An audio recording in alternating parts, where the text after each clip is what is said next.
people? It is Christmas time around the college football landscape. National Signing Day. We're getting a chance to see where these young men will spend their next 3 to 4 years or so playing college football. The Bama Nation hyped up, ready to see the young athletes taken to Tuscaloosa, joining the lead scouting and recruiting analyst extraordinaire for TDA. This is his time of year, Justin Smith. I'm yours truly, Stephen M. Smith of TDA. Top of the morning to you, Justin. We're here rocking and rolling live early.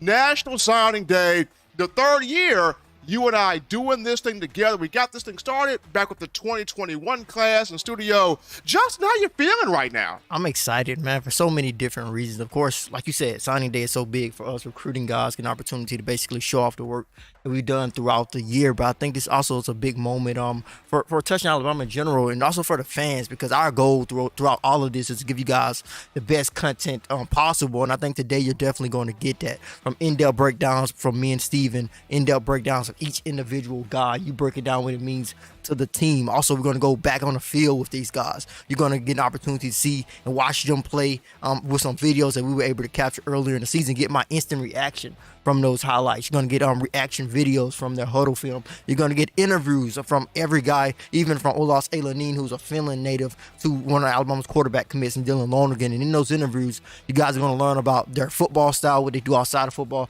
learn a lot. So no stone is going to go unturned today with this National Signing Day show. So I'm excited to bring it to the Touchdown Alabama fans and Alabama fans out there as well. A lot of entertainment going to happen today and throughout the day, but Justin, before we even get into breaking down just particular players, 7 names have already put in their national. We're going to get into those, one by one throughout the day so far. But just for me, what I'm excited about, Justin, this offensive line class has me very excited right now. Eric Wolford, who will enter his second year as the O-line coach next fall, coming over from Kentucky. This is his guys. These are all his guys. He recruited them. So now we're going to get a chance to see, is Eric Wolford truly the guy as the O-line coach when you discuss bringing in names like Ryquest McElderry, Olaus Alinen, Wilkin Formby, Miles McVay, Caden Proctor, who you flip over late in this whole process from Iowa, the #1 offensive tackle guy in this class. Eric Wolford has done a tremendous job. We've seen his development in working with J.C. Latham and Tyler Booker, but now this is his class. We're going to get a chance to see him truly become the developer of men that we think he is. Yeah, and I think this is great for Alabama's offensive line, adding some talent. As soon as these guys get on the campus, they're going to be the biggest guys on the team. I'm telling you, 6'6", 6'7", 6'8". I think the smallest guy is McElderry, who's 6'3", and I think he's the most underrated of the whole group. Yeah, we're going to definitely dive into Ryquest. I think he's a sleeper. I think he could be an instant impact guy. I think a lot of people are not going to talk about him because I think some people have him rated as a 3-star recruit. But, of course, here with us here at Touchdown Alabama, we got out to see Ryquest McElderry at camps, at the live game footage. You guys are going to see that footage that we was able to obtain. I've been watching Ryquest for years now, and he's grown a lot as a guard and has played tackle at Anderson High School. Like I said, we're going to dive deeper into him. Like you said, he's underrated, but I think he's a guy, he's one of the sleepers in his class, in my opinion. But just going back, his offensive line group as a whole, like you said, you have Olaus Alinen, 6'7", Wilkin Formby, who's 6'8", and that's not 6'8". That's not your high school 6'8", where he's 6'6". Are we gonna make him 6'8" on the roster? That's a grown man, 6'8". No, he's real deal, legit, verified, 6'8", weigh more than 300 pounds. Also got a chance to see him at the Under Armour camp. Live game footage, you have that coming to you, so you're going to get an opportunity to see us get that live view and live action of him. And speaking of Alabama's offensive line coach, Eric Wolford, he was at that game that we attended to watch Wilkin for me, so you're going to see Eric Wolford in that video as well. So like I said, we're going to have everything for you guys. Definitely have you guys covered, but the offensive line group is special. We saw Miles McVay at the Under Armour Future 50. We saw him earlier in this season as well. We have those highlights. We saw Olaus Alinen at the Under Armour Future 50. So going back to what we said, we're going to give you guys the best content, original content that you can't find anywhere else. But the offensive line group is a really, really special group. And topping it off with Caden Proctor, quite possibly the number 1 offensive tackle in the nation. Quick twitch, just everything that you like to see. Another instant impact player who could plug in at one of the tackle positions for the Crimson Tide possibly next season. Now, I'm going to pull out 2 names here, Justin, on the offensive line. These 2 names, I'm going to pull out Miles McVay, the 4-star from East St. Louis, and then I'm going to pull out Caden Proctor, also from Iowa. McVay, I actually got a chance to speak with him on another program here on the network, the Bama Standard, that happens every Tuesday, and he spoke about how he wants to get after or go at Will Anderson and Dallas Turner in bowl prep. You talk about the nerve of steel on a freshman and Miles McVay. Give me Will Anderson, give me Dallas Turner in bowl prep. I want to show both of these 2 what I got. A nasty offensive lineman. McVay can play guard, he can play tackle, either or. And then when you look at the likes of Caden Proctor, watching the guys like Evan Neal come through the program and Cam Robinson come through the program and Alex Netherwood come through the program, all 3 of those guys, Proctor's got the size, the physicality, and also the athleticism that can match all 3 of those guys. Yeah, for sure. And going back to Miles McVay, I know you brought up McVay, product of East St. Louis High School in Illinois. I think he's built for that. He's a tough kid. Grew up in a tough environment. School constantly has won state championships during his time at East St. Louis, so they have that championship pedigree. So he's one of those guys to definitely know, and he's going to take on that challenge of taking on Will Anderson. I remember him going back to that Future 50 event. Coincidentally, Jordan Renaud went against him. Renaud, of course, would eventually verbally commit to the Crimson Tide, 4-star defensive lineman, another guy we'll talk about a little bit later in the show. But he was just complaining about going up against Miles McVay, like, yo, he's so hard to get around. Yo, he's big. You'll think he's kind of slow, but he's not slow. He's got quick feet. He makes himself so wide. He's so hard to get around. This kind of what some of the defensive linemen who was at the Under Armour Future 50, some of the top defensive line prospects in the 2023 recruiting class, was saying about Miles McVay. So he is a guy to definitely watch for. And I think, like I said, he's not going to back down from Will Anderson if he wants to go up against him. Of course, if you want to continue to get the best, that's why you go to Alabama. You want to play against the best. So I'm pretty sure that's something he's looking forward to. Now, if we look at here, Justin, this wide receiver class that's in here as well, and it's kind of crazy how we go back to 2020, the wide receiver class that came in. You had Trayshawn Holden, you had Thayou Jones-Bell in that class, and you had Javon Baker in that class. 2 of those 3 guys are gone. Trayshawn Holden out at Oregon, Javon Baker now at Central Florida, Thayou Jones-Bell, the only one there. But 2021 class that brought in Ja'Cory Brooks and JoJo Earl and Ajay Hall, and just so many big names. The only one left there is Ja'Cory Brooks. Now 2022, we had some guys to step up this past season with Kobe Prentice and Isaiah Bond, Kendrick Law, Chaz Preston could get some looks here in this upcoming Sugar Bowl. But this 2023 class, Saban's hit on some gems here. Malik Benson, Juco from Hutchinson Community College in Kansas. He's already saying, I'm a little bit of Jamison Williams, a little bit of Devontae Smith, a little bit of Henry Ruggs. Can he live up to that big statement? We'll see. You got Jalen Hale, a straight-out speedster. You got Cole Adams, another kid out there at the wide receiver position. So Saban hit on a few gems here in this wide receiver room. Yeah, for sure. And Jaron Hamilton, another guy who we got an opportunity to see going down to Gainesville, Florida. Like you said, he's speedy, explosive. And when you usually hear about speedy, explosive guys, they usually are skinnier guys. But he's a guy who's 6'2", and he's a legit 180, 190. He's put together really well. Nice frame. You guys are going to see that when we go back to that Gainesville game and see what he put together on that night. But he's a guy who can instantly create separation off the line of scrimmage with that speed. Has a track background that goes all the way back to his time at not high school, go all the way back to his time at elementary. Actually won some gold medals at the junior Olympic runner in the 100 and 200 meter dash. His dad was a track star. I remember talking to his dad a couple of months ago, and he was just talking about, one of my kids had to be fast. I'm not sure which one is going to be. So Jaron was running around the house doing something. Like, I think Jaron's going to be the one. Put him on the track. Turned out to be a great choice. So he has a track background that's moved over to football now. It's something that just goes back to Alabama just being Alabama. I know something else his dad brought up in that conversation was that we were not going to visit anywhere else. But if Alabama came calling and say they wanted to see you at a camp, we going to Tuscaloosa. That's what he told Jaron. So just going back to that made me always feel like Alabama's definitely in the driver's seat for Hamilton here. And eventually he committed to Alabama. Now he's one of the guys who have already signed as well to the Crimson Tide on today. So that is a nice pickup. Malik Benson, number 1 Juco wide receiver. We'll have him on a little bit later, and he will make that statement that Steven brought up. He said he's a mix of Devontae Smith, Jamison Williams, and Henry Ruggs. If you're an Alabama fan, that's your dream. That's your dream wide receiver. That's a created player off Madden. My one thing is can he live up to that billing? Can he live up to that moniker? Because he's already on campus right now for bowl prep. There's footage out there of him catching a couple of passes from Ty Simpson in bowl prep from Tuesday. But, Justin, to me, I think outside the offensive line, the group I'm the second most excited about this defensive back room, a very strong class here. You pull in the number 1 safety across the board in Caleb Downs from Georgia. The last time Bama had the number 1 safety was 2012, Landon Collins from Louisiana. You get Caleb Downs, who can play downhill. You pick up Jahlil Hurley from Florence High School, North Alabama. That guy can flat out ball. You spend a lot of time covering that young man. You pick up Brayson Hubbard, a 3-star, underrated, but he can run also, play defensive back and quarterback, but he'll be a DB for the Crimson Tide. But then the question becomes, Tony Mitchell, yes, guy played right here, Thompson High School, Alabaster, here in the Birmingham area, has won several state championships, 7A state championships for Thompson. But there's been some word out that there's been some drama going on. You have Auburn in the mix for him. Texas A&M trying to make a late push to flip him.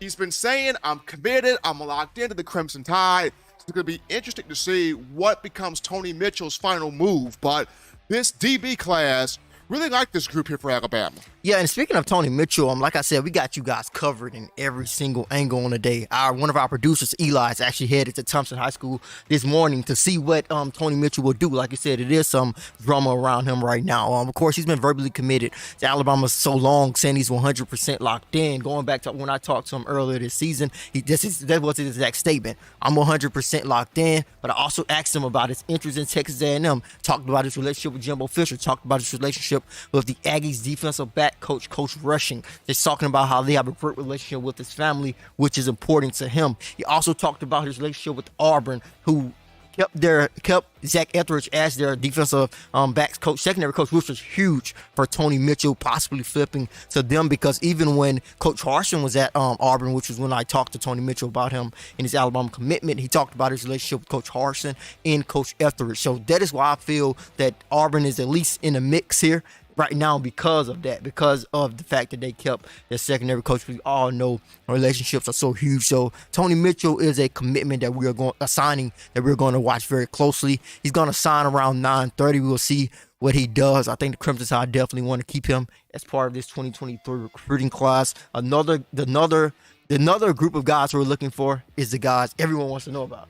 Rusaw, the Carver boys and Montgomery boys. Yeah, that dominant duo. Of course, they will announce their commitments and sign to the school of their choice later today at 1 p.m. from Carver High School. And going back to, like I said, we got you covered at every angle. Our producer will be live at that announcement, and so we'll have you guys getting live updates on what Quay Rusaw and James Smith will do. But I also think they will announce live on ESPN as well. But those are two guys that Crimson Tide definitely want a part of their 2023 recruiting class. But now, with us introducing the show and everything, we can dive into some of the guys who have already signed here and dive into what they bring to the table. And we can start with the number 1 safety in the nation, the guy who Alabama fans are so excited about, and that's Caleb Downs, 2023 5-star back out of Mill Creek High School in Georgia. Like you said, the Crimson Tide has landed one of the best defensive back classes in the nation on paper and on the field. As you guys are going to see some of the film that we were able to capture throughout the season of Caleb Downs, and he's a guy who can do it all. In my opinion, I think he's the number 1 player in the nation. Just based on the players that I've seen, I think you could say he's arguably the number 1 player in the nation, but in my opinion, I think Caleb Downs is the top overall player in the 2023 recruiting class in the entire country, just based on what he can do. If he was a running back, he'll be a top running back in his 2023 recruiting class. If he was a wide receiver, he'll be a top slot wide receiver. Then he can play cornerback. He can play safety, of course. His versatility is what makes him really special. But the thing that sets him apart is his anticipation, his knowledge of the game. You watch his film, you can tell that he's playing a step ahead of everyone else on the field. It seems as if he knows exactly where the football is going. And like you said, he can come downhill and help and run support, which is so important. I was a defensive back in high school. I remember you do not want to be alone on the island with a big 200-pound running back running to you. I wasn't about that life. I didn't like that. Justin, I was on the sideline holding the Gatorade, and I didn't want folks running into me. So I understand exactly where you're coming from with that. To me, what I love the most about Caleb Downs, his mindset after winning the state championship for Mill Creek High School, Caleb Downs said, "I'm coming to Alabama to chase a ring." And everybody in this 2023 class, you get the vibe that they're about championships, they're about winning, they're about resetting the culture, they're about bringing that sense of pride and physicality and toughness and effort and discipline that the program has been built on under Coach Saban. And you brought it up. I mean, Caleb Downs can play a receiver. He can play running back. He can play safety. He can play corner. He can play anywhere you want him to be at on the field. And he's going to have a massive opportunity just due to, after this bowl game, Jordan Battle and DeMarco Helms, they're both off to the NFL. So Caleb Downs has a wide open spot to take a free safety position or a strong safety spot, whichever one he feels more so comfortable with. And we're back with these comparisons. You have a lot of Alabama fans going, there's Minkah Fitzpatrick 2.0. There he is. And you, for one, Justin, have said, I'm not willing to throw out a comparison until we see how these guys do on the field. But you're already seeing a lot of Alabama fans. They watch the tape of Caleb Downs. They watch the instincts. They watch the anticipation. They watch the ball skills. They watch the leverage that he plays with. And they immediately think about, that's Minkah Fitzpatrick-like. But we will see once he gets on the field what he can do. But I really like the tools that Caleb Downs brings in here. Yeah, like I said, going back to the biggest thing I think separate them is that anticipation, but that physicality is willing to come down and make hits. I cover a lot of guys. I cover some of the top cornerbacks in the nation. I'm not gonna say the guy's name, but I remember a 5-star guy. He eventually went to Alabama. Eventually became really good. But when it came to playing at the high school football level and going up against a future SEC back, he was dodging some tackles. You see cornerbacks dodge tackles. They don't want to tackle. That's why Nick Saban talks about, y'all want defensive backs who are going to tackle. That's so important. Caleb Downs is one of those guys. I think it's so important to have a guy who's not afraid to make tackles, stick his head in there, but also a guy who's not afraid to make nice, effective tackles, because those are oftentimes where you can separate play being a huge game from like a small game. I think that's definitely going to be very important, his ability to make some tackles in open space. So yeah, I really like the fact that the Crimson Tide are picking up Caleb Downs. Like I said, in my opinion, the top player in this 2023 recruiting class, just based on the versatility that he plays with, that anticipation, his knowledge of the game. He looks as if he's already ready to go out there and play right now. Looking at his size, how ripped up he is. He's a guy who plays with a lot of energy. I also think he's a leader. Just going back to when I saw him at Mill Creek High School and just throughout that season, you can tell that he was a leader on that football team on both sides of the football. Both sides of football, like I said, he never left the field. He was a wildcat quarterback. He was a running back literally at times. When I saw them at Mill Creek, I saw Mill Creek play at Mercedes-Benz Stadium earlier this season. His first carry and his first play of the game was at running back, and he took it all the way to the house. He's a guy who plays some wide receiver, plays some defensive back. So I really like what Caleb Downs brings to the table. Massive hit for the Crimson Tide, fighting off Georgia in Ohio State. Justice Haynes has signed too, and I think this was just massive what Alabama has done inside the state of Georgia. I think it's going to get looked over a little bit today because there's so much other big news, but it's crazy, and it just points to Nick Saban being the king of recruiting. He went inside the state of Georgia when Georgia's literally, you could say they are at the top of college football right now. Of course, Alabama as a dynasty is still there, but Georgia is right there. Biting at Alabama's heels right now to try to take the crown away from them. And for Nick Saban to go into Georgia to pull Caleb Downs, so I think is the number one player in the country. Justice Haynes, 5-star running back, one of the most complete running backs in the country. Then you get Dylan Lonergan, a 4-star quarterback. That speaks to Nick Saban, just a great job, and their staff has done in this 2023 recruiting class. And that is really special to go in when the state of the Georgia Bulldog program is at that level. And I don't think Georgia was really going after Lonergan, but they sure were going after Caleb Downs and Justice Haynes, and they did not stop either. They were at the game. Kirby Smart was at the game. Coaching staff was at the game to see Caleb Downs and Justice Haynes, but it did not work. Nick Saban was able to sink his teeth into him and didn't let go. So getting into that, Justice Haynes has officially turned in his NIL, Yeah. so his national of intent. So let's get into Justice Haynes right now, because to me, watching this young man, Justin, out of Buford High School in Georgia, he hurdles like Najee Harris. If you watch Justice Haynes hurdle, it's Najee Harris-like out there on the field. And an interesting story, Bo Scarborough, former Alabama running back, two-time national champion, 2015 and 2017, also USFL champion. Bo Scarborough has become the mentor of Justice Haynes. And Scarborough has told him, look, man, you can be the guy to bring back that nastiness element in terms of running back, that whole complete package that I had being Bo Scarborough, that Najee Harris had, that Derrick Henry had, that those guys had. And when you look at Justice Haynes, he's cut up, he's ripped up, strong build. You see him in the weight room working out. You see him doing agility drills, doing weightlifting drills, doing footwork drills, doing jumping agility, just leaping drills. He's a complete package back. Yeah, for sure. I meant to cut you off. Yeah, you're right. Justice Haynes is that complete back. And the thing I think that makes him that complete back is how knowledgeable he is of the game, how experienced he is, and just some of the things that he shows that younger running backs don't show. Of course, Alabama fans, you see his running ability when he has the football. You see he's a tough runner, get that quick cut ability, can change directions. But he does something that veterans running backs are able to do, like block for his quarterback.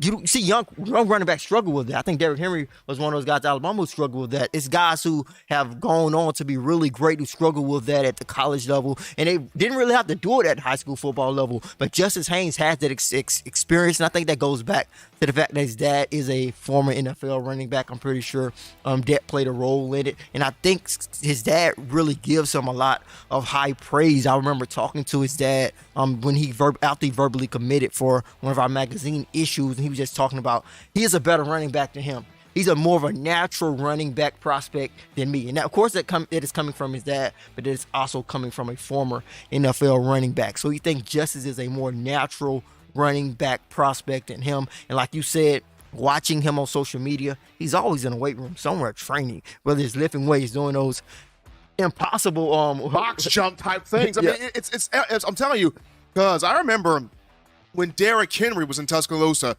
especially Derrick's senior year, which was 2015, Derrick spent the whole offseason in the weight room, whether it was 3 o'clock in the morning. He would come back at 6 o'clock in the morning, come back 9. I'm like, Derrick, what are you doing?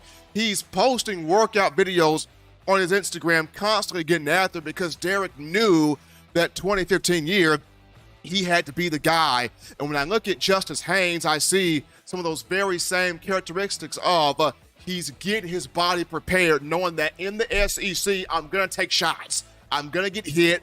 I got to get my body ready to take these blows, but also deliver punishment when I'm getting into the hole, running through guys, running around guys, cutting through guys. So Justice Haynes is preparing himself to take a hit, but also deliver more when it comes down to SEC play. Yeah, and I think another thing that I really like about him is his ability to catch the football out of the backfield. Another valuable trait of a running back. I think Alabama has fortunately for them, they have some guys on their roster who can catch football out of the backfield really well. Looking at Chase McClellan, on Roydell Williams, of course, Jahmyr Gibbs was so valuable in catching football out of the backfield this past season. Justice Haynes has that in his game as well. As you guys can see, and if you watch his highlights, some of his other highlights, you can see that Bruford ran screenplays for him. He catches the football out of the backfield in these highlights that we were able to capture against Tony Mitchell and Thompson High School earlier in the season. So that's another thing I wanted to point out to you guys. When you watch our show, you're going to see a lot of original highlights that you're not going to find anywhere else, because we went out to the games and broke down these guys, and that's why we're here today.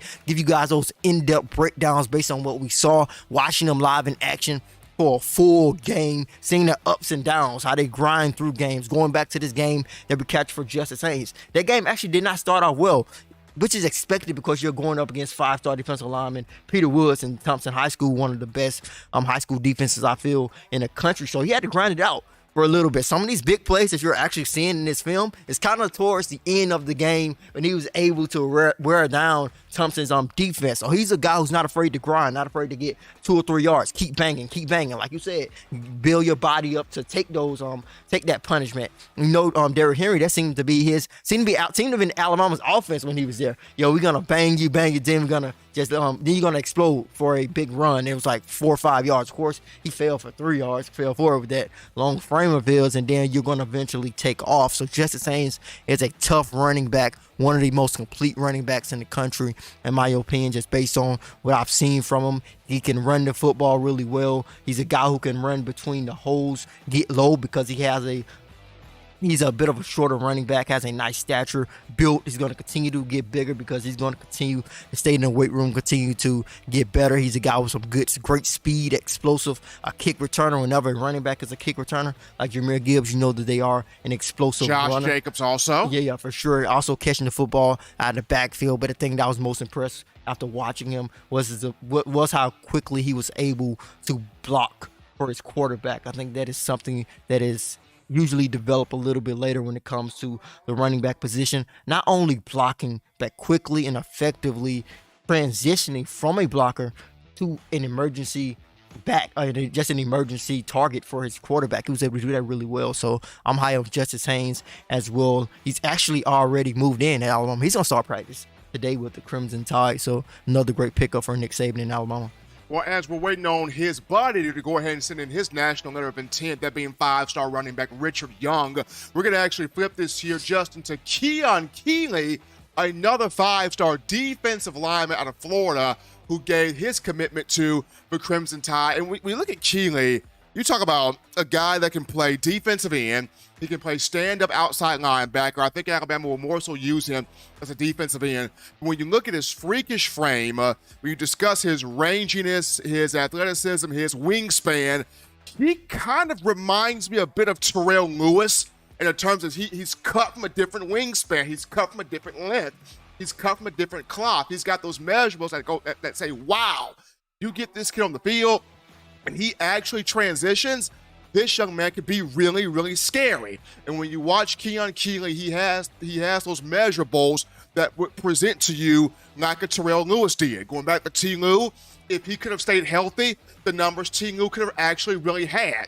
2019, Terrell Lewis did have, I think, a 16 quarterback hurries, 19 tackles for loss, something like that, 6 to 8 sacks. But if T. Lou would have really stayed healthy throughout his career, what he really could have been. When I look at Keon Keeley, when I see the size, when I see the wingspan, the athleticism, and the motor he plays with, if this young man can transition, oh my goodness, a scary defensive end. Yeah, for sure. And I think you brought up a great comparison, bringing up Terrell Lewis, the former Alabama outside linebacker. If I'm not mistaken, he plays for the Rams right now in the NFL. And I remember actually taking a couple classes with Terrell Lewis, and I was at the University of Alabama. That was a big dude. Yeah, I remember him walking into, I think, pretty sure it was one of our math classes. I'm like, yo, is this a football player or a WWE superstar or something? Because he literally was built like that. Like you said, built from a different cloth, and he had that. You can tell he was already probably naturally big frame, and Alabama was working on it to help him continue to get bigger. But Keon Keeley definitely fits into that conversation in terms of his frame, very long, legit, verified 6'6". We did see him in person as well. Another guy we got an opportunity to see in Tampa, Florida, when we traveled down to Florida earlier this year. And it wasn't his best game, but we can tell that he had an impact on the game, because as you guys can see in these highlights, the team basically avoided him at all costs. It literally got to a point where the quarterback literally said, "Hut," he ran to the other side of the field to run or just throw the football, or they tried to do some type of misdirection to keep him off balance. But he definitely dictated the way that entire offense ran. And I'm pretty sure that goes back to what he's able to do, because he was dominant at the high school football level, and they did not drop back one time. I think that's literally the first time in my life where I've seen like a quarterback and at any level, high school, pee-wee maybe because they run football, but at the high school level, collegiate level, or NFL, where there wasn't a single drop back, because that is where Keon Keeley is at his best at this particular point in his development, is the ability to get after the quarterback in pass rushing situations. Well, guys, as we continue to talk about these young men that have already sent in their national letter of intent, Justin, we now flip to back to offense. We look at a quarterback here, and this being one, Dylan Larnigan, sending in his national letter of intent, young man from Georgia. And when you talk about a guy that's got a very good arm, accurate quarterback, can move, has mobility to him, has pinpoint accuracy, has timing. Now, people down the stretch looked at Eli Holstein a little bit higher than Dylan Larnigan, but I look at both guys, they're both kind of tit for tat there, but in terms of the accuracy, in terms of the ball placement, in terms of just the movement and anticipation of where to put the ball, at what time to put the ball, really like what Dylan Larnigan brings from those aspects. Yeah, Dylan Larnigan is an interesting prospect. He's going to have an opportunity to play baseball and football at the University of Alabama, so he can very intriguing there. Yeah, opportunity to be a two-sport star and actually play a role in his decision. We will have Larnigan on the show a little bit later to talk about why he chose the Crimson Tide when they already, like you said, already had a verbal commitment from Eli Holstein. Was something that is even more interesting is the fact that heading into his official visit during the summer, he was not sure about Alabama. He said he wasn't even looking at Alabama. He was just taking the official visit because why turn down an official visit, free trip to Tuscaloosa, free gear and all of that. He was just really looking to give them a chance because they still wanted to get him on campus for that official visit after having a verbal commitment from Eli Holstein. But he said that official visit changed everything. That's the attention to detail that they showed, showing that they still want him to be a part of their 2023 recruiting class, saying they're going to need some quarterbacks because Bryce Young is expected to move on to the NFL. So that was quite interesting. Like I said, Larnigan will go into more detail about that later in the show, talk about why he committed to Alabama when he had a verbal commitment from Eli Holstein, which is something you don't see today. You do not see that anywhere. Just looking at the transfer portal and everywhere and how that has impacted college football, you don't see guys coming in, especially at that quarterback position, coming in with a quarterback in the same class. And I think that speaks volumes to Dylan Larnigan. He's going to go more in detail. But when I watched him earlier this season, another guy who we got to watch some more original footage for you guys, went to Mercedes-Benz Stadium and saw him kick off the season for Brookwood High School in Georgia. He's a guy who has a quick release. He's underrated in terms of his ability to make plays with his feet. I wouldn't call him a dual threat, but he's a guy who can make some plays. Brookwood definitely has some design quarterback runs in their offense for Larnigan. He's a guy who ran the read option really well. He's a guy who I feel can make all the throws. He's a pitcher as a baseball guy, so that is why he has that very strong arm. So the Crimson Tide like what they see out of Larnigan. He's a guy who they feel they can develop, and I think the biggest thing when you take a look at quarterbacks, what we all talked about, even talking about Jalen Milroe and Ty Simpson, you have to be consistent. That is the most important part of being a quarterback, no matter what level you are at. Even if you're at the NFL level, that's what separates the greats and just you being just another quarterback, is your ability to be consistently accurate. If you're consistently accurate, you're going to be one of the greatest of all time. And it's hard to do, but that's the thing you have to work towards being, and consistency is going to be very important. Nick Saban talks about it in all aspects of the game, but it's so important in terms of being a quarterback. The last time Alabama signed two quarterbacks in the same class that actually panned out championships, that would be 2017, where it took Tua Tagovailoa and Mac Jones in the same class. 2017, Tua helping Jalen Hurts get the team to a national championship. And of course, 2020, the COVID-shortened year, Mac Jones taking the team wire to wire. Perfect undefeated season with a national championship there. So looking forward to seeing what Dylan Larnigan and Eli Holstein both do, but Dylan Larnigan particularly right here as he put in his national letter of intent for the Crimson Tide. But we stick with the offense. We go to an offensive lineman. The first lineman to put his in, Olaus out of Finland. I mean, this dude right here, you talk about put somebody in the dirt and just maul him to the ground. This is that kind of player. 6'6", 6'7". He's got physical tools to be a tackle, but I think right now he could be one of the nastiest guards Alabama has signed in the program. When you watch him play, I see a meanness, I see a toughness, I see an anger, I see a Landon Dickerson type if he can fit that bill, if he can fit that role. But when I look at Olaus, I see a guy, good feet in a phone booth, can put his hands on guys, get those guys' pads, get him off of him, put him on the ground, get those pancake blocks, create for running backs, create for quarterbacks in terms of pass protection. Really like what Olaus does. And he's been saying, I'm ready to get here now. the recruiting process has been interesting, and I'm excited to get here. I'm excited to get this thing done. I like what Olaus brings in here. Yeah, for sure, man. Olaus is really interesting too because he's a Finland native. He's the first. I don't know. You probably have more information about him. He's the first international guy signed. Yeah, he'll be the first one to sign during the Nick Saban era, and he's a guy who holds Finland close. He loves his country and everything, and it's really interesting because, of course, like you guys know, football is American. It's America bred, but him being in Finland, his dad actually played for the Atlanta Falcons. His dad was the first Finland native to actually play in the NFL for a couple of years on the Atlanta Falcons practice squad. So that basically put the roots in him and his family to play football. And growing up, of course, he did not play football because football is not very important in Finland. Ice hockey is the biggest sport. He actually played some ice hockey. So soccer is not? Yeah, soccer is a top sport everywhere, but hockey is the number one sport in Finland. That's interesting. Yeah, I know I did the research actually on it when I was doing a story on him, just hearing about his journey in Finland. I know he brought up ice hockey being the number one sport. I did the research. It is the number one sport in Finland. They love why you should follow Justin Smith for all things recruiting people. Yeah, he loved hockey growing up. Of course, he eventually came over to football, and his journey is really interesting also because with him playing football, he did start to play some football, kind of like club football a little bit early on. Of course, it's not the most popular sport. He had to transition from Finland to the United States of America to have an opportunity to play at the collegiate level. Came to Windsor, Connecticut, came across the world to go to Windsor, Connecticut, attend Lumen Chaffee School, got an opportunity to go there, and he had an opportunity to play a couple of games. He actually got offers before he actually even played a game. Had an opportunity to experience the entire recruiting process in terms of going on visits, official visits, unofficial visits.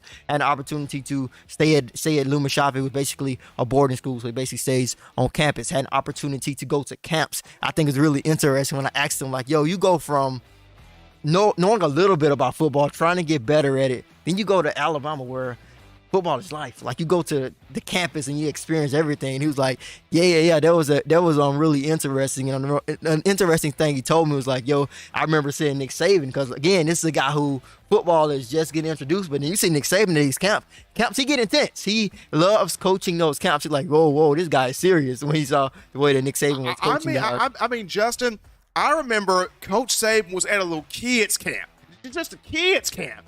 He's getting in the 9 through 12-year-olds. I'm like, Coach Nick, calm down.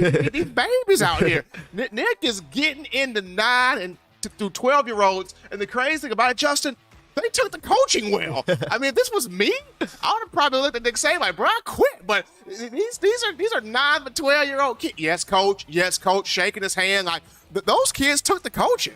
Yeah, for sure. And I know Alinen, like you said, he could be a guard, has experience at tackle. Like you said, I think he's going to be best as a guard right now. He's still growing. He knows what he needs to work at. He knows he needs to improve his footwork and get better, especially when you want to be a tackle. Footwork is going to be so important. But as a guard, you can be a mauler. You can run out. You can do some great things in the run blocking situation. So I think that's why you kind of lean towards him possibly stepping in as a guard. And going back to him not growing up as a football player, because you see so many guys that we're going to talk to today. I started playing football at 5 years old. I was out there at 8 years old with the bobblehead helmet on. But he's a guy who had to wait to eventually play organized football, especially at this level. So he's still growing. He's nowhere near his full potential. He's 6'7". He's 300 pounds. He has zero in offer. He's committed to Alabama, but he has a high ceiling because he has so much to learn, so much to grab. And you're going to hear about him talk about it a little bit later in the show, that he just loves watching football.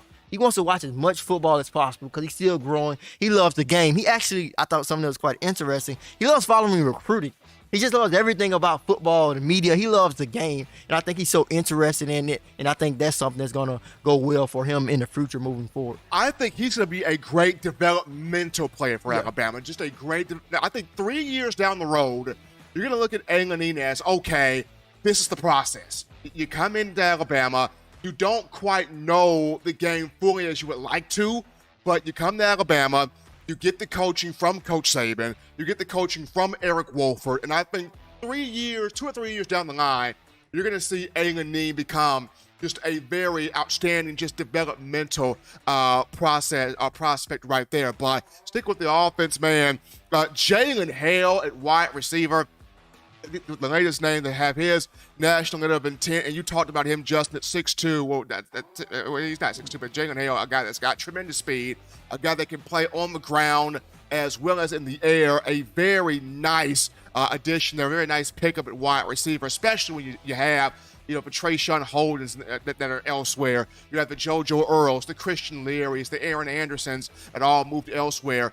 Getting a Jalen Hale into this class, into this room, big deal here for Alabama. Yeah, Jalen Hill is a special wide receiver in my opinion. I think the thing that separates some of the things that I love is the fact that he can play in the air. I know I complain a lot about so many wide receivers now with route running continue to get better. And I don't think you're complaining, Justin. I think you just have just a whole bigger expectation for all of this. Yeah, I think the biggest things that separates a lot of great wide receivers, of course, route running is so important. Being able to route a guy up is nice. It's something you definitely have to be able to do to create that separation. But what if you're not able to create that separation? What if it's fourth and goal and your quarterback have confidence and you're like, yo, I'm just gonna flick this up there. He's gonna go up and get it because I know he's gonna go up and get the football. I feel like there's a lack of those guys at the high school football level that are getting recruited. I think in NFL, those guys are always going to be there because NFL is going to want guys who are going to go up and get the football. You see it all the time. All of the top wide receivers, even some of the best wide receivers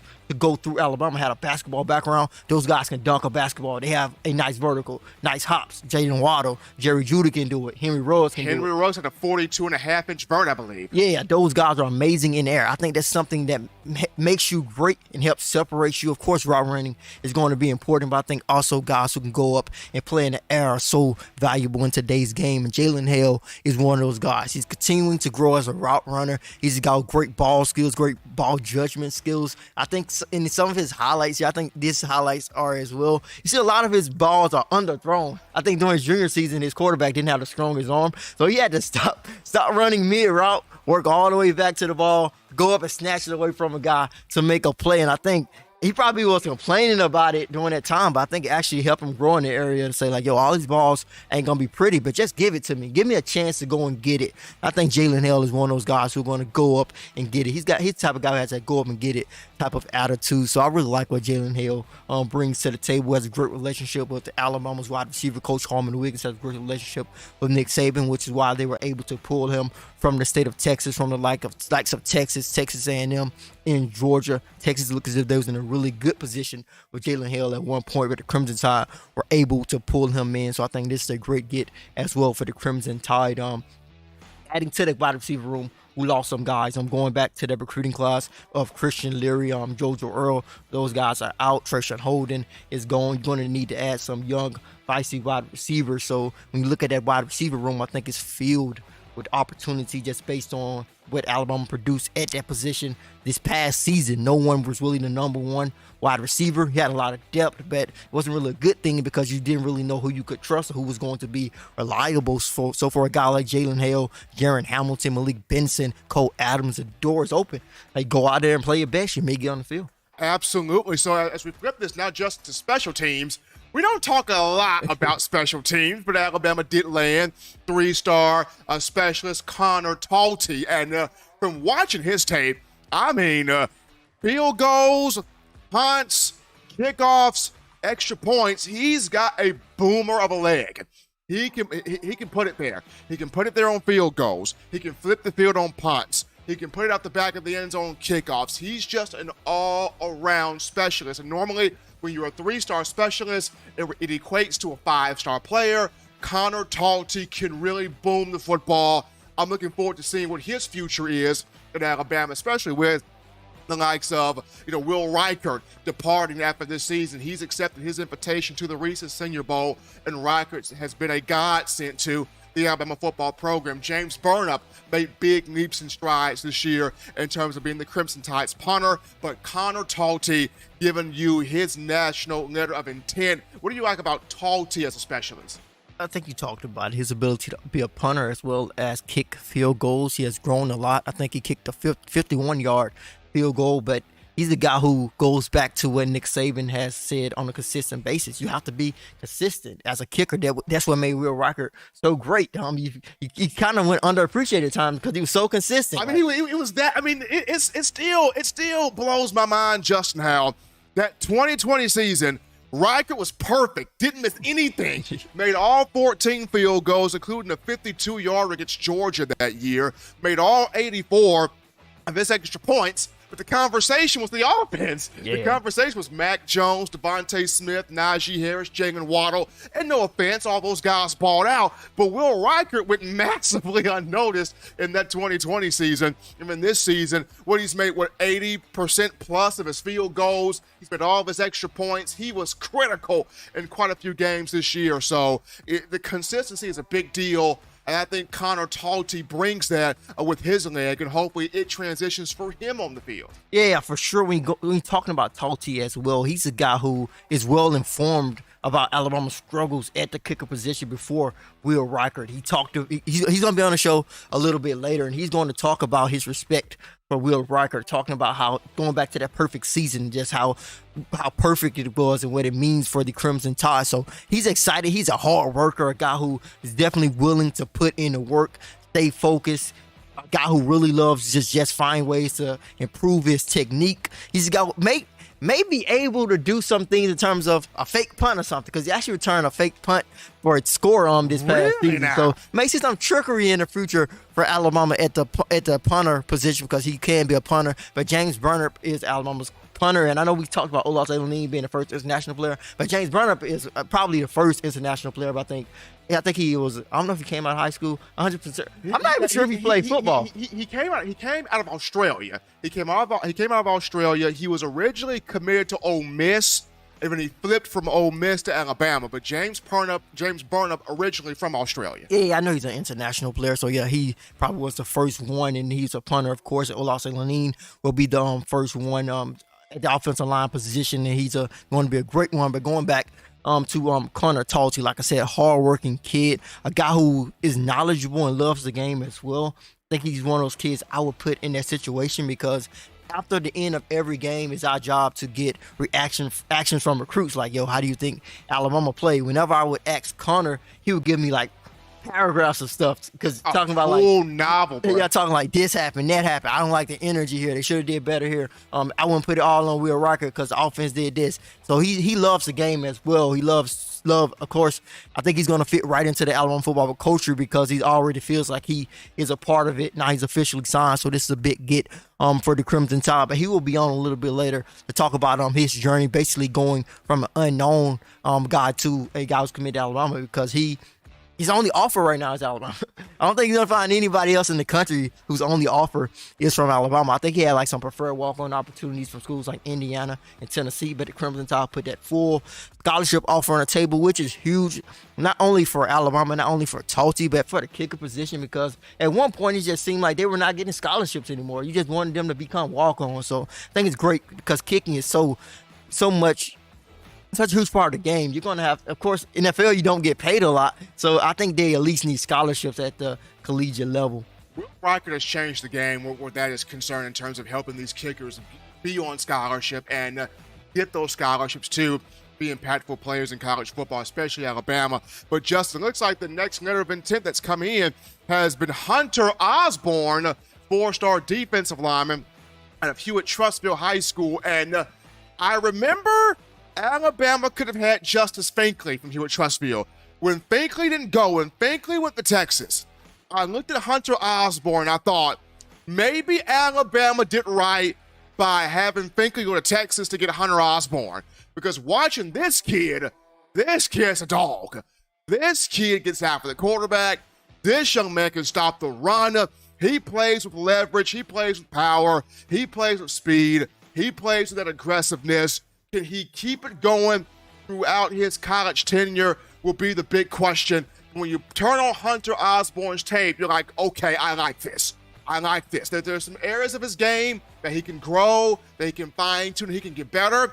But the meanness, the toughness, the leverage, the physicality, the energy, that's there, and I like that. Yeah, for sure, for sure. Hunter Osborne is another guy I've had the opportunity to watch grow up a lot. You see in that film right now that we are showing that actually came from his spring game. We have seen him play a lot of times. And going back to Justice Finkley, I remember we went to here at Trussville High School and we interviewed Finkley because he was about to commit, choose between Texas, Alabama, and another school that slips my mind. But before Colorado. before me and John are walking out of the stadium, you was like, yo, who is that kid? It was Hunter. Who was like, so yo, we need to stop that kid. That kid looks like he could do something. And so we talked to Hunter. At that time, we started building our relationship then, and he just continued to grow. I'm for sure. I definitely know he didn't have an Alabama offer at that point, but eventually I knew that it would come because he had that length. I think that's something that Justice Finkley lacked, because Finkley was at 6'2". As you guys see, Hunter Osborne 6'4", 265 pounds, and at this point in his development, he's actually a lot bigger than this right now. He's probably like 280, 290. He's currently working out with the Crimson Tide, going through Sugar Bowl practice with Alabama. But at this point, you guys see his ability to play in space and everything. He was unsure. He was like, maybe I can be an edge rusher. Maybe I can be an interior defensive lineman. But now, it looks as if Alabama's going to focus on him being an interior guy because he's gained that weight. But he definitely had that opportunity to do that. And I think his ability to play in space is still going to go over very well as an interior guy, as a defensive end at the next level for the Crimson Tide. Better as a run stopper at this point in his development. He's continuing to grow as a pass rusher, actually working with Coach Swift out of Birmingham, who does a great job of developing defensive linemen, working with them on their pass rush moves. And with Osborne working with Coach Swift, he has definitely develop more of a pass rush. I remember watching him at the Alabama-Mississippi All-Star game a couple of weeks ago, and I'm like, oh, that's a nice move. Well, that's different. Yo, I haven't seen that from you. That's cool. I see a little nice arm movement, nice move to get past the offensive lineman. So he's growing in that area, continuing to get better. So I love what Hunter Osborne, in terms of developing and being a great player. I wouldn't put him in the conversation to come in and just make that immediate impact, but as he continues to grow, continues to get better, I think he's going to be a guy to know, a guy to watch out for, because he has the measurables. He has experience playing in space. I remember when he was, I think, a lot smaller, because we watched him again later in the football season. He wasn't doing this anymore because he gained some more weight, but in that particular game, he was dropping back in coverage. I mean, defensive ends, dropping back in coverage. He was dropping back in coverage like a linebacker. So I think that is going to go over very well as he continues to develop and continues to get better.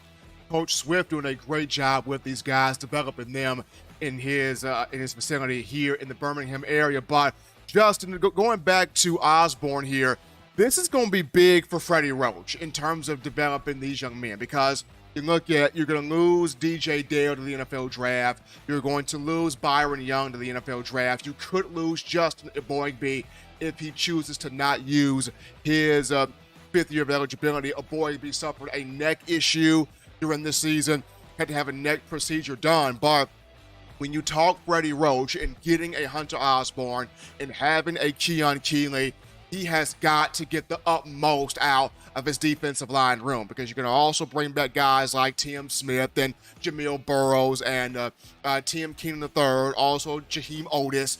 You've got to get the best out of these guys. So this upcoming season, especially with this 2023 class, Freddie Roach, kind of on the clock now. You've got to get the best out of these defensive linemen. Yeah, I think that is important as far as developing. I know the guys who are coming to Alabama have a lot of faith in what he can do as terms of developing them into defensive linemen. Yeah, Tony Mitchell is, I know people are talking about in the chat, Tony Mitchell is set to sign to the school of his choice at 9:30. It looks as if it's going to be Alabama for sure. I had a lot of confidence in Alabama. I think he kind of played with the recruiting game, saying like, yo, I'm gonna tell you, remember, Justin, you and I think it was me. I think I was at the Southern Express camp. Shout out to Byron Deviner. I was at the Southern Express camp. Tony Mitchell was in the 7th or 8th grade at that time. And I remember a whole bunch of Tennessee reporters just thought he was going to the Volunteers. So Tony Mitchell's been a name since 7th, 8th grade, and he's been around the Alabama program for quite some time, coming out of that Southern Express camp. So I had no doubt in my mind that he may choose the Crimson Tide. I know Auburn has made a late push. I know Texas A&M, Jimbo Fisher has made a push, but when you had a guy when you've had a guy in your backyard that people have been talking about him since the 7th grade, I had a firm idea that Tony Mitchell was going to be able to come in here. Yeah, Tony Mitchell is a great kid. I think that's the most important thing. All these guys are great kids, and I remember talking to Tony actually because he's going to be part of our magazine issue coming up here. But I remember talking to him a little bit off record, and I'm not going to go in deep detail about our conversation, but he was talking just how excited he was about going to Alabama, excited about going to the campus, loving the campus, excited about having the opportunity to play early. Just kept talking. He's not the most talkative guy. If you watch any of his interviews, go back to watch our interviews with him on our YouTube page. We got a lot of them, even going back when he was in 8th grade, a little shy kid, but you could just hear. I haven't heard him talk as much as he talked to me then. Just leading the conversation, saying, "Yo, I'm so excited to get down there. We're gonna have opportunity to play early. It's gonna be room for us to do that and room for us to get better." So I wasn't really doubting that he was going to sign with Alabama, but I like to let kids enjoy their recruitment as well. I think in his business now, with us covering recruiting, there's so many different things going around. I think with the way that recruiting media has become so much of a business, a lot of these kids don't get to have their moment, and I think there was a time I think Tony really just enjoyed giving Texas A&M some love, giving Auburn some love, enjoying your recruitment to the fullest, man. You don't get an opportunity to go through this once. So if he wanted to play that game, I was willing to play that game with them, report on, he might flip, he might not flip, but I had confidence that he would stay with Alabama. So the Crimson Tide picking up a great kid, a kid who loves football, a champion.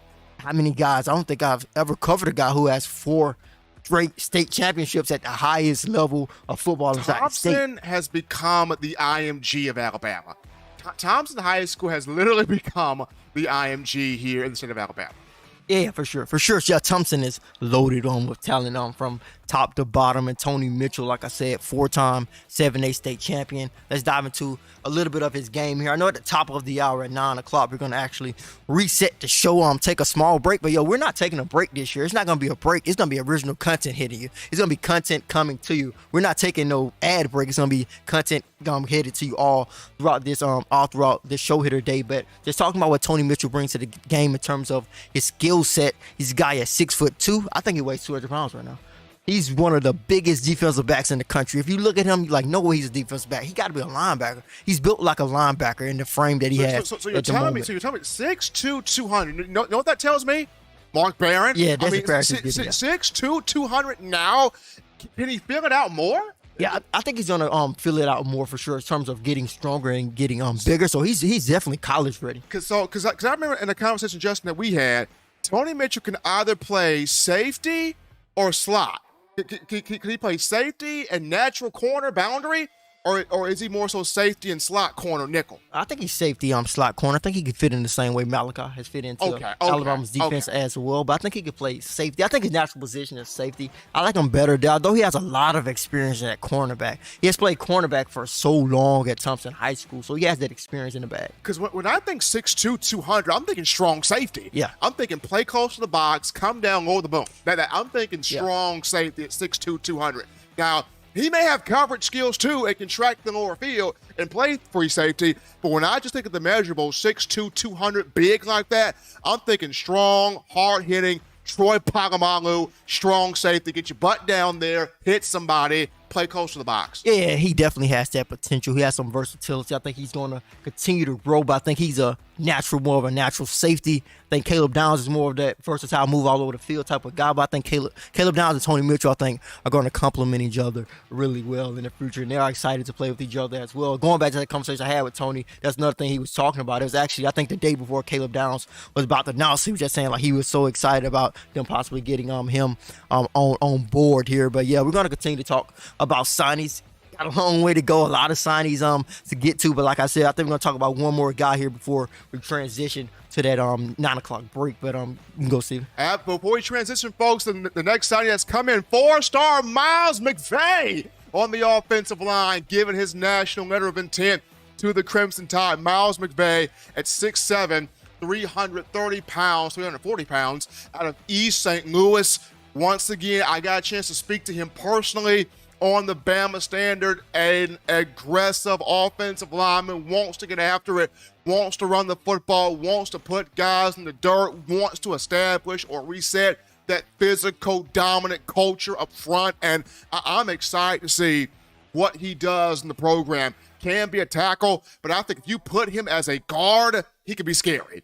He could be very, very scary as an offensive guard because you get that 6'7", 330-plus pounder moving right in your face, getting right in your grill, coming right for your head. That's going to be fun to watch. That's going to be exciting to see in action on the field. I enjoy talking with, but when I watch McVay's tape, Justin, there's so much to love about this kid. Yeah, he's definitely a great kid. But like when I talked about him earlier, when you said he was talking about going up against Will Anderson possibly at practice, because he's a guy, like I said, tough kid. I really like what he brings to the table in terms of the toughness that he plays with. There's a lot to like when you talk about Miles McVay at any point in his recruitment. He's a guy who the Crimson Tide just seemed to prioritize from the moment that they saw him at camp. And after that, he just seemed to be at the top of their recruiting board. And this film actually coming from when we went to Georgia to see him play. He's actually from East St. Louis, a product of Illinois. But he's a guy who the Crimson Tide should be really excited to have. I think he's a guy who's going to really benefit from Alabama's strength and conditioning program dropping some weight. I think we saw Jaheim Otis really benefit from that. And Nick Saban talked about this. Alabama doesn't have a weight problem anymore.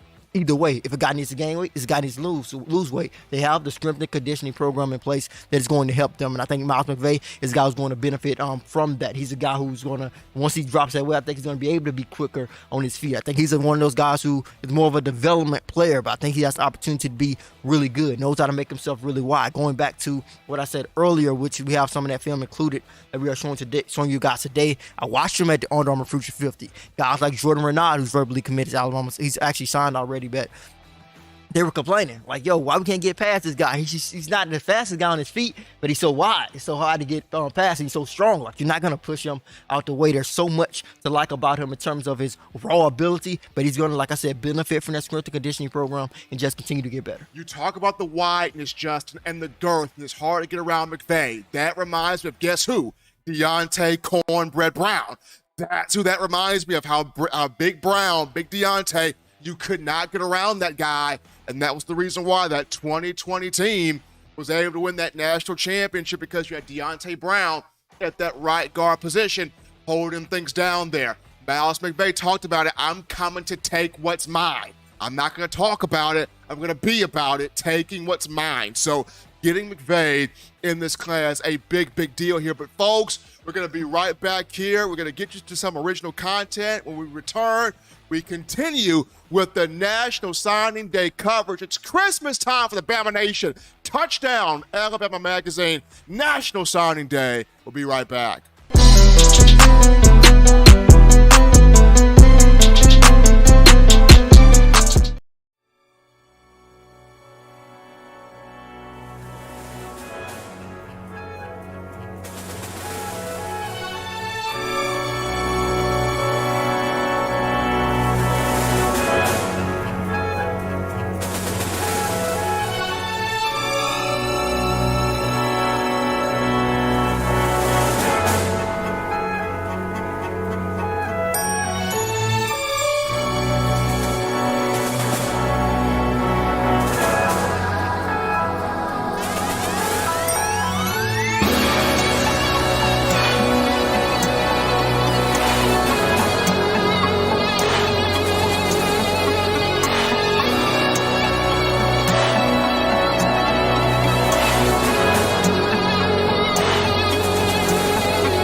Smith, scouting and recruiting analyst at Touchdown Alabama here at Piedmont High School in Piedmont, Alabama. Here to check out the Crimson Tide's 2023 four-star offensive lineman commit, Quiz McElderry out of Anderson High School in Anderson, Alabama.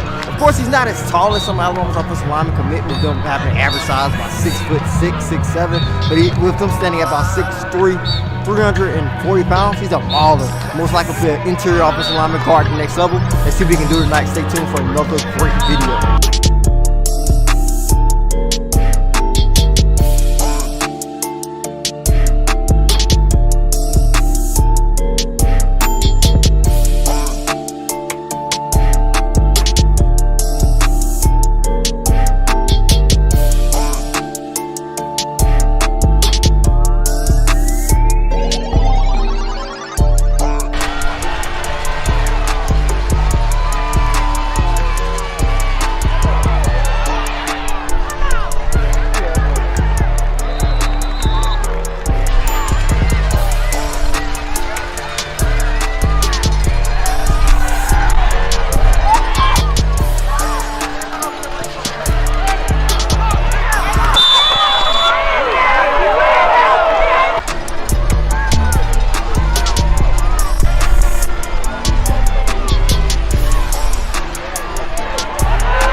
First off, big win, man. No Piedmont State champions. Are you guys in the same county? Not in the same county? Pretty close, though. Yeah, it's same. Basically, you can say that. Yeah, okay. What does this win mean to you guys stand undefeated? It means a lot because it's been a long time since Anderson went 6-0. And playing Piedmont, you know, they 3A state champs, #1 in their class. We #5, but we really don't care about that. We just worry about taking it on one game at a time. And we're going to be state champs this year. You can believe that. And just playing them, you know they're a great team, but we knew we was going to come out with energy. We know we don't get tired, so we tied them down, started picking up the score. We came out a little slow in the first quarter, but in the second quarter we picked it up. So, hey, you see the result on the scoreboard.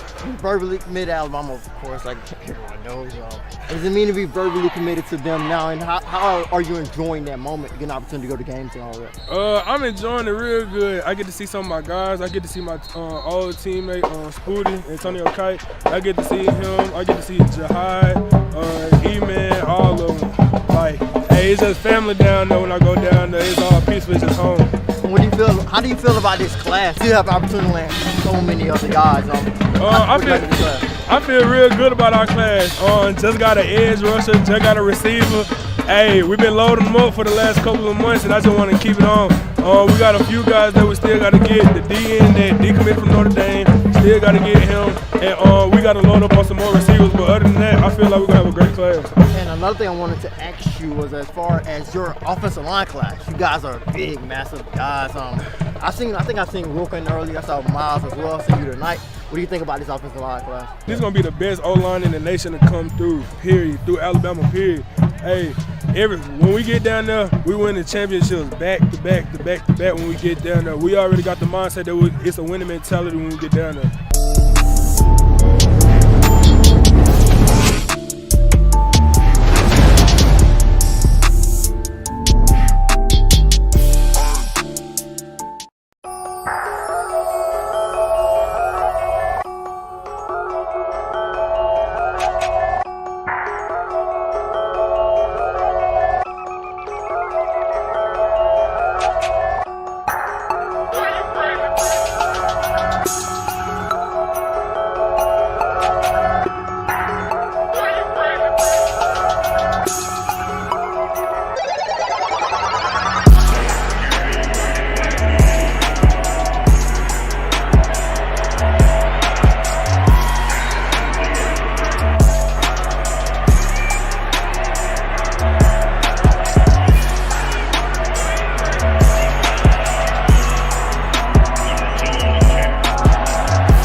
What's up, everyone? Justin Smith there, scouting and recruiting analyst for Touchdown Alabama. Thank you guys for joining us for another great video here in Madison, Alabama tonight to check out the Crimson Tide's 2024 5-star defensive back commit Jahlil Hurley, long, rangy defensive back who has experience playing cornerback and safety, projected to be a cornerback at the next level. I'm excited to see him again live in action. Stay tuned for another great video.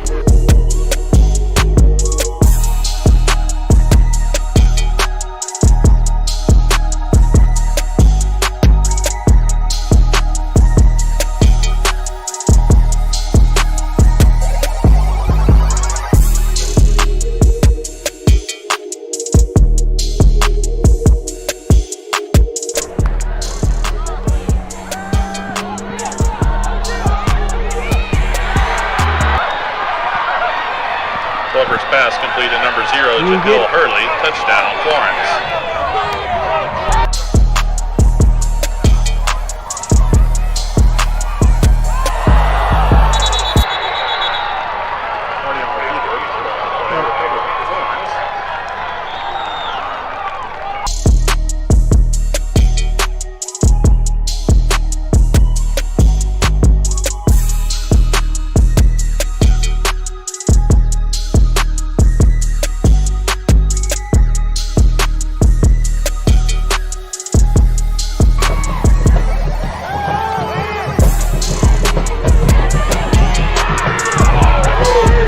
Halftime. It is getting a bit chilly tonight in Madison, Alabama, but Jahlil Hurley has had a very hot first half, showing a lot of different parts of his game, showing a lot of things in bump and run coverage, incredibly long arms that you guys see on that 6'3" frame. He's also showing his comfortableness in different zone coverages, which is something I said at the beginning of this video. See him dropping back in cover 3, see him looking comfortable in man-to-man coverage, showing complete coverage down the field. Also see him on the offensive side of football. Could he play wide receiver at the next level with a release like that? I think Alabama could give it some consideration, showing off those ball skills at the end of that touchdown reception. I'm liking what I'm seeing out of the 5-star, showing why he is a 5-star athlete. Also coming out making some tackles and run support. Let's see what the second half has in store for the 2023 5-star defensive back recruit.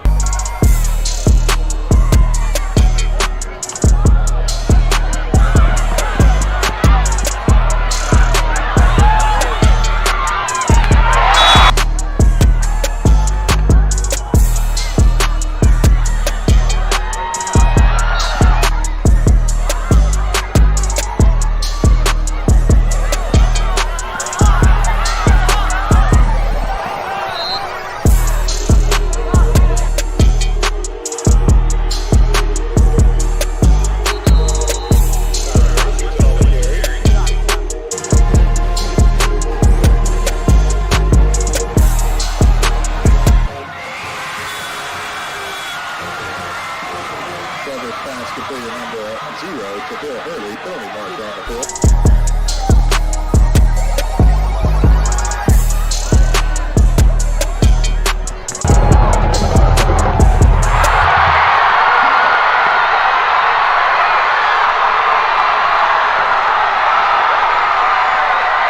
Just got done watching Jahlil Hurley playing. What a game, man. He blocked the game-winning field goal, would-be game-winning field goal for Bob Jones High School for Florence to take the win.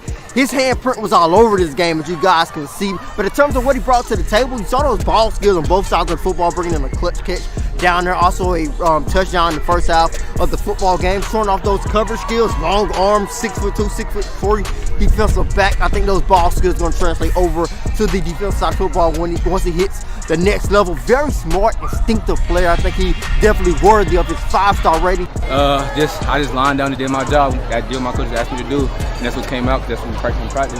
You know, the live blocks, and that's I actually feel like I do in practice, and it came out victorious. As far as you are a 5-star defensive back, of course. As far as your game, what are some of the areas that you have been focused on as far as you getting better this season? Probably, man, just all around, because in college you got to be an all-around player playing the college level, so just all-around player. Of course, you're committed to Alabama. How's that been, being a commit? How have you been enjoying that moment? Great, man. It's been a wonderful journey, you know. Decided to get down there in January and get started. As far as you guys having a great defensive back class, you, Tony, and Caleb already as 5-star recruits. How excited are you to get an opportunity to play with those guys? I'm excited, man, because there's 3 big guys. We can that's some people we can put into the secondary to help it grow. Not saying they don't, you know what I'm saying, help it grow. Hopefully win some natties up there and the next step get to the league. And of course, Nick said you get an opportunity to play under him. What does that moment mean to you? What does the opportunity mean to you to play under him? I'm grateful. Like, all glory to God to put me in a position to play for the greatest coach of all time, the GOAT. You know what I'm saying? So just blessed. As far as your 2023 class, loaded from top to bottom, Yes, including sir. those defensive backs. Yes, Any guys that you want to possibly add to this class? I don't even know right now. I got my eyes on a couple people, but I ain't gonna release that right now. Just to let that happen, and then y'all see when it happen. Be a surprise to y'all. Thank you guys so much for joining us for another great video. Be sure to hit that like button, subscribe as well to Touchdown Alabama. As always, I am Justin Smith, the scouting recruiter analyst at Touchdown Alabama.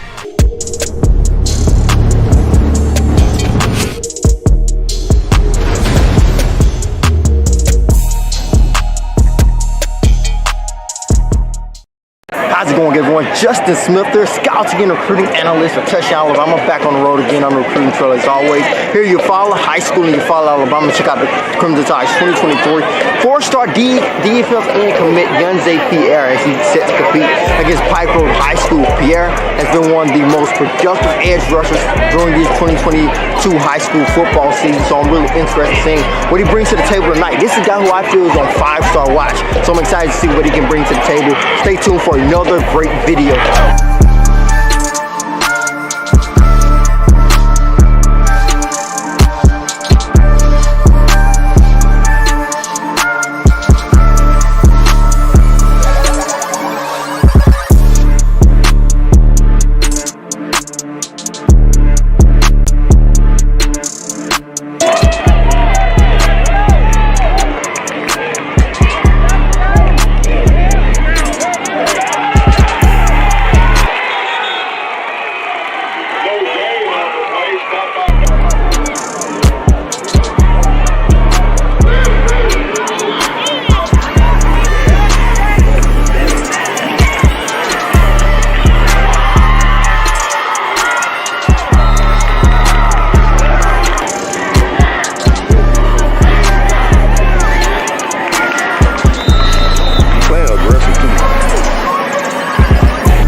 Here you following Pike Road heated matchup. Alabama safety coach Charles Kelly is in attendance. Of course, he's the primary recruiter for Yhonzae Pierre. Checking out the explosive edge rusher. Some of the things that we've really seen early in this matchup is how explosive he is off of the snap of the football. Also his versatility in terms of playing the inside at times, getting down in a 4-point stance, rushing from standing up, also rushing from that 4-point stance. Looks comfortable in each, but that quick explosive first step, his timing of the snap is really incredible. Also, I think he plays really well in space, taking on some blocks really well. So I think we're seeing a lot of things that are really good in terms of this first couple of quarters out of Yhonzae. Let's see what the second half have in store. Tell you soon.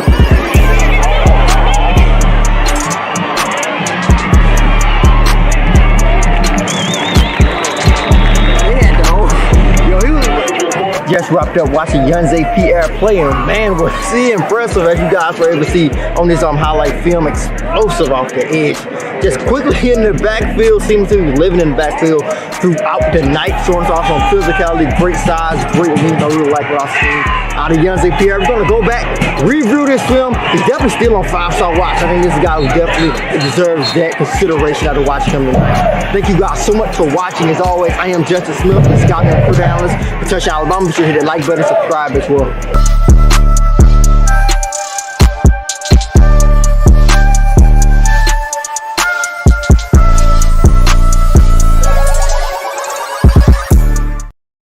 We go live, they gon' sign. National signing day, we live. We live. TDA, you know we live. National signing day, signing day, TDA, we live. National signing day, signing day, TDA.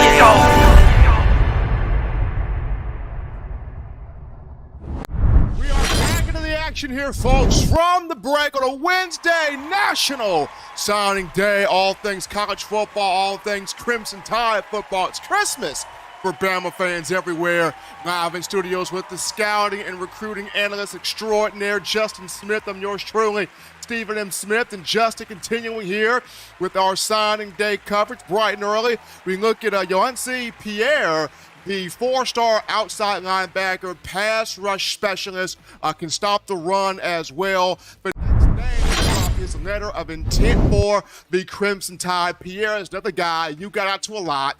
A lot of his games, a lot of his highlight, a lot of his film, a lot of his footwork, his quickness, his ability, his potential. What do you like the most about Pierre, watching him, studying him? Where are his next areas of growth? And, how does he fit in to this linebacker pass rushing room here? I think he's going to fit right in, explosive. I think as soon as he step in, he may be the most explosive, quick jump off. He may have one of the quickest jump offs once he hits that outside linebacker room. This is just how explosive he is off the edge. I think in terms of him continuing to grow and continue to get better, he's the guy who's going to benefit from Alabama strength and conditioning room in the opposite way. He's going to add on some muscle. He's going to continue to get bigger. I think that's his biggest area of improvement, because I saw a couple of times at high school football level when a nice size offensive lineman smacked him. They smacked him pretty good. Of course, so he's got to be able to sustain that, stack, and shed off guys. So he's got to sustain that. Yeah, that's why I feel he's going to grow the most. And I think that's something that can be fixed, because once he gets stronger, he's going to be able to do that better. But I think his biggest strength of his game is the explosiveness off the edge, be disruptive. He's also a guy with great backside pursuit. This is another thing that I see on the recruiting trail. Some of the top guys in the nation have terrible backside pursuit. And a lot of times backside pursuit, of course, is based on athleticism and speed and closing speed off. That plays a role in it. But a lot of it is effort.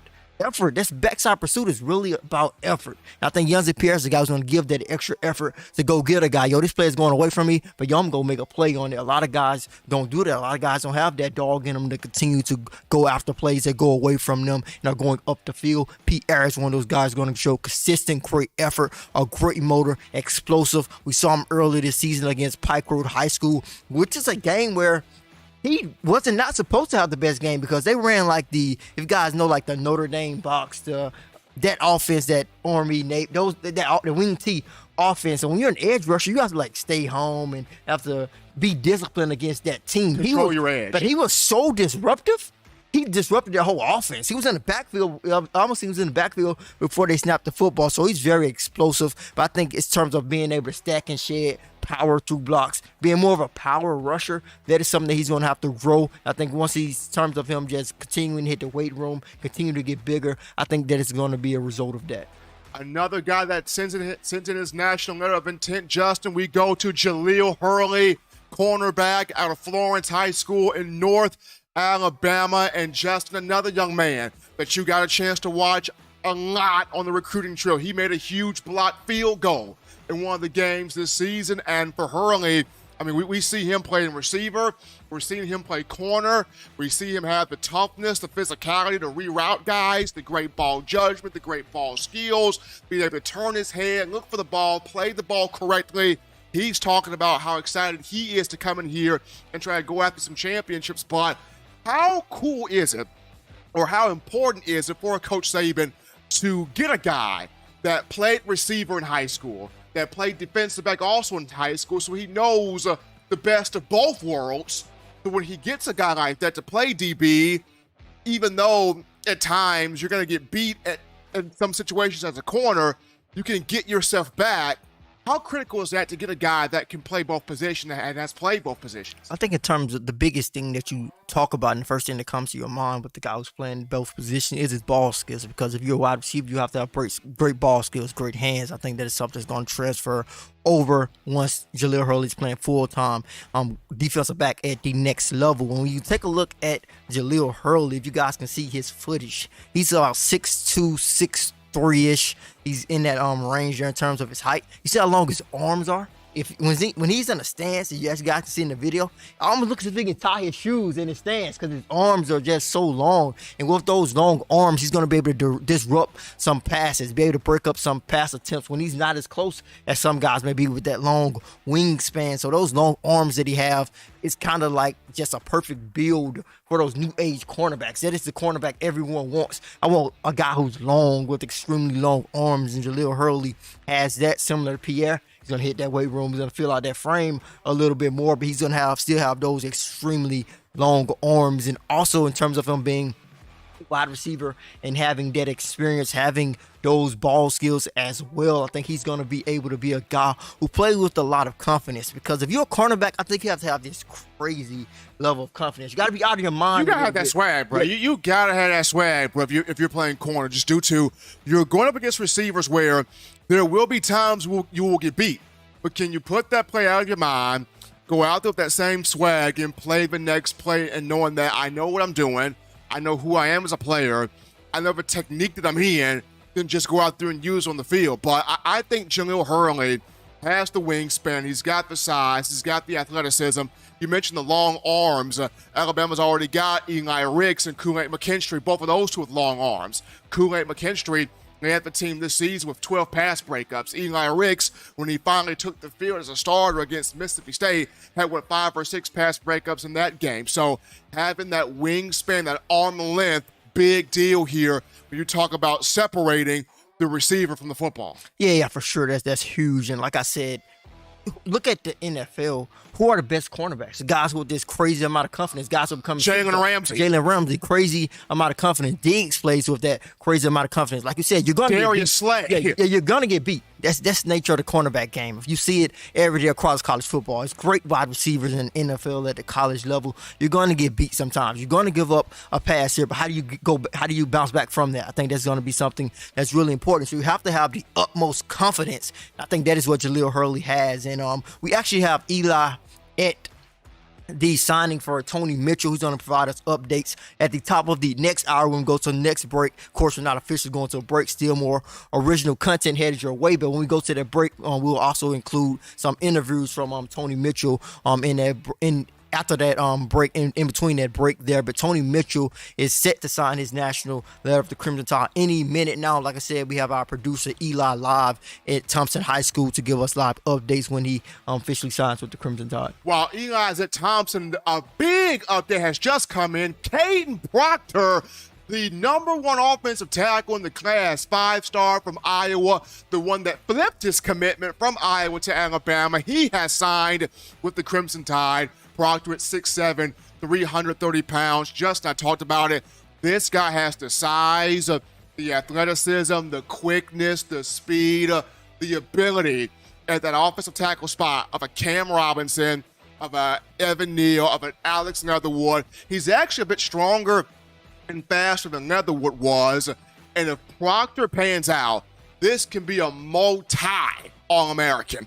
That is how big his ceiling and his potential is as an offensive tackle. Yeah, for sure. You definitely are talking about a guy with some aggressiveness, quick, very agile type of offensive tackle. No, it's no surprise he's the #1 offensive tackle in the country. And the thing I talk about when watching his game is his quickness off of the football. That's something you really talk about when you talk about defensive linemen. You know, he's quick, has a quick get off and all that. But he's a guy who's quickly off the football. And when you're a defensive lineman, you have to be even quicker. It's going to be harder to be quicker than Caden Proctor. He's a guy who's quick on his feet as well. Nice footwork. He's a guy who can get down the field, get to the second level, block down the field. So he has some great mobility. So it's no surprise he's the #1 offensive tackle in the country. And looking at this recruitment, just a perfect example that Nick Saban is still Nick Saban and Alabama is still Alabama, because you go to Iowa. He's committed to Iowa. Of course, he was down before he committed to Iowa. He was down to Iowa and Alabama. So Alabama had a good chance. But then you go take a trip. Nick Saban goes to Iowa. He goes to their home and say, Big yo, Ten country. yeah, and say, yo, we still want you. We still want you to be a part of this. Not only did Caden say, yo, I'm going to give you that look, Caden and his family traveled to Tuscaloosa on their own dime. They already took their official visit. Of course, official visit is paid for. They took official visit during the summer. So they came back on their own charge to take that unofficial visit just to make sure that they made the right decision. It seemed to go really well. And I just think that just paints the picture of how great Nick Saban is on the recruiting trail, that he's still Nick Saban. I think, Justin, for Coach Saban, it was, I have to return to the core value of how I started this program. And the core value is getting back to being physical, getting back to being tough, getting back to being disciplined, getting back to let's get those guys who really, truly want it. I look in their face. I look in their eyes. I look in their depth of their soul. And their soul tells me I want Alabama football. And I think with this class, Saban has gotten back to that. Getting guys like Proctor, McVay, Alinen, Downs, the list goes on. Those guys, you can look through them eyeball to eyeball, and they will tell you, I want Alabama football. And this is what Nick Saban had to try to get back to. And I think with this class, he's gotten back to it.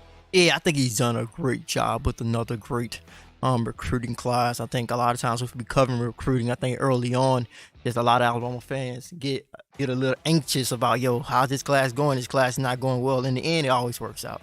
It always works out for Nick Saban in Alabama. As long as Nick Saban is there, you're going to get great players. I see you guys are talking in the chat. I do want to answer your questions. I know you're asking about Quay Russo and James Smith. We're going to talk a little bit about those guys here. The gigantic mystery. Yeah, they're going to announce their commitments live at 1 p.m. I think it will be on ESPN. If you want to stream it, we will have our producer Eli there as well, so we will have an opportunity to see what they do. We have some original content from both of those guys to preview the announcement before they announce as well. So those will be great gets for the Crimson Tide just based on what they bring to the table. But they are set to announce at 1 p.m. I think the Crimson Tide are in a really good position with both. And like you guys saying, they are a package deal. And they are the first package deal that I think that is actually really going to work with the guys at this level when both of them are so highly ranked and rated. And I think the biggest thing that why it's going to work is because of their relationship, their brotherhood, just the friendship that they have, always speaking highly of one another. And I know a lot of times when people say they're a package deal, one guy will visit here, another guy will visit there. We're a package deal. I'm like, how can you a package deal? You're not visiting together. You're not doing everything about your recruiting together. But these guys, totally different. Every visit, we're together. Everything went together. A lot of fans are right now also just in the chat saying that this class is giving them the vibe of the 2017 class. And that was the class that had, of course, Tua Tagovailoa, Najee Harris, Devontae Smith, Jerry Jeudy, Henry Ruggs. Now, that class did their thing on the field. This class has got to do the exact same thing, but the potential is there. The last package deal Alabama had in a recruiting class, you would have to go back to 2015, where it got Calvin Ridley and Sean Burgess-Becker, both from Monarch High School in Coconut Creek, Florida, in the same class. Now, Calvin Ridley ended up being the better of the deal in both of those two, but I think if you end up getting James Smith and Quay Russo, this package deal out of Carver High School in Montgomery will actually be more fruitful for both guys. Yeah, for sure, man. These guys are so talented, man. I speak highly of them every time I talked about them because similar to a lot of these guys we are showing you videos of, we have been analyzing these guys, evaluating them, went to their weight room, went to Madhouse training in Montgomery, Alabama, spent some time there with those guys. Saw a couple of their games this past season, and they just continue to get better and better. Specifically, Quay Russo, his closing speed is elite. Ridiculous how quickly this kid closed on the football. And if you watch him walk into a room, you're going to say, yo, that's a D1 football player. And I'm saying this, I'm being honest. If you guys ever saw Quay Russo, you would probably agree with me. I think the moment if he signs with Alabama, he comes to Alabama, he's going to be the biggest linebacker in there, one of the biggest linebackers in the room. He looks like a transformer. Like I've seen him. He looks like a transformer. And then when you listen to James Smith talk, not just him playing, take him playing completely out of the equation. Listen to this brother talk. You know who he sounds like? Jonathan Allen. Isn't this man tell you, like, I just want to go smack a brother in the face, man? He sound like Jean. He sound just like him. So James Smith is a complete bully. Quay Russo, lateral quickness, physicality, shoot gaps, can play in coverage, can rush the quarterback, and he's built like a transformer. So that's what I'm saying. This package deal would be fruitful in both parties versus the 2015 package deal where you got Calvin Ridley and Sean Burgess-Becker, but Calvin Ridley was more so the beneficiary. Yeah, for sure. They're gonna, like you said, everybody involved is going to benefit from this if they sign with Alabama. And speaking of James Smith, like you said, perfect example. Bully, guy who loves contact. He loves the trenches, man. You don't see a lot of guys who love being in those trenches, taking those hits every play. He loves it. He embraces it. He's a guy who consistently plays well every play. And I think I heard one person say, I heard like somebody criticize him like he take plays off. I seen this guy play like 2 or 3 times. He's never taken a play off. He went to IMG Academy and literally was one of their best defensive linemen when he played there. Constantly dominating. It's kind of hard when you go to IMG Academy to stand out when you're playing along with so many great guys. So James Smith is the real deal, in my opinion. One of the more violent defensive linemen I have ever seen play, and he always plays with that physicality. Now, I remember you had spoken in the most recent class, just in 2022, in terms of violent defensive linemen. You pointed out Curtis Perry. Is James Smith more violent than Curtis Perry? Yeah, they on the same level. Okay. They're at that same level. Coincidentally, they both worked out at Madhouse Training, and also I talk about this game a lot. I think it's the most violent high school football game I've ever watched. And coincidentally, it was Carver Montgomery versus Park Cross High School, James Smith versus Curtis Perry. The first play, Curtis Perry sacks the quarterback, ripped his helmet off. James Smith hits a guy, knocks his helmet off too. It's just how violent that game was. So let me tell you, while you were at this game, just how many paramedics were out there? Like how many ambulances were out there for that game? It was a hard-nosed football game. I loved it, just watching it and watching those guys get after it. You guys can watch that film. I actually got some film for Curtis Perry for like a couple of years ago that you can watch of that game. You can see how violent that game was, and those guys love that physicality. Those Montgomery guys, and I think they'll be great gets for the Crimson Tide. Looking at Quay Russo and James Smith, both are considering Alabama, Auburn, Alabama State, Georgia, Florida, and Ohio State. In the end, I think it's going to be a recruiting battle. If you've been watching the process over the last couple of weeks, really the last couple of months, I don't think over the last like 3 or 4 months, we have been able to do a show without talking about Quay Russo and James Smith. But those guys, I think it's going to come down to an Iron Bowl recruiting battle. I give Alabama the edge right now. If they go to any other school, my guess would be Auburn, just based on the relationship that they have with the Auburn coaching staff. Hugh Freeze seems to have thrown the kitchen sink at them, which is what you expected. They have a great relationship with Nick Saban, great relationship with Freddie Roach. They did have a great relationship with Charles Kelly, who has moved on to Colorado. But I am going to give some praise to Charles Kelly, because I don't think I've seen since my time recruiting where a guy takes another job and he just stays at the school and literally takes visits, like still goes on visits and recruits, and still is speaking highly of the Crimson Tide. I know he actually told, like I said, the coach is, but he actually told one high school coach that he was not going anywhere, just trying to basically put Alabama in the best position. So Justin, how much has Pete Golding played in terms of Russo and Smith also? Pete Golding has definitely played a bigger part in Quay Russo, with him being a linebacker. I think they have a great relationship with him. I wouldn't give him a lot of the credit. I think if they sign, I think you give credit to Charles Kelly, Freddie Roach, and Nick Saban. But he does get some of the credit. But I think more credit goes to those other guys. But yeah, we have Tony Mitchell signing ceremony. Actually, are we gonna be able to view it live? Yeah, we're actually gonna go live right here, guys. To I got Elon right there on the scene. Tony Mitchell's live ceremony here at Thompson High School. We're gonna put it up for you guys, so you guys can be able to see Tony Mitchell sign to the school of his choice. Of course, we think it is going to be Alabama, but of course Auburn pushed for him late. Texas A&M pushed for him late in this 2023 recruiting cycle. We're gonna try to get that video up for you guys. We got the live stream ready. He hasn't signed just yet, but we're gonna bring that live stream to you. Like I said at the beginning of the show, we did not want to leave any stone unturned in terms of content for you guys today, giving original content, live updates, give you guys everything that you want to see. Along with this live announcement, once it begins, we'll also have interviews with Tony Mitchell that will play on the break as well. So a lot of great content headed your way. Boy, you can see the love in the chat and the expectation for Tony Mitchell. You look at in-state guy, 4-time state champion, Class 7A state champion for Thompson High School here in Alabama. You can just feel the expectation from the Crimson Tide fans. What is Tony going to do? I mean, leading up to this day, he's been talking about, I'm locked in on Alabama. I'm not going anywhere. Sold on the Crimson Tide, despite the pushes from Auburn and Texas A&M.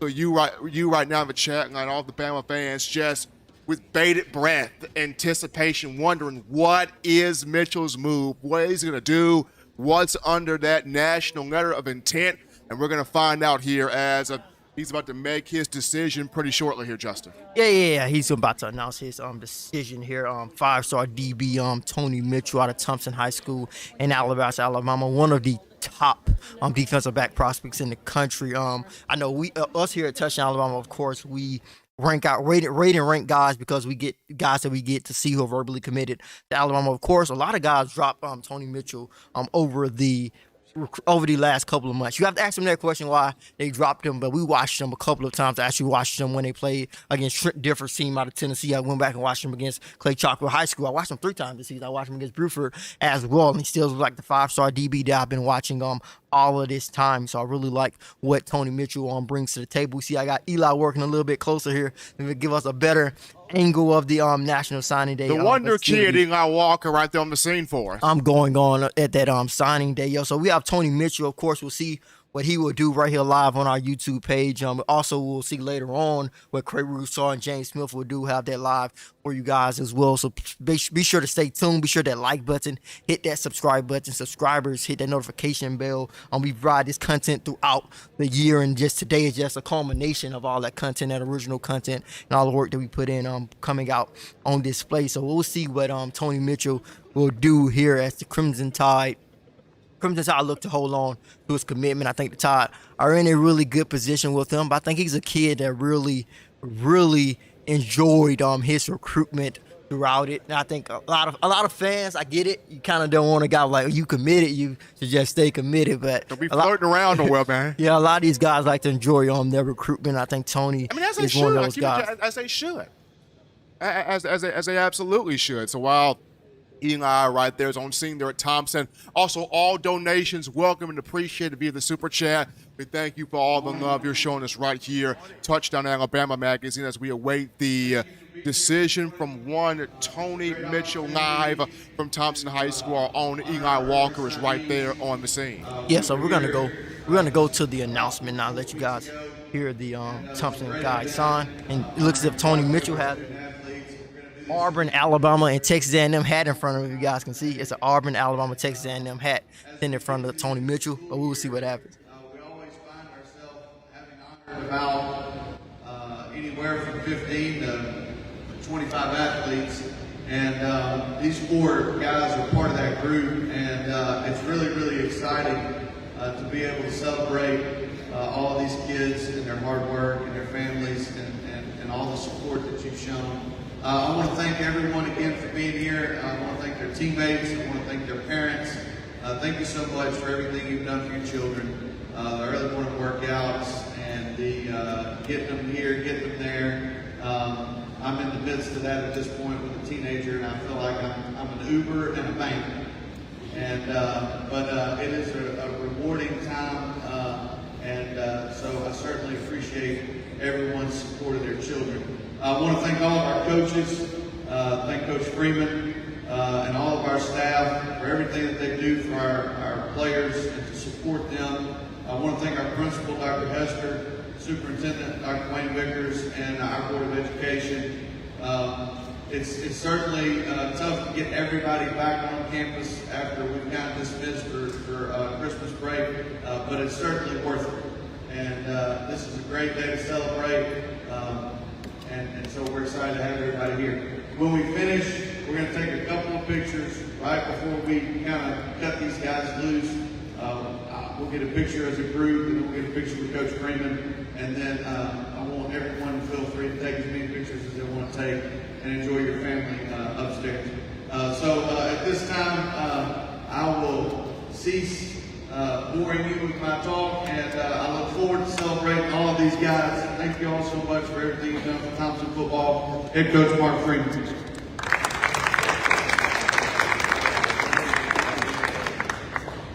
I'll be quick, and thank you for being here today. Thank you for all the support you give us during the year, during their career.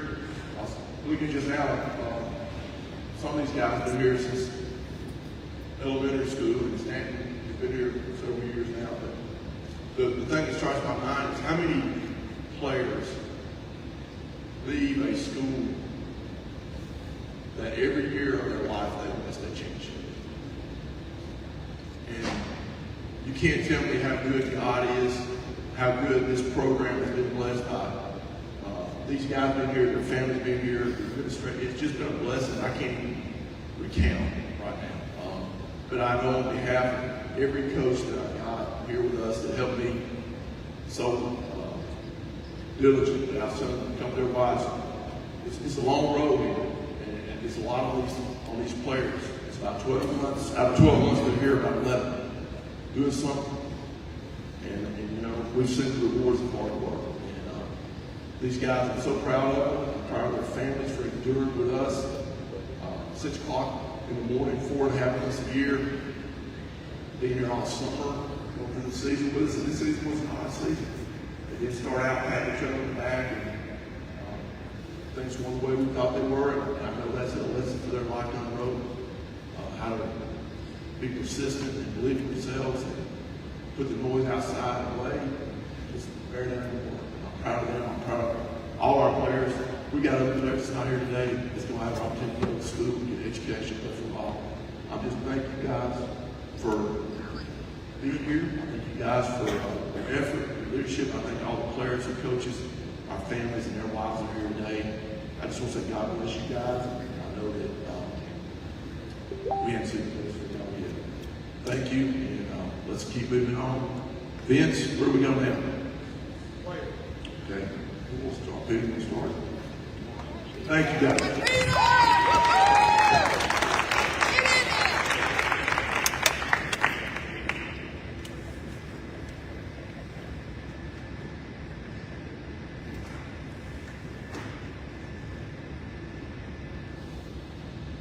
All right, good morning.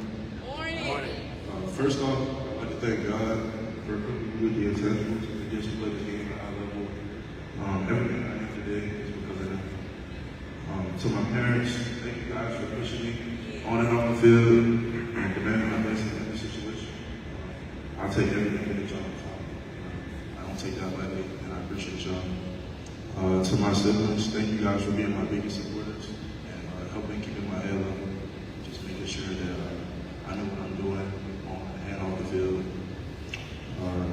I love you guys. Thank you to Thompson Football and Coach Pitts and Coach Freeman for for allowing me to be a part of this program and giving me the best 5 years of my life. The lessons that I've learned in this program are so much bigger than football, and I'll take them with me for the rest of my life. To my teammates, especially my senior class, I appreciate you guys for not giving up when times got hard and trusting that God has a plan for all of us, regardless of our current circumstance. You guys will forever be my brothers, and I will cherish the memories we made together. To my former teammates and my young guys, keep the ball rolling. One thing I can say from experience is people think something can't be done because they haven't seen it happen. Y'all again have a chance to do something that hasn't been done. Don't lose sight of that. With that, for the next 3 or 4 years, I'll continue my academic and athletic career at Clemson University. Go Tigers.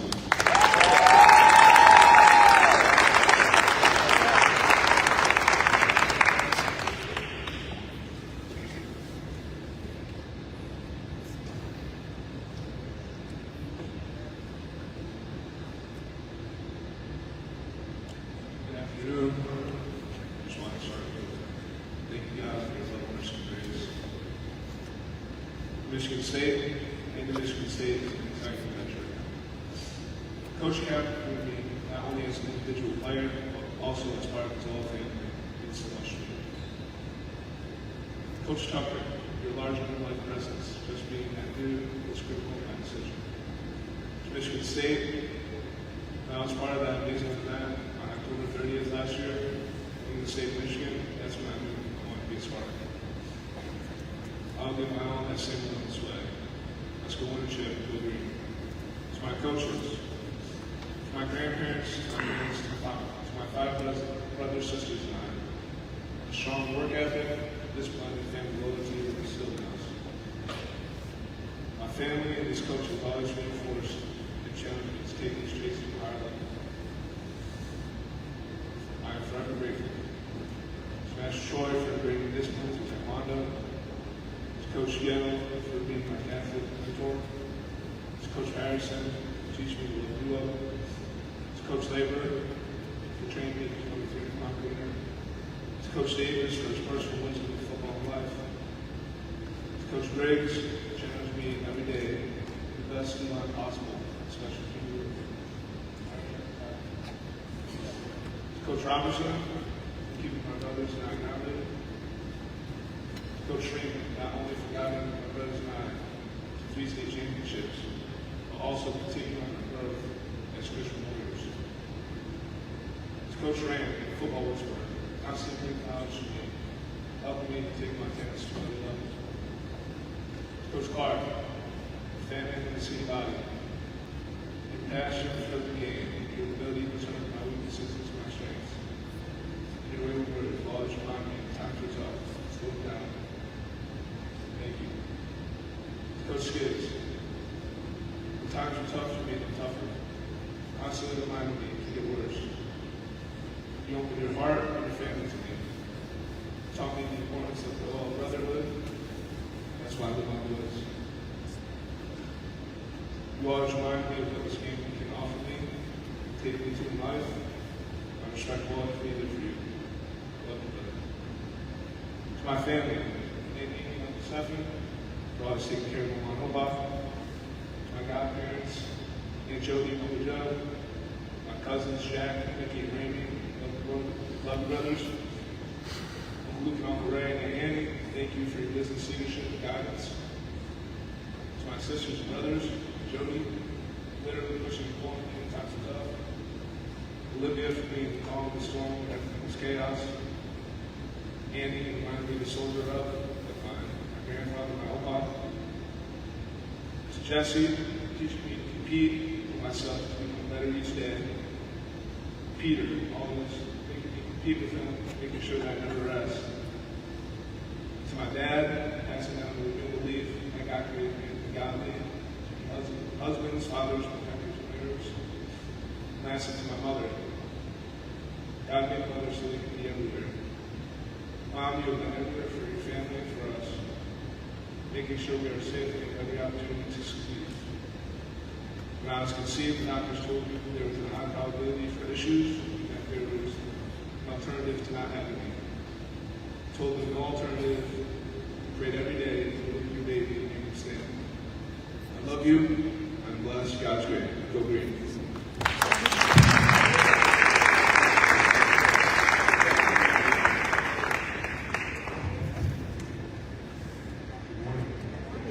First off, I would like to thank God. Without Him, I would not be here. And then I would like to thank my mom. She's always been there for me through everything. And then I'd like to thank my dad. He supported me through all my decisions. And then I'd like to thank Coach Freeman for the opportunity to play at Thompson High School. I'd like to thank Coach Clark and Coach Skids. They've done so much for me, and I'm truly, truly thankful for them. And I'd like to thank Corey for always being my workout partner and always pushing me to be the best I can. I'd like to thank my teammates, my brothers. They'll always be my brothers for life. And then I'd like to thank my true brother, Nicholas. And he's crazy. I love him so much, and he really means the world to me. And I'd like to thank my sister as well. She's been there for me through everything. We've had late night talks about literally everything. And without her, I don't know where I would be. I'd like to thank my grandparents. He's done everything for me, my granddad, and I'm truly, truly thankful for him. I'd like to thank my friends and my family. I love them so much, and I would not be here without them. And I'd like to thank to fail multiple times. With that being said, I'll continue my academic and athletic career at Stanford University.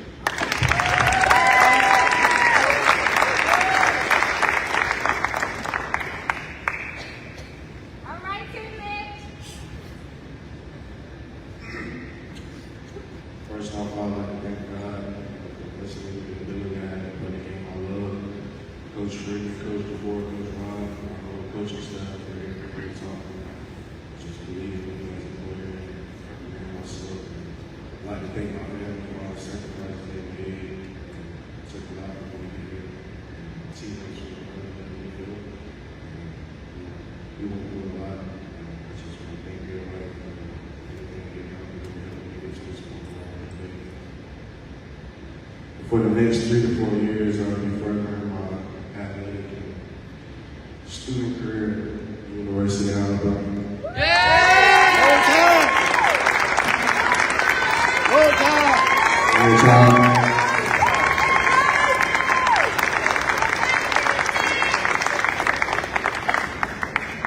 Okay, we're back. You guys officially saw Tony Mitchell sticking with the Crimson Tide, holding on to his commitment to Alabama. Man, that was like waiting for a blood test, man. Justin, we had everybody talk about thanking the mama, the daddy, the grandmama, the great-grandmama, the girlfriend.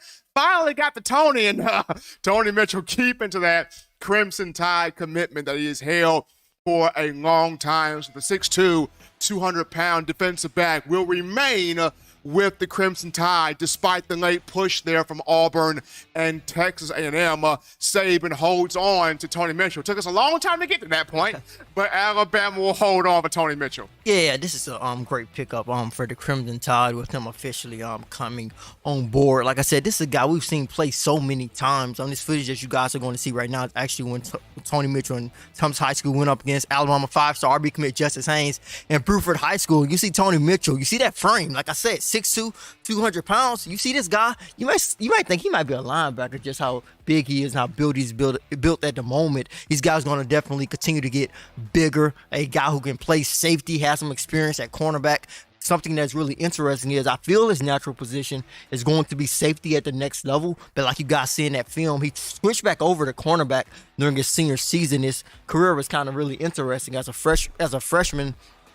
Well, he really started off as an 8th grader, got his first offer from Tennessee, committed to Tennessee as an 8th grader, and I think that shows just how long he's been getting recruited. But as a freshman, started at cornerback for Thompson, won a state championship. Started at safety for Thompson as a sophomore, won a state championship, of course. Started at safety as a junior for Tufts High School, another state championship.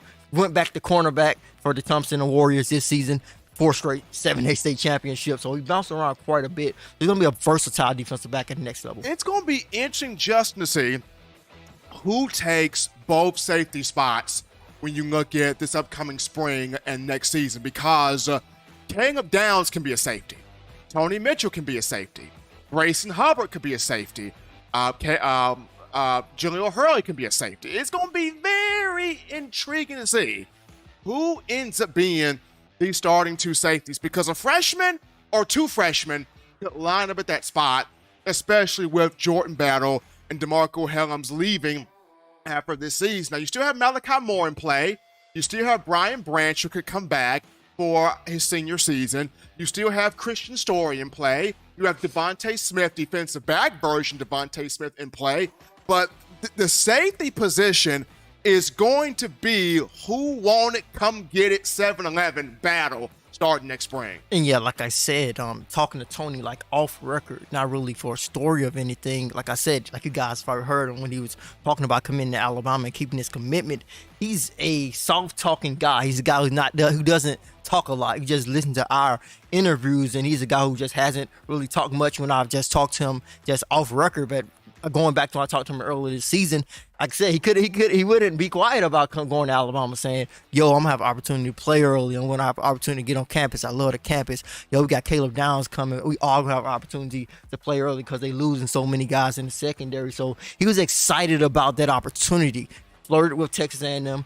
Flirted with Auburn because, like I said, I think he's a kid that wanted to enjoy his recruitment. So this is a big pickup for the Crimson Tide as well. Unfortunately, they did lose his teammate, who you guys saw, 5-star defensive end Peter Woods, commit to Clemson, and it just goes to makes you think that's how this class is gonna be great.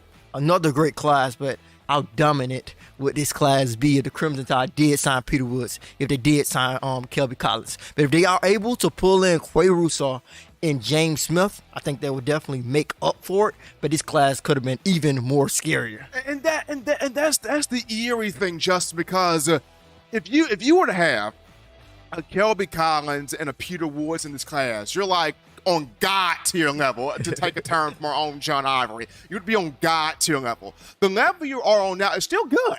It's still quality. It's still an elite level. But if you would have had a Peter Woods in this class and a Kelby Collins in this class, it would be something otherworldly. But if you hold on to James Smith, if you hold on and you get Quay Russaw, then if you're Nick Saban, you closed strong, you got what you needed to get, and then not to mention, still pursue the portal for some options if you could use the portal for some options. But I definitely concur with your thought, just knowing, man, what could have been if there's an Alabama hat on Peter Woods' head instead of the Clemson hat. If there's an Alabama hat on Kelby Collins' head instead of the other hat. But you're not gonna get them all. But as many as you can get those guys in the program. Yeah, for sure. And I know, like we expected, a lot of the chat is gonna roll out after the signing of Tony Mitchell, but we expect them to come back because they're going live again later to watch Quay Russaw and James Smith make their big announcement. The chat may shoot up double, triple times that, just based on how popular those guys is and just how big those guys would be if they joined Alabama's 2023 recruiting class. And we do have a super chat here, Stephen from Willie351. Willie351, who's known for them sevens, that's 777. And the super chats from Willie351, appreciate him, and all donations welcome. All donations appreciated. We do this for you, bringing you the best in all things Bama football coverage today, recruiting, National Signing Day. But we're getting back to some other names that have recently put their national letter of intent in. I believe one Edric Hill has put his NIL in for the Crimson Tide. Hill, a very versatile defensive lineman. But before we even get into Hill, I want to talk about Jordan Renaud for a minute here, the young man from Texas as a four-star defensive player. Just when you watch Renaud play, I mean, hard-nosed, gets after it, makes a lot of plays in the backfield. What do you like about Renaud right here before we get into Hill? I think he's another guy who's versatile. He's a versatile defensive lineman prospect as well. When you take a look at a guy like Jordan Renaud, as you guys can see, we see some of his film that we're going to show you today. Some of that film comes from the Future 50. You see Miles McVay at that event, and that's the event I was telling you about as well. You see Olaus Alinen as well. When I went to Orlando for the Future 50, Renaud was one of those guys saying, yo, why can't we get past Miles McVay? He's a guy who's big. He should be slow on his feet. He's not the quickest guy, but we can't seem to get past him. I think that just shows what Miles McVay is going to bring to the table. What Jordan Renaud brings to the table is that power. I know that power I talked about. Yhonzae lacking. He's going to get that power once he continues to get bigger and stronger. Renaud has it already. He's a guy who's already put together really nicely, and he's probably about 6'4", 250-ish, and of course he's expected to be an interior guy. 6'4", 250 is not going to cut it in the SEC. He knows he's got to get bigger. Him and Freddie Roach actually have a target weight that they want to get to. We'll have Renaud on the show a little bit later. He will talk about that target weight and the fact that Alabama wants him to get bigger, to play in that interior defensive line in the trenches at the next level. But Renaud is the guy with some versatility. He has that strength, which is why I think they're leaning more so towards him being an interior guy. I think he's one more of those development guys. If he can get into the weight room, he's going to enroll early, so maybe he gets a jump on things and make an earlier impact than expected. But he's another good get for Alabama. Before we discuss Hill, Justin, I got to go into this right here. Alabama signed so many players in recruiting classes that you sometimes forget a guy or two. But going back to the 2022 class, Alabama did bring in Jake Pope also as a defensive back of safety. Jake Pope, who's big time out of Beaufort, Georgia. He will be in the mix as well, in the battle as well, trying to win one of those two safety spots. Now, a lot of people in the chat are saying, don't forget Jake Pope. I know he's there. I've not forgotten Jake Pope.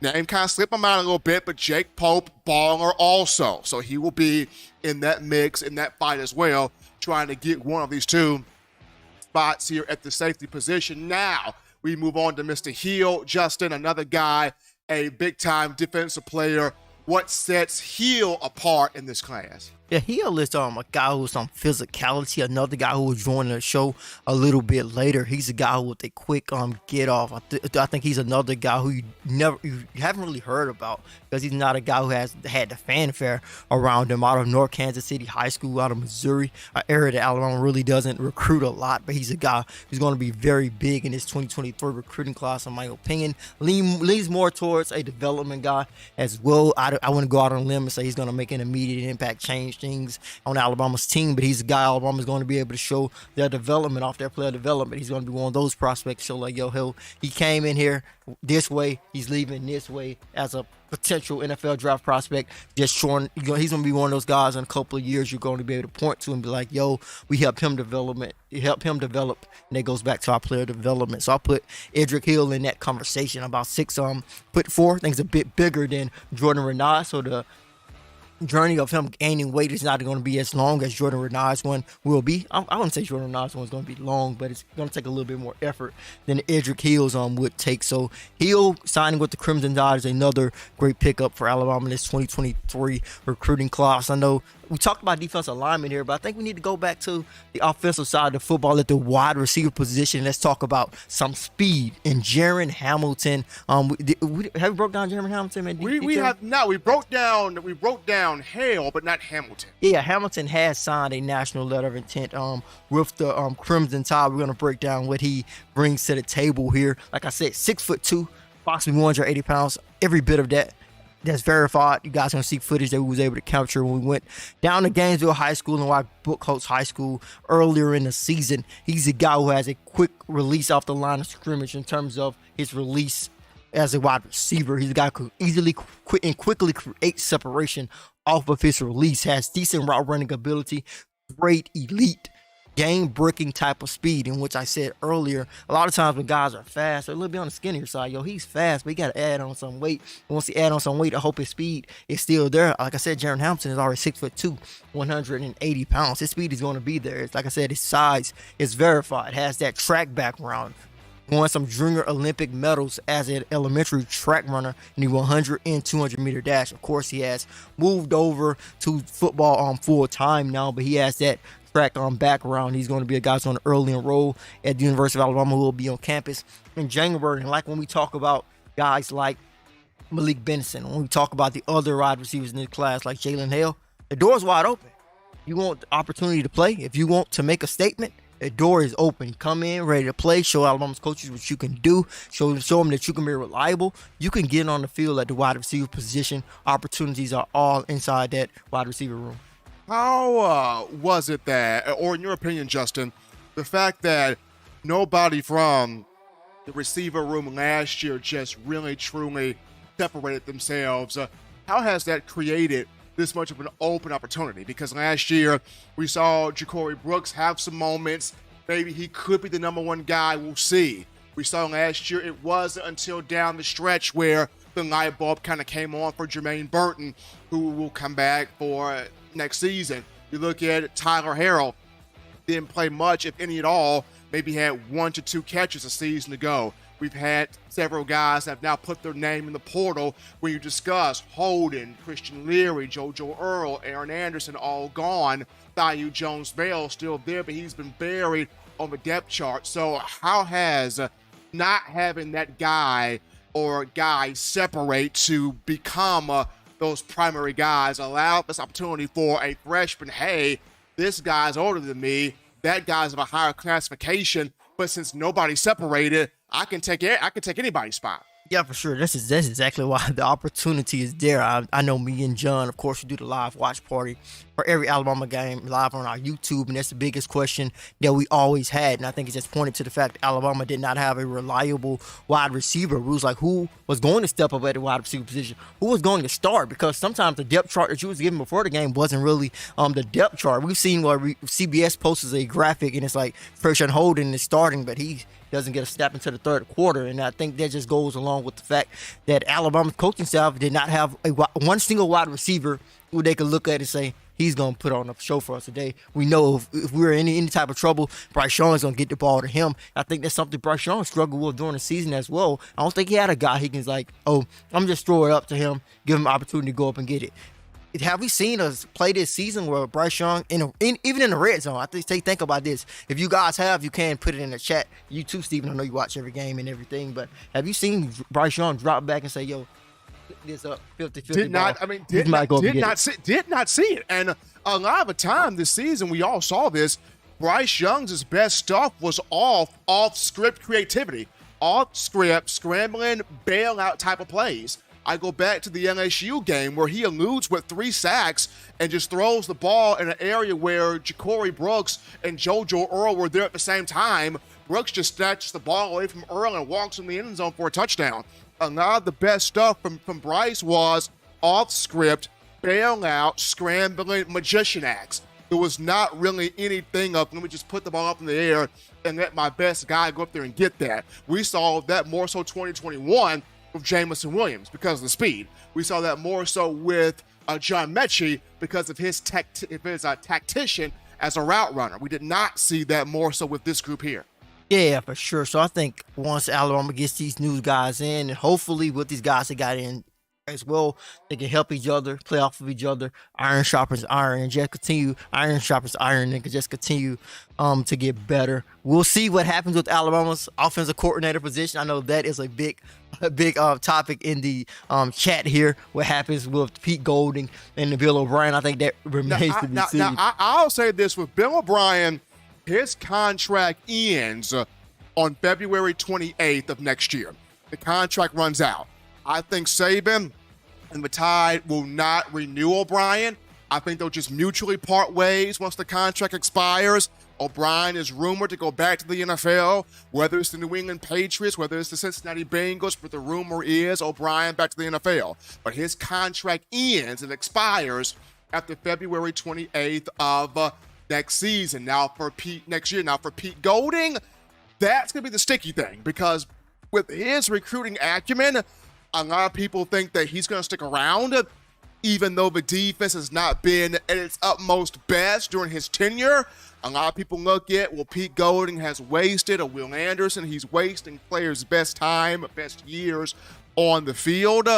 There's just something about Pete Golding that Nick Saban wants to hold on to, aside from recruiting. I'm not quite sure what that is, but O'Brien, after February of next year, his contract's done. I think they'll part ways mutually. As far as Pete Golding, that's where the stickiness lies because of his recruiting acumen.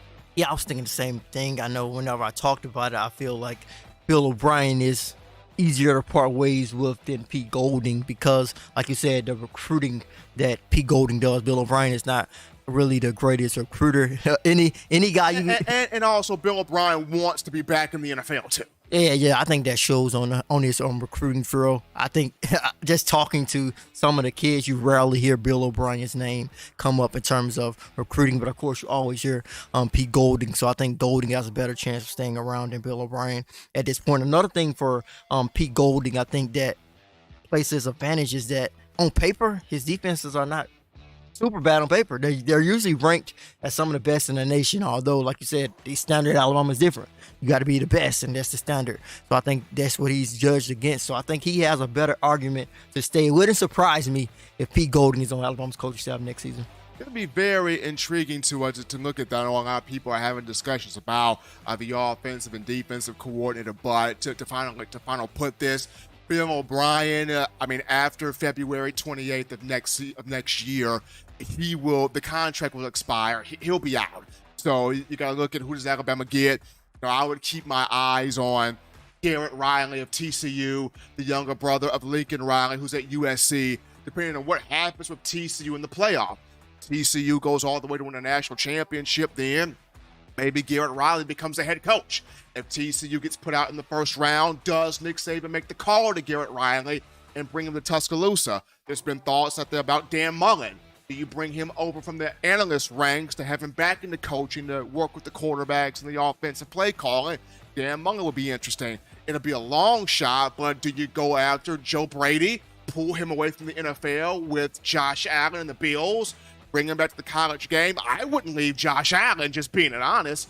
But if Saban's willing to make that move, we shall see what happens on that forefront also. But we're looking at here, has another name come in, Justin. It looks like Eli Holstein, quarterback, 4-star out of Texas. Looks like Eli Holstein has come in here, Justin. Yeah, I don't know if Eli Holstein has signed. I'm going to go John with that. Has Holstein officially signed yet? No, I don't think Holstein is already on campus. We'll talk about him a little bit later. But I think Malik Benson, he has signed. So Benson has signed. Okay, yeah. Benson has signed with the Crimson Tide. Juco, wide receiver out of Hutchinson Community College in Kansas. But going back to Holstein, I don't know why he hasn't been announced a sign. He's actually on campus going through practice. Going through practice. I believe he's wearing number 6. Yeah, he's going through practice right now. The film came out on yesterday. Yeah, I'm surprised he hasn't really been announced, but we'll see. He should have signed. I know he signed, but he should have already been announced because, like we said, he's on campus. But then again, you can technically not be on the NLI doesn't count until the day. So I still think he was signed, but like I said, he's on campus. But Malik Benson has signed with the Crimson Tide, a product of Hutchinson Community College, the #1 JUCO wide receiver in the country. And this guy can do a little bit of everything. When you're a JUCO kid, you're really looked at to make an immediate impact. I think you're even recruited to make an immediate impact. Right. You're looked at. I'm pretty sure Nick Saban, Alabama's coaches, have looked at these guys and said that, yo, we need this guy to come in and play immediately. So he needs to have traits that he need to have some of these traits already. Of course, we're going to help him learn the playbook, but he needs to have some things already. And I think Malik Benson is one of those guys. I think the one thing that Alabama fans are looking at to Malik Benson and they're saying to themselves, please do not let this be another Deron Carter situation. Deron Carter, who transferred from Ohio State, took the JUCO route, came to Alabama. Now, Deron Carter was after Julio Jones. People thought once Julio left, Deron Carter's going to come in here. He's going to be the next big thing, and the dude flopped, unfortunately. It was not the next big thing. I don't think he played it down for Alabama, if my memory is serving that correctly right there, which I believe it is. When I look at Malik Benson, completely different situation. He's got the speed, he's got the hands, he's got the ball skills, he's got the ability to make plays in traffic as a wide receiver. Just having him fully on transition from JUCO to the Crimson Tide in the SEC, and he's got a very great mindset about him wanting to chase those national championships. So for Benson, like you mentioned, Justin, you recruit a lot of JUCO guys to start, to make immediate impacts, to fill in a hole of need. And wide receiver, definitely a position of need.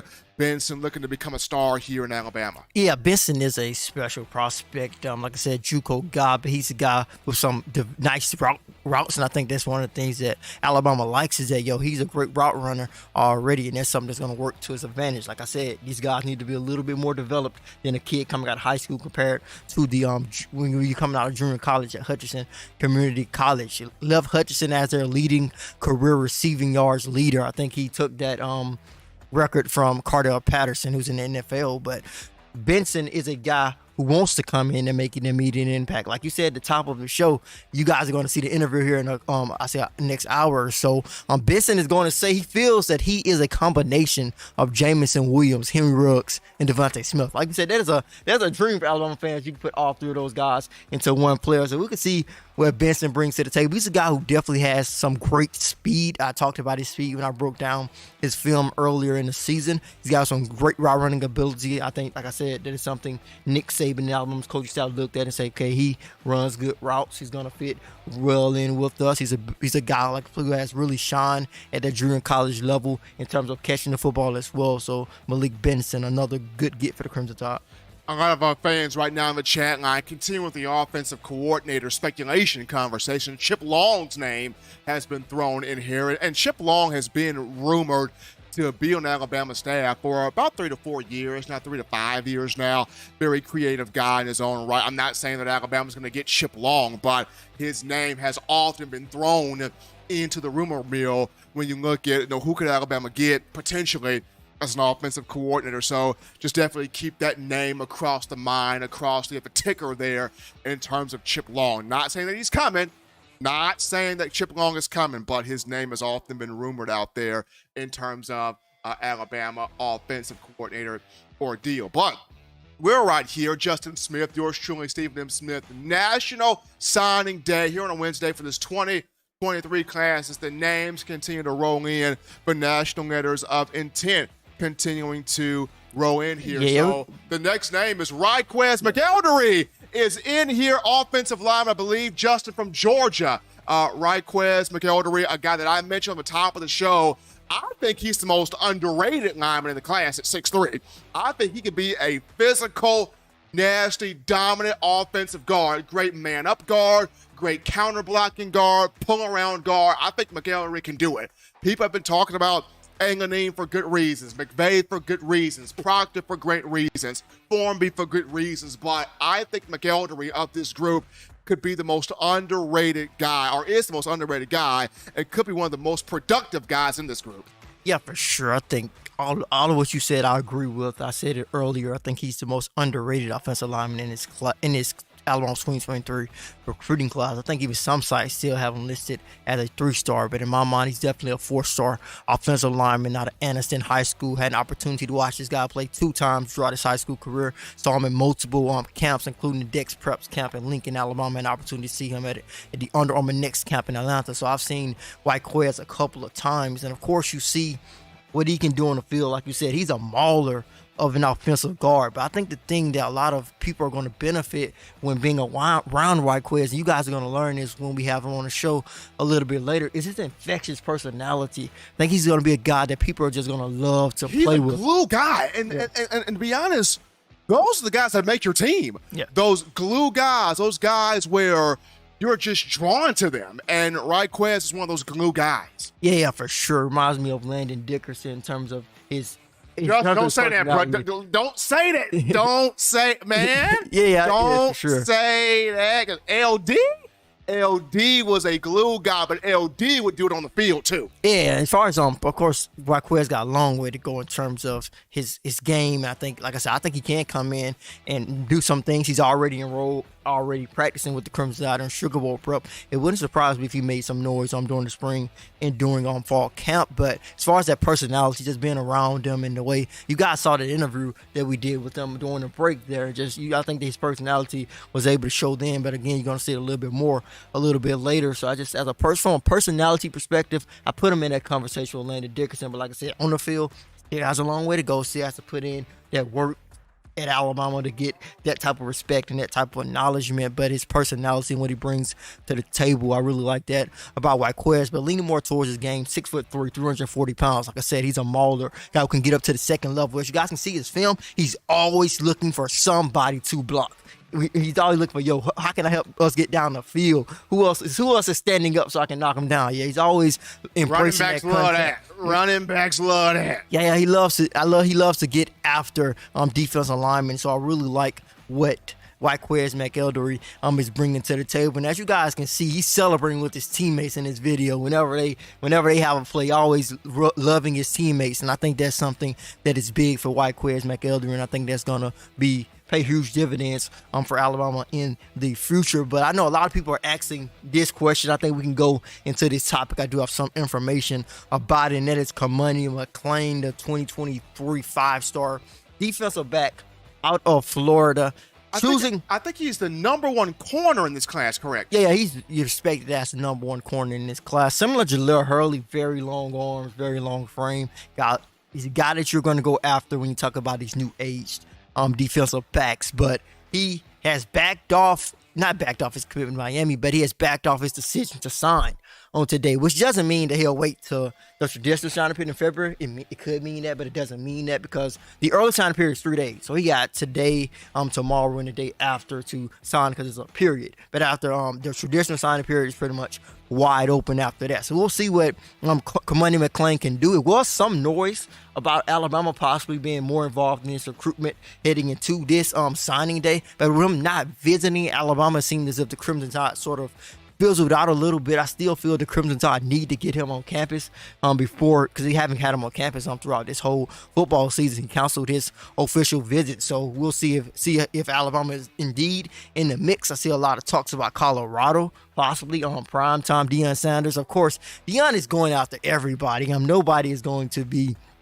miss when it comes to Colorado going after them. I think as soon as Colorado gives you that call, I think a lot of these kids are going to take a look at Deion Sanders without a doubt. Of course, Alabama and Georgia will be fine, but they're going to be in some battles with Colorado, I feel, over the next couple of years. Now, I think of all the offensive linemen, the biggest technician of the class, Wilkin Formby, out of Northridge High School in the Tuscaloosa area. Formby at 6'7". You want to talk about a guy that's got just technician hands as a tackle.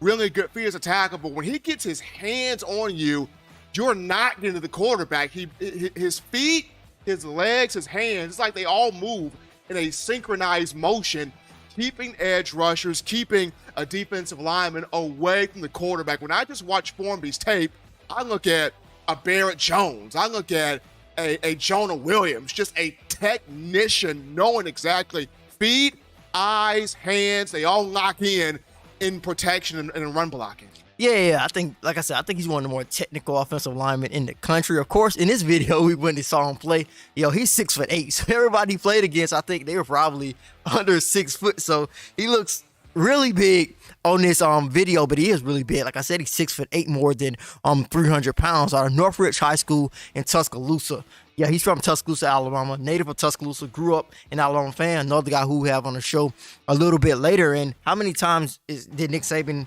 have a 6'8" offensive lineman in Tuscaloosa? Literally, we passed by University of Alabama, who's going to his commitment ceremony. It's like 5 to 10 minutes away. So he's literally staying at home in Tuscaloosa to go to Alabama. And the Crimson Tide knew that they could not let this guy leave, not leave the state, but leave the town of Tuscaloosa. He's a guy who had a lot of offers at Tennessee, he had Ole Miss, at Arkansas. He had a lot of big-time D1 offers, and the Crimson Tide were able to keep him on board. I think he's a better pass blocker than run blocker. I think he needs to get a little bit better in terms of his footwork, in terms of his mobility. He's going to continue to grow there, which is going to help him continue to be a better blocker. I think he's one of the best pass blockers as an offensive tackles in his class, but I think he still needs to grow. But he's a guy, like you said, he considers himself a technician. The way he talks about being an offensive lineman, he talks about it like a technician. He's going to talk about it in the interview that we have later, talking about how it's so technical, and if you do one thing wrong as an offensive lineman, the guy can get past you. That's the way he thinks about blocking. Well, that and the good thing about that is, Justin, is at least if you're an offensive tackle and your run blocking is not all the way there yet as it may need to be, the good thing is if you're next to a guard and that guard's blocking ability is where it needs to be, they can run off that guard. Because I remember this personally, when Barrett Jones and Chance Warmack both played in Alabama, Barrett Jones got a lot of the credit, and Barrett Jones was good, but a lot of Alabama's running plays were ran off of Chance Warmack, because he was the more polished in terms of run blocking where that is concerned. So even if you don't have a tackle that the blocking is right there crisp in terms of the run game, if you got a guard next to him that's just mauling folks down, you can run off of the guard. Yeah, for sure. And with that, John, are we caught up on the signees? I think we are. Yeah, there's one more signing we're going to talk about before we go to another break here. But like I said, when we take breaks, we're not going to a commercial break. You guys are not going to see a blank screen. You're going to see more original content, us hitting the road, more analysis of these guys going to the field and actually seeing them play at the field level. But the next guy we're going to talk about is Ty Lockwood, 4-star tight end out of Independence High School in Tennessee. Another interesting prospect who the Crimson Tide picked up here in this 2023 recruiting class. Something that's really interesting about Lockwood is that I actually met him, like, I would say, 2 years ago at Thompson High School. He was playing a 707 tournament, Southern Express Border War 707 tournament. I just saw him out there dumb, and I was like, yo, Alabama can use a guy like that, because that was during the time where Alabama was struggling to pull in hybrid tight ends. And I talked about this in the past. A lot of times at the high school football level, you see these 6'4", 6'5" wide receivers. Amari Knoblack is a perfect example that the high school just throw them out there wide receiver, and they're playing wide receiver all year.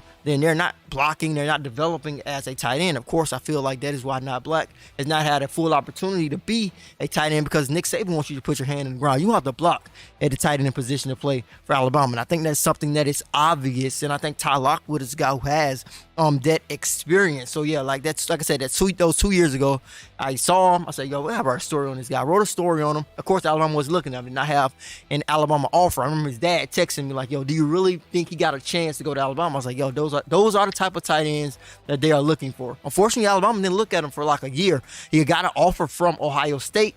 He committed to Ohio State, and I was like, yo, that's gonna be a big miss for Alabama. But if they feel like they got a better tight end somewhere else, that if they feel like they can get somewhere else, it wouldn't surprise me if they didn't even take a tight end in this class, because they picked up Amari Black, Elijah Brown, and another tight end in that 2022 Danny Lewis in the 2022 recruiting class. But Alabama came calling a year later, and he verbally committed to the Crimson Tide. And I remember his dad telling me, like, after he committed, he's like, yo, you remember when he came down to Birmingham and I wrote a story on him? And I just think those are the type of guys the Crimson Tide need in that 2023 recruiting class at the tight end position, because they're hybrid tight ends. He has experience blocking. He's the guy who seems to have a feel to know when to sit down in the zone and just sit down in it and just be an open target, be a big target. He's not the most explosive guy after the catch, but he can make some plays after the catch. I'm going to say this, Justin, this is why people need to be following you in terms of recruiting, because that type of story right there, you wrote a story on Lockwood, and like a year later, here comes Alabama giving this young man this offer and this opportunity, but that doesn't happen if you're not out there scouting him out, doing the analysis, watching him in person, and seeing that all come to the table. And looking at Lockwood, I mean, you mentioned not the most explosive guy, but he can make plays. To me, in terms of former Alabama players, that's Miller Forrestall to me.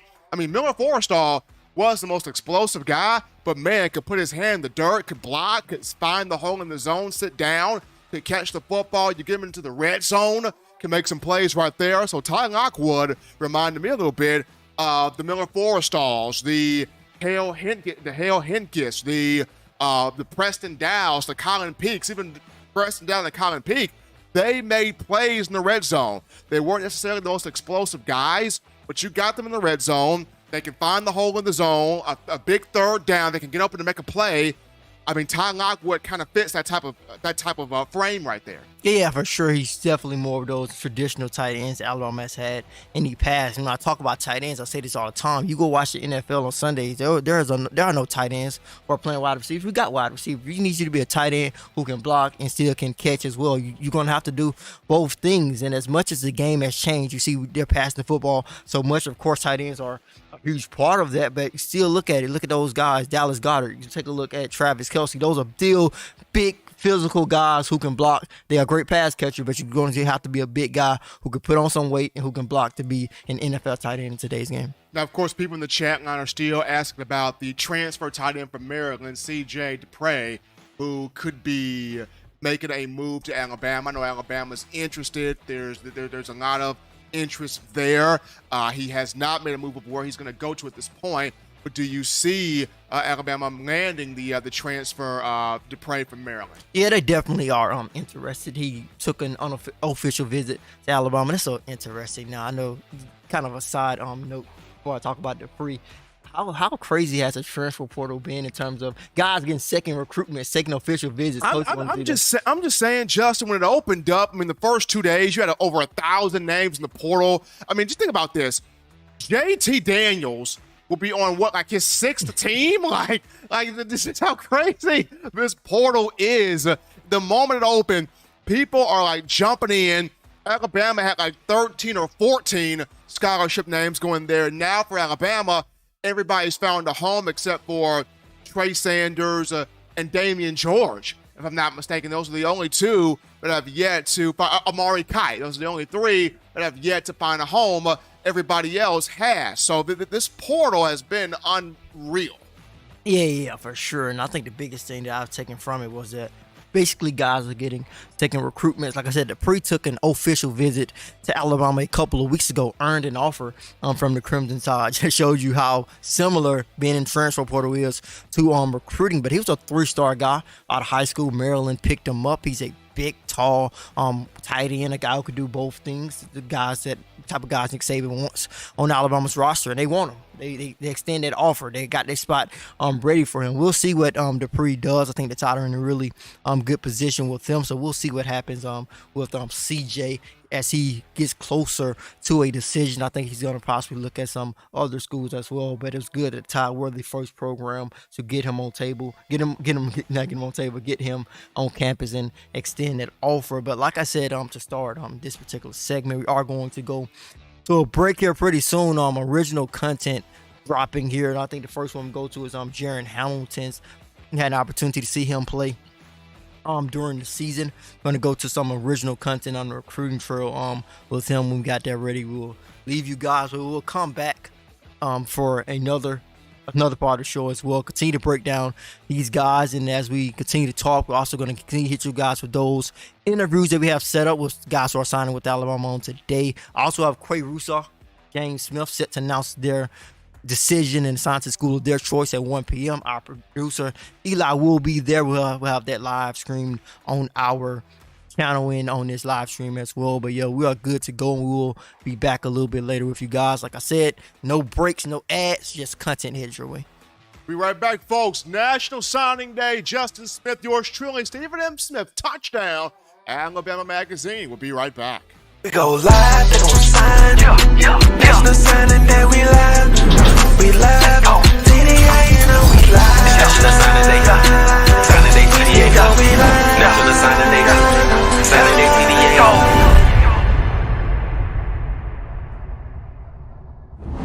I'm Keon Keeley, 2023 wide receiver for the U.S. Bobcats.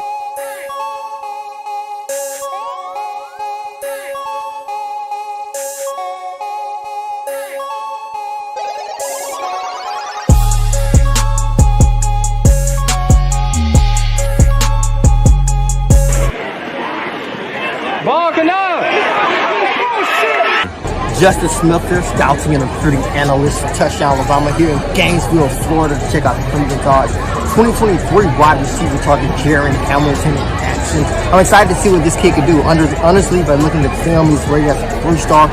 Most recruiting sites think he's honestly underrated. So I'm interested in seeing what this speedy wide receiver with the Crimson Tide are going after here in this 2023 cycle can do live in-game action. Stay tuned.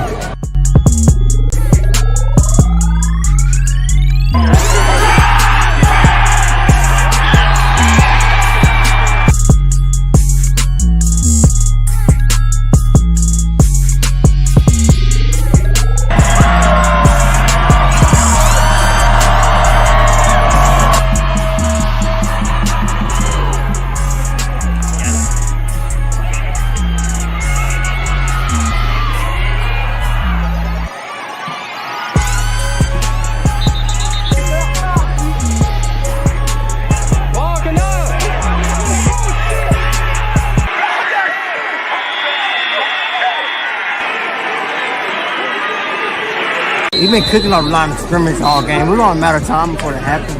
Work off the line of scrimmage. Great hands. Nice run in the end zone.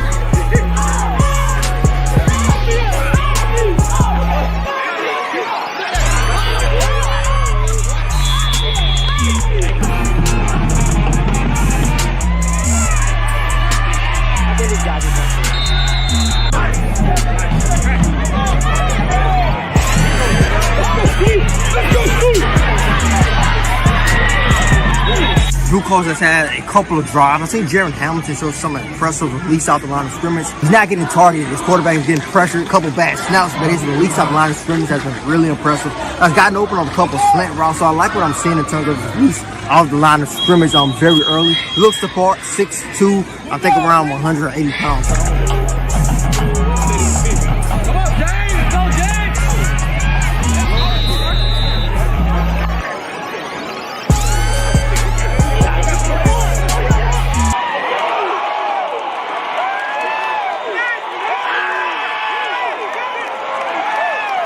Hold on to the football. Another great release on the line of scrimmage. He had to step on the defender. Unfortunately, that great play by that safety on top. Got to hold on to it. I know a lot of people say hit your hands, you grab it. Would have been a tough catch. He can climb, the ladder was. So it did show some great protocol. So great release. Unfortunately, was unable to bring that one down.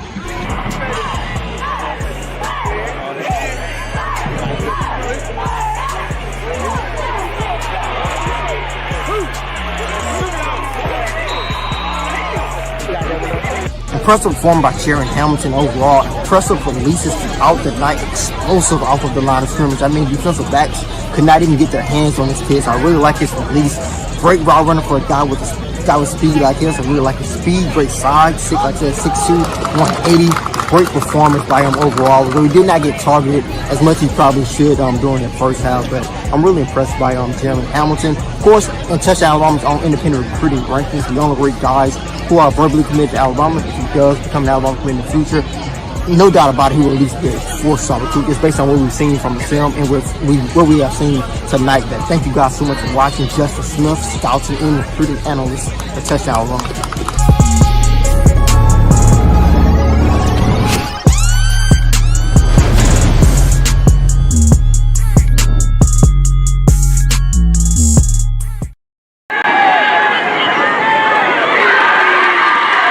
Yo, is that Eric Wolford over there? I think that's Eric Wolford, Alabama's offensive line coach.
As you guys can see, he's really towering over everybody. I don't even know if he even tried against that much smaller guy.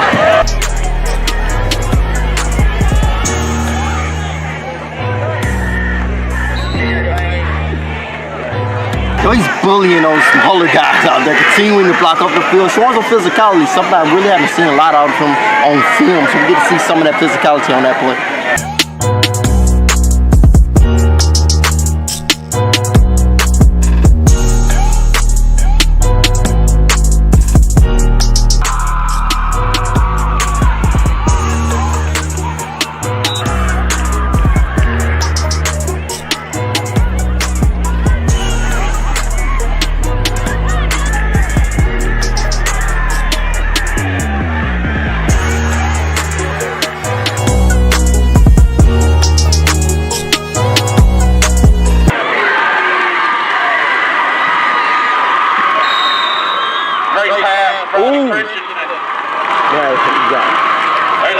Took his helmet, grabbed his helmet off.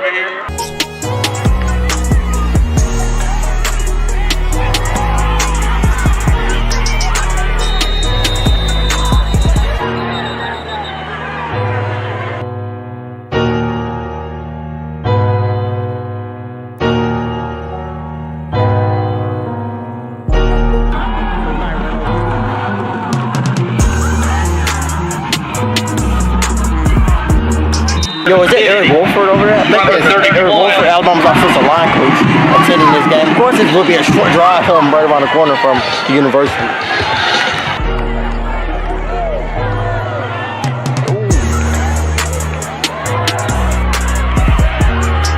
Brooking out here finishing the blocks, getting the guy down the run and putting that 6'8", 300-pound frame right on top of a much smaller defender, showing a lot of bullying tendencies tonight.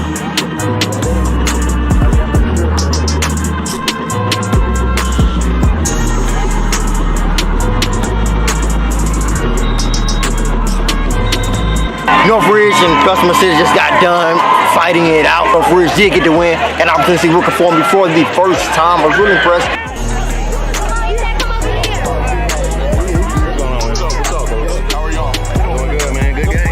I'm pretty sure still probably a real moment. How have you been enjoying that moment? I'm enjoying it so much recently, especially because going to games, you feel, obviously I'm not on the team, but I truly feel like I'm a part of it. Every time I see the O-line getting after it, big runs, big pass plays, it's just watching them is like trying to picture yourself every play when you go to a Bama game and watch them on TV. I kind of consider you their secret weapon on the recruiting trail because I think they can call you, you like, yo, let me pull around the corner. Right. Yeah, let me pull. Right. So how are you basically taking on that role as being a recruiter? So pretty much, I'm not big on like texting people and like social media and stuff like that. I'll shout someone out on Twitter every now and then, but like I'm big in relationships. I think that's important. And like obviously, if like Coach Wolf's like, hey, for instance, any of the O linemen that weren't committed yet, I was the first one to commit. So he was like, hey, they're gonna be up here. I need you to come by, like, just so they can have a familiar face and like someone who's basically already on the team because I'm committed and things like that. So someone who's locked in. And then another great way is like my thought process on the commitment. I just explain how I made my decision and things like that. I got you on that. And next that one, actually, man, you thought that playing helmet came off of you, but you didn't stop playing. I mean, those moments, your helmet comes off, you just want to continue to play. What do you think goes through your mind in those moments? Well, first of all, when it comes off, I'm like, dang, I gotta come out. That's the first thing. And secondly, I'm like, I'm gonna finish my block if I can. I mean, that's all really. How's your relationship? Coach Wolf was here tonight. How's your relationship with him? We have such a good relationship. I mean, he was probably my second or third offer at Kentucky. Went over there a few times, and no offense to Kentucky, but like the main reason was for him. I was going to genius coach, great drills. I've camped with him. So I don't know how Alabama was sitting with me at the time, and then he moved and he just jumped on me and a few other guys, and that relationship really carried over for me. But like as you can see, he was here. Like I'm not allowed to talk to him, but I was like struggling so hard not to talk to him. Like I wanted to, but I knew I couldn't because we're just so close. Like I just wanted to ask for a tip or something, but I couldn't.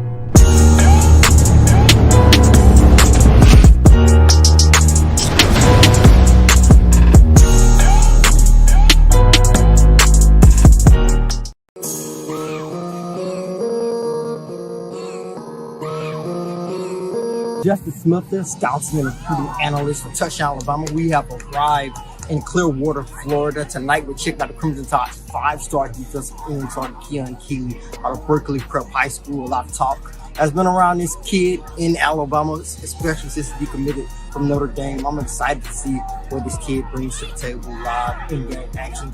Bring you guys evaluations as well. Stay tuned for a great video.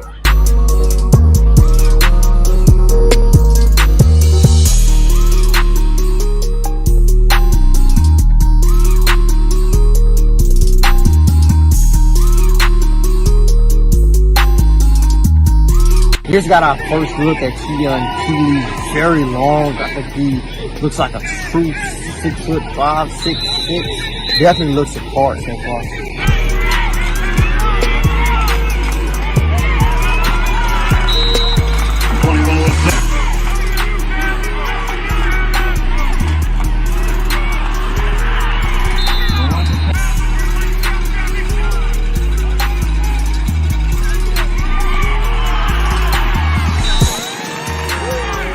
Seeing Keeley play a couple of drives now, really explosive off the edge.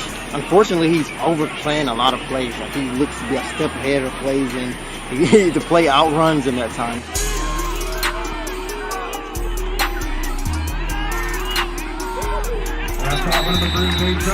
He has the ability to play sideline to sideline last year. Fortunately, he wasn't there to get the tackle, but he was definitely coming, showing off that length and space. I really like that play right there.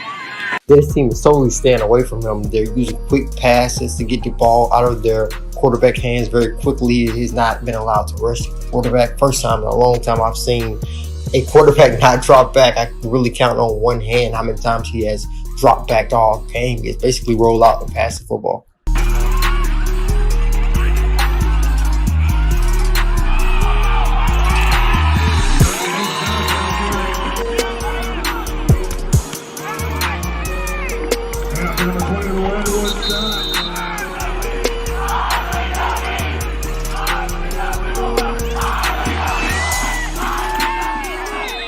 But overall, I was really impressed with Keon Keeley's game. Really like the things that you could measure in terms of his tangibles, his size and his length, long arms. It looks as if he's developed a little bit more in his upper body at the moment compared to his lower body. I really like his explosiveness off the edge and how quick he is. But unfortunately, it looks as if the other team game planned against that. So we saw earlier where he was basically outrunning plays, getting into the backfield really quickly, but the plays were going to the other side of the field or going up the middle, and his teammates were not able to occupy their gap. So sometimes those plays led to big gains. Also, this quarterback did not drop back against them tonight, basically getting the ball out really quickly, not allowing Keon Keeley to develop a great pass rush a lot for most of the night. But he did flash, you guys can see, with that length and his ability to play in space in terms of his athleticism. So I'm really impressed with Keon Keeley after watching him tonight. But thank you guys so much for watching. Justin Smith here, scouting and recruiting analyst, Touchdown Alabama. Don't forget to like and subscribe.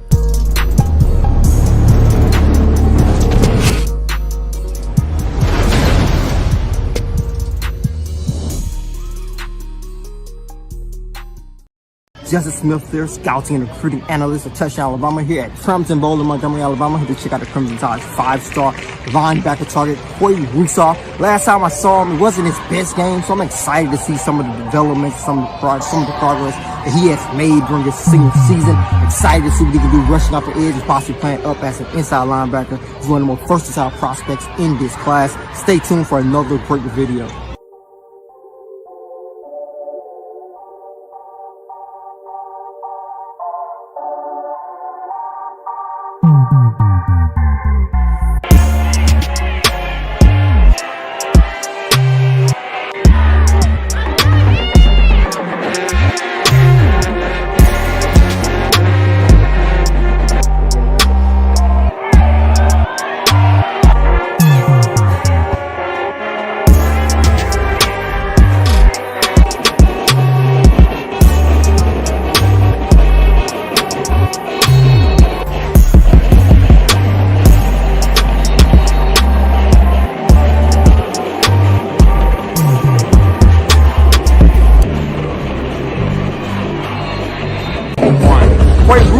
Playing great in space all night. Another great play, getting down, basically that basketball stand, making another play in the backfield. Really liking the way this kid is playing in space, staying at home, rushing from the edge, knowing when to rush and when to stay at home. Really like the big what I'm seeing from what we saw earlier.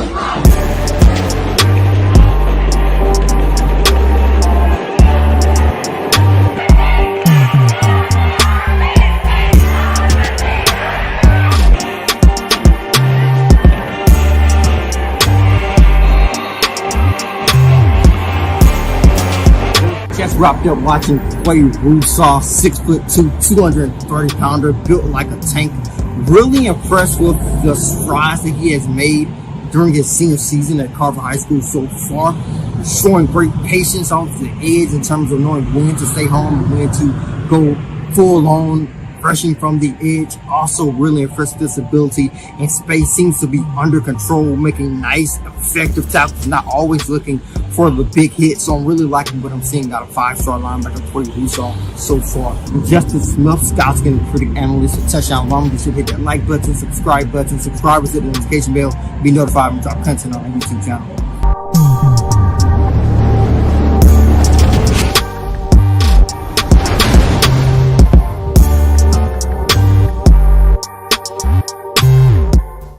Justin Smith, scouting and recruiting analyst for Touchdown Alabama, reporting from Crimson Bowl tonight. Check out the Crimson Tide's 2020 45-star defensive tackle target, James Smith. Last time I saw Smith, actually a couple of years ago, very physical defensive lineman. I'm excited to see what he can bring to this matchup on tonight.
like I said earlier, he's so physical. Did you see that last play? Explosive, up with the snap, quickly got into the backfield, tackled 2 guys, and I guess he didn't know who had football, so he wanted to make sure he hit somebody. So, like I said, physical guy, one of those guys who can easily turn his speed into power with that explosiveness. With that build, he's actually kind of crazy and impressive, kind of scary, kind of unfair that he can have that type of speed with that size.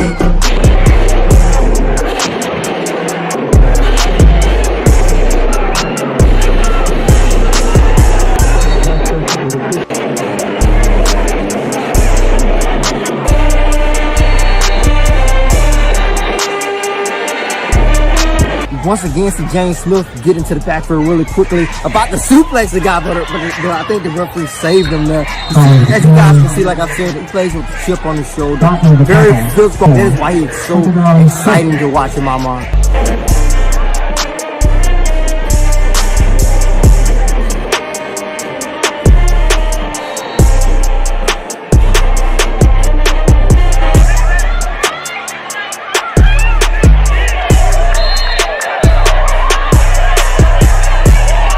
That would do it from Crampton Bowl. Just like James Smith, 5-star defensive tackle, violent, physical kid.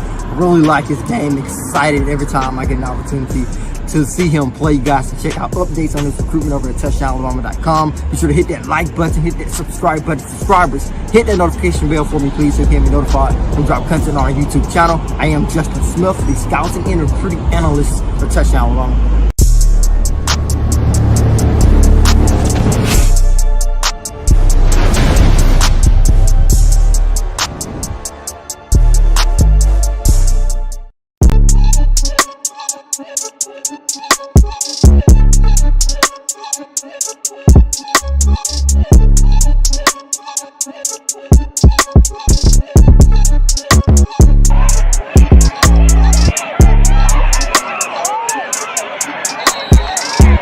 Players, Yhonzae 2023, Carver High School.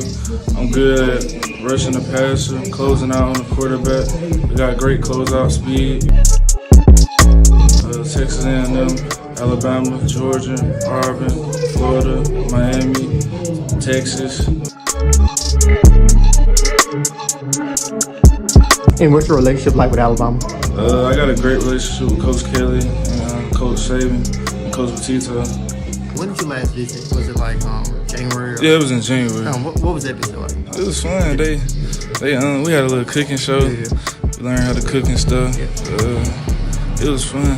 What would it mean to you to possibly play for them? It's a big, it feels good. Like it's a big thing coming from here.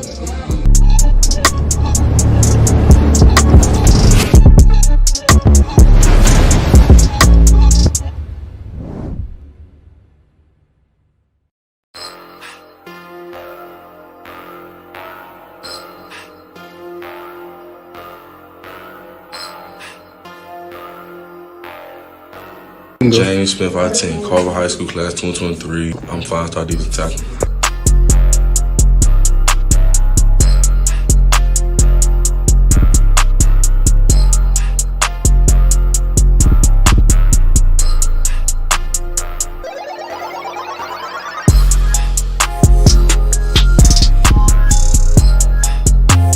Explosive and fast on my size.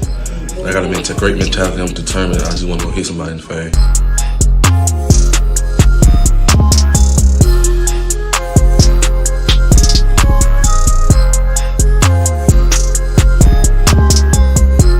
Yeah, what are your height and weight at the moment? About 6'3", 6'4", 306. What are some top schools that are interested in you at the moment? Everybody. And as far as Alabama is concerned, what's your interest in them at the moment? The same as everybody else. For real. It's up in the air. What do you think stands out about the Alabama program, just looking at it as any type of prospect? Always gonna win.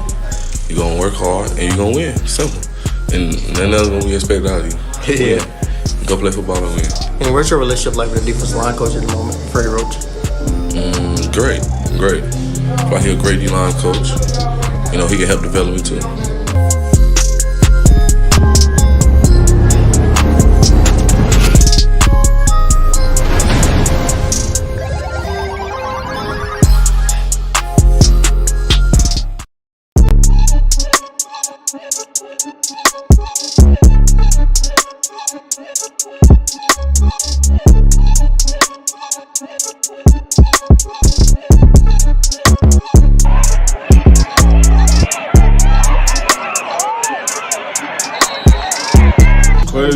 class of 2023, Carver High School. I'm good at rushing the passer, closing out on the quarterback. We got great closeout speed. Texas A&M, Alabama, Georgia, Auburn, Florida, Miami, Texas. And what's your relationship like with Alabama? I got a great relationship with Coach Keeley, and Coach Saban, and Coach Petito. When did you last visit? Was it like January? Yeah, it was in January. What was that visit like? It was fun. We had a little cooking show. We learned how to cook and stuff. It was fun. What would it mean to you to possibly play for them? It's a big it feel good. Like it's a big thing coming from here.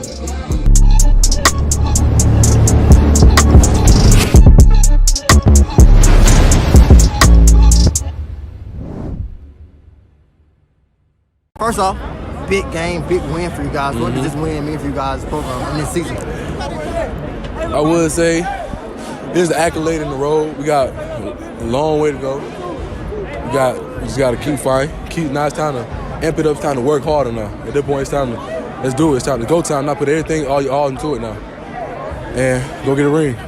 You guys have a dominant defensive front. You play alongside Corey. What does it mean like with this moment joining him last season? Of course, you guys can go play together next season. What does it mean to play with them? It means a lot because it was like, I don't know, I've been into my ninth grade year, so it was just like, then I went to IMG, I came back, said I couldn't play, so it was like, damn. Then I came back, and I said I was going to win, I said I was going to do all this, and I'm actually doing it. So that's why I'm crying. I came a long way. A game like this, the atmosphere here tonight, the region title on the line, it's just kind of like, a game that like you kind of came back to Alabama for, maybe? Is that something you could say, maybe? You could say that. I came back to win it for my school. I want to do it because ain't nobody ever did. I want to do it for my school. Ain't nobody won regionals in 15 years. So I felt like I wanted to come back and do it. Yeah. Because, you've been to, a ton of close games this season. Yeah. You've pulled most of them now. I guess, what do you feel, defines this team in the clutch, to enable you to, come out with the win, in the situation? It's just not, I wouldn't even say bending, not breaking. We just in our head, when something's not going right, we just like, now it's time to see what it's time to do it. Like, we do this, like, we've been in that situation so much until it came to the point where it's like, we don't even get mad, we don't get like, oh man, we gotta do this. No, let's go. Like, it's what we do. It's what we meant to do. Yeah. Late in the game here, you have that big pass breakup. You just kind of going after that right tackle all day. Talk to me a little bit about just your mindset, especially late in the game. Did you kind of know you needed to make a play there? Yeah, because I knew I was at end, and I knew my D tackle. I knew he was going in, so they was trying to kick me. I can go in and out. Because he's going to run me up the field, or he's going to double team me. So I knew I really was QB spine because he was trying to get out of there every day, all the time. So I sat back. I kept on waiting. I knew he was going to throw it. He threw the same pass like twice. So I'm like, he got to throw it a third time. I went and broke it up. So far, just with your recruiting process, I know you and Quay have been, together. Just talk to me about how important that is for you going forward and what teams you've been talking to. Talking to Bama. I like talking to everybody, like I told y'all before, it's what I've been focusing on. I ain't been focusing on college. I've been focusing on this, them right there, the team. And Quay says you guys are going back to Tuscaloosa this weekend. Yeah, this weekend. Just what are your thoughts about what Alabama brings, and just what are your thoughts about that program? They bring a good environment, winning. He's just Bama, They lost, but it's like they still the set. They still the I don't know. I just want to go. Feel like this is gonna be a good game. I'm gonna come watch. Quay says you're planning on going to Auburn, Arkansas on the 29th, and then Georgia, Tennessee the week after. Yeah. What Rousseau says is true. I don't know. He just let me know, and I be like, okay. He's kind of leading the way there. I wouldn't say that because I have a say so, but it's just like on that stuff where he like want to keep up with like, oh, where we going? I don't even want nothing to get. I just be watching on TV and he be like, let's go there. Like, okay. Yeah.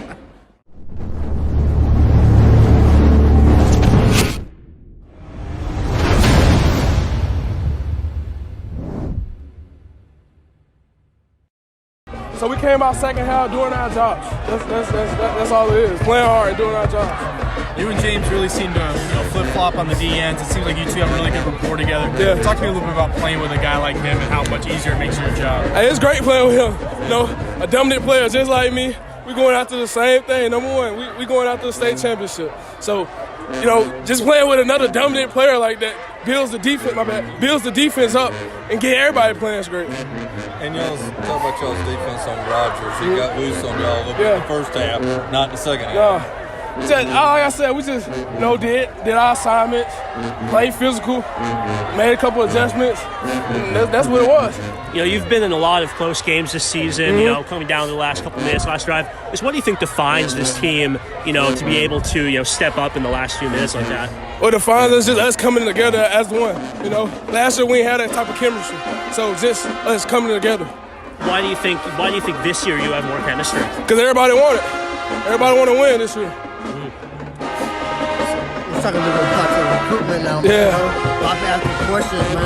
Of course, Alabama, all of Georgia, a lot of schools in recruitment. Visit Florida. Yeah. What was that official visit like in Florida? I mean, Florida was awesome. They definitely got up there. You know, I'm looking at them more like that visit just put them up there. So yeah, it was a great visit. Yeah, and of course Alabama, another visit coming up here pretty soon. Coming this Saturday, yeah. Okay, what's your relationship like with them? And just what are your thoughts about that program? My relationship with them real tight. You know, we talk. Yeah. What you mean? Yeah, what are your thoughts about Alabama? Just what they. I think highly of them. You know, they lost to Tennessee, but they don't define now. You know, I still think highly. You and James seem to be kind of linked together, especially throughout this recruiting process. Is that still kind of what's the plan? Yeah, we still going together. Still going together. Yeah. Yeah. I guess you were at Alabama State, for homecoming. I guess what was that experience like, just to be there for homecoming and watching play Jackson State? Alabama State. It was a different environment. Definitely. It was great. Going to HBCU and just seeing them play. Compete. Yeah, I guess what were your biggest overall impressions from that game, that day? Definitely the atmosphere. Everybody was crazy. The band was one of the best bands. So yeah. Yeah.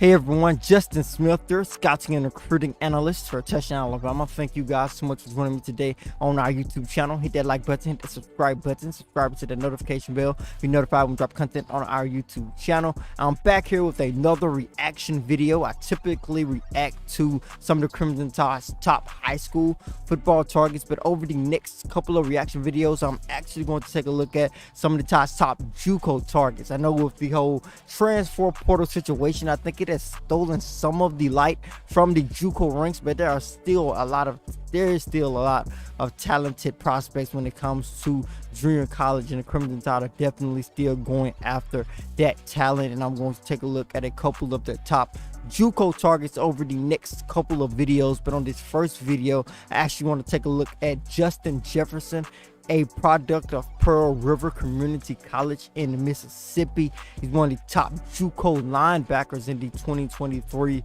recruiting class, and the Crimson Tide have offered him, actually hosted him for camp this past weekend. When you watch this guy's film, you can see why the Crimson Tide and so many programs across the nation are going to try to hit the Juco ranks and pull in a guy like Justin Jefferson. He reportedly ran a 4.34 in the 40-yard dash once at 6'2" and approximately 210 pounds. That is very impressive. And if you got a linebacker who is that fast, usually leads to some big hits, ability to have some amazing closing speed. We're going to see what Justin Jefferson can do. We'll take a look at some of the things he was able to do during his freshman year at Pearl River Community College. Of course, we have our guy John Ivory running the film today. You can get the film rolling now, John. We're going to see Justin Jefferson lining up as a traditional inside linebacker, playing standing up. Yeah, you're going to sift his way through some traffic there. Body slam the guy once he gets to him. Let me rushing from the edge here. Blows up the block. Blows up the block attempt by the offensive lineman to get to the football. Nice way to take on the block. Okay, he's going to be at the linebacker position. Great play. Great play for so many reasons. Go back to that last play, John. You can pause it at the first beginning.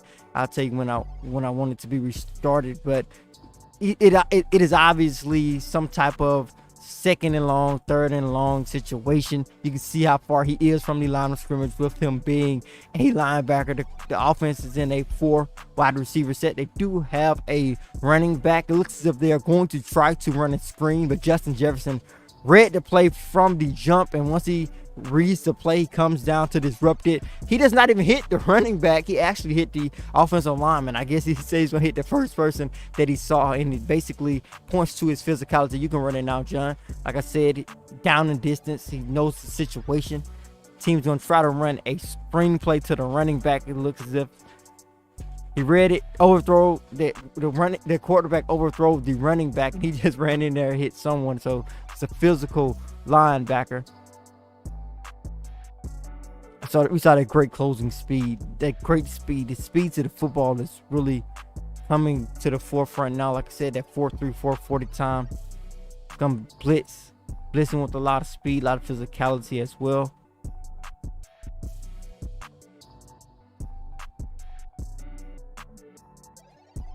Looks as if he's going to be rushing from the edge. As he's rushing from the edge, so we see has some versatility, can rush from the edge as well.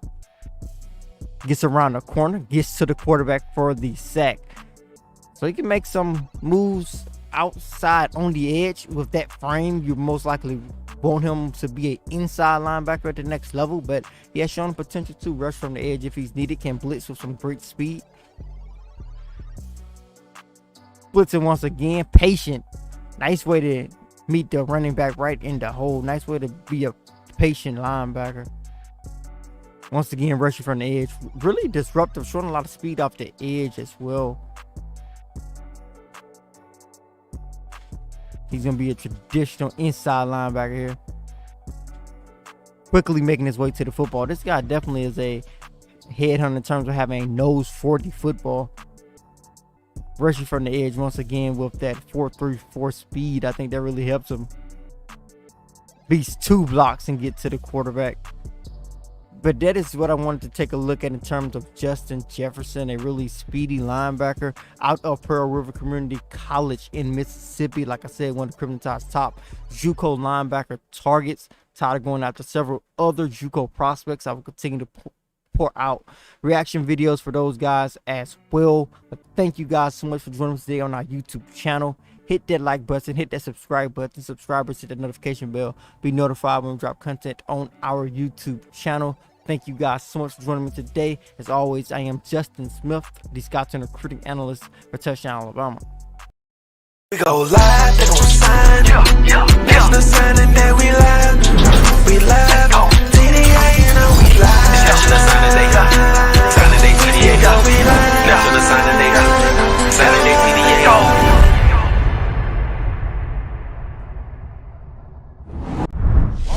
People are back into the action on a Wednesday, National Signing Day 2023. Touchdown Alabama Magazine, along with the scouting, recruiting analyst extraordinaire, Justin Smith, and yours truly, Stephen M. Smith. So, Justin, let's get back into looking at these athletes turning in their national letter of intent to Alabama. This next one, Juco linebacker Justin Jefferson, and one of the best Juco prospects in this class. But and we've talked about this before, you're bringing in Juco guys, you expect them to make an immediate impact, more than likely start at their various positions. When you look at Justin Jefferson with Jalen Moody and Henry To'o going to the NFL draft after the bowl game, I know people look at the likes of Deontay Lawson and Kendrick Blackshire as guys next up in that inside linebacker room. Other people look at Jihad Campbell and Sean Murphy, also DeMoy Kennedy.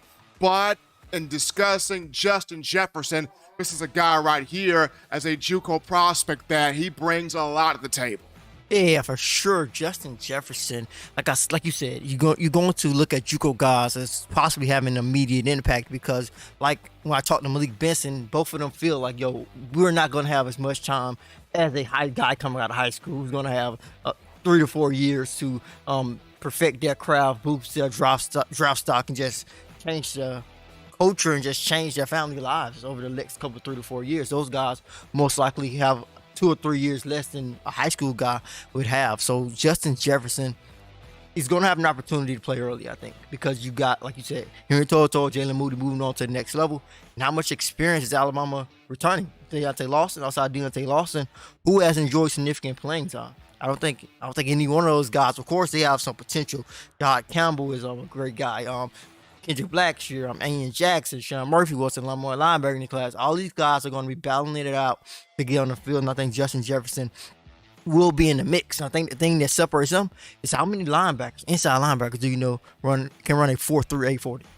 Not a lot of them. Not a lot of them. Yeah, and I think that is something that he can do, and that's why he's so explosive. This is a 4.3 linebacker.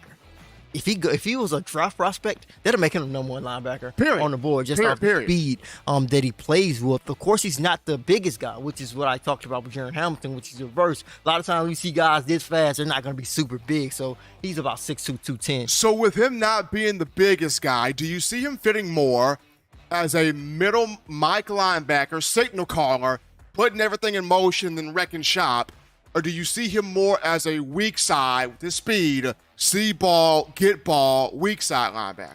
I think it could be either. I think this thing could be interesting to see where Deontay Lawson goes. I think Lawson will be one of those linebackers, but all depends on how much experience he has. I'll say this, though. Alabama has won its championships, most of them, with an in-state guy being the Mike linebacker. You think of 2009, Rolando McClain, Decatur, Alabama. You look at 2012, C.J. Mosley, Theodore, Alabama, in the Mobile area. You look at 2015, Reggie Ragland, Madison, Alabama. You look at 2017, the combination of Rashawn Evans and Sean Dion Hamilton. Sean Dion from Montgomery, Rashawn Evans from Auburn, Alabama. So in the years where Alabama has won those championships, a middle linebacker has been an in-state guy. Deontay Lawson from Mobile Christian Academy in Mobile. Him being that middle linebacker, I mean, the track record's nice. It's very good having that middle linebacker be from in-state. Yeah, I think a combination of Lawson and Jefferson would be really good, but we don't know how far along those other guys are either. When you talk about Sean Murphy, I don't know if it was the Auburn game a little bit later in the season. I was actually surprised. I think Sean Murphy came in the game. One of those guys got shook up, and I was like, Murphy is in the game. It seemed as if they have some confidence in him, so I'll definitely look at Sean Murphy for sure to possibly be in the mix. But like you see how some other guys, Ian Jackson, Jahlil Campbell, Kendrick Blackshear, all those guys gonna fight it out for that linebacker position. But Justin Jefferson, great closing speed, physical. Did you see him taking on blocks? I mean, that's the stacking shit I'm talking about. Taking on blocks, getting offensive linemen off you, and still keeping your eyes up. Okay, attack the ball. I know I got a big offensive tackle. Guard come at me, get you off me. Where's the ball now? He's able to get a guy off of him, reassess, track the ball. Whether it's who's got the ball, where the ball's going to, making a play, chasing somebody down. You see the quickness, you see the speed, but also you keeping the head on a swivel and reassessing, okay, still get to the ball. Yeah, for sure. He definitely has that potential, but I know like a lot of Alabama fans are saying we need to see these guys do it in person. Of course, that remains to be seen for them to do it once they get that opportunity. But just based on their potential, I think Justin Jefferson deserves to be in that conversation just as fact he has college experience. Now, a couple of guys at the linebacker position don't have a lot of college football experience. Although it is JUCO, he does have college football experience. And I watched the JUCO national championship game Malik Benson was in. They were hitting. They were really getting after. You can tell those guys were hungry. So, I'm telling you, guys, a lot of guys that come out of JUCO, it's like now or never. A lot of guys that come out of JUCO, they carry that now or never mentality in terms of either a Power 5 program is going to see me now or they will never see me. So a lot of those guys in JUCO, they have that, some got to give, I'm going all out.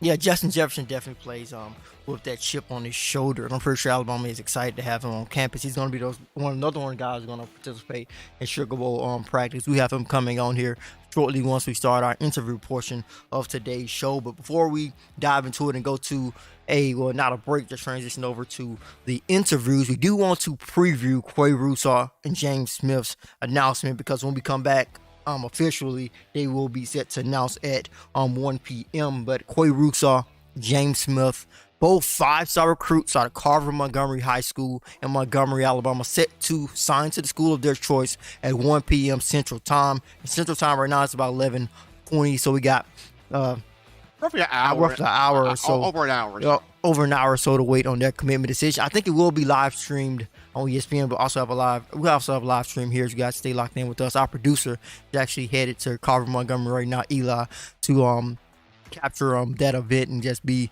live on scene for that particular ceremony. That Quay Russaw, James Smith have a top 6: Alabama, Alabama State, Auburn, Georgia, Florida, Ohio State. Heard some whispers about Georgia early on. Some talks about Florida. Taking an official visit to Florida seemed to go really well. If you watch the interview we did with them before we came back, Quay Russaw spoke highly of Florida. But I think at the end of the day, it's going to come down to an Iron Bowl recruiting battle, which is what I've expected for several months now, just based on the relationship that they have with Auburn, the respect that they have for the program. Even when the program was in that bad space of we may fire Brian Harsin, we may not fire Brian Harsin, they were still visiting Auburn. And with that kind of showed me, they really like Auburn. They must really have a good relationship with their coaching staff, but they're still visiting them with the state of their program. So I thought about that when looking at Alabama and Auburn, but I also thought about the fact that James Smith and Quay Russaw, I feel like they got a connection to Alabama as well, just based on their relationship with Nick Saban, based on their relationship with Charles Kelly, based on their relationship with the Crimson Tide's defensive coordinator, Pete Golding, Freddie Roach Smith spoke highly of Roach in the past. So I think at the end of the day, it's going to come down to an Iron Bowl recruiting battle. I do give Alabama the edge heading into it. Now, I think, Justin, another name in here that plays a big role in this is former Alabama linebacker Mack Wilson, who's from Montgomery, who went to Carver High School, who was a big name there. Mack Wilson, who's in the National Football League with the New England Patriots. And Wilson has been in the ears of both Russaw and James Smith throughout this entire process. And those two trust what Wilson says. I think also, I'm not 100% sure, but I think Sean Dion Hamilton has also been in both of their ears also. Sean Dion from Montgomery, he went to Carver High School as well. So a lot of Alabama ties are in the mix here, for these two guys in the chat line, people in the chat line. They want to know, where are these two going as a package deal? Right after Tony Mitchell, the two most popular names in this class, Quay Russaw and James Smith. The simple fact of they bring the physicality on the defensive side of the ball that Alabama needs. The physicality from a defensive line perspective. When you talk James Smith, a bully in the trenches, and the physicality from a linebacker standpoint, Quay Russaw with his speed, with his lateral quickness, with his intangibles, his ability to shoot the gap and make so many plays. Alabama did not have those types of things defensively in the last 2 years. This is why Bama Nation is screaming, we need Russaw, we need Smith, we need both of these two. Yeah, for sure. I think, and that's something I've talked about on our show too, especially James Smith. When you take a look at Georgia, take a look at Alabama, what's the biggest difference on the defense side of football? In my mind, it's the trenches. I think Georgia guys in the trenches, that's why they have guys going number one. That's why they're going to have two back-to-back guys who are going to be in the top half of the NFL draft, in the top half of the first round. So I think Alabama needs to get some guys with a different mentality in the trenches moving forward. And I think James Smith is one of those guys. I put Peter Woods in that conversation as well, but unfortunately Peter Woods is going to Clemson. But you're going to need some dogs in the trenches who love to be in the trenches. James Smith is one of those guys, and if they can pick him up, it's going to be huge for them on the defensive line. Quay Russaw as well. Like I said, great closing speed. See the way that this guy is built? It's crazy that he's built like that at this particular point in his development, only going to get bigger. Like I said, the moment that he signs, no matter where he signs, Fortunately for Alabama fans, they want him to sign with Alabama, but no matter what linebacker room he goes into, he's going to be one of the bigger guys and one of the faster guys because of that elite closing speed that he possesses. So I really like Quay Rousseau. Of course, Alabama traditionally doesn't like to play freshmen at that linebacker position unless they're forced to. When you go back to Christian Leary, but we go back to Christian Harris and Shane Lee. Yeah. But Quay Rousseau, I think, is going to be a guy who can be developed into not only just a good player, but a great, outstanding, generational linebacker at Alabama if he's developed the right way. Now, a lot of people also are discussing when Richard Young, 5-star running back, asking the question, has he signed yet? What time is he going to sign? Where is Richard Young in terms of the letter of intent board? So, Justin, what time is Richard Young expected to sign since so many people are asking about him right now? He's actually signing like right as we speak, and I don't think there's no reason to worry about him. He's been outside of the coach. He need a check. Aside from the coaches, Richard Young needs the biggest check in terms of recruiters. Richard Young got you Caden Proctor. Richard Young got you Justice Haynes. Richard Young got you basically the whole class. So somebody to give Richard Young a check or something. Yeah, so I wouldn't worry about Richard Young. But like I said, he's signing as we speak. We transition to our interviews once he signs, once he come back, we have an opportunity to break down Richard Young. So Richard Young is definitely locked in 100% with the Crimson Tide. If he flipped, that'd be one of the biggest surprises ever in recruiting, because you're like, who flips when you literally campaigning? But, you literally are on the campaigning trail. Like, I'm telling you, Richard Young need a check. Yeah. Yeah, he's gonna be a good get for the Crimson Tide.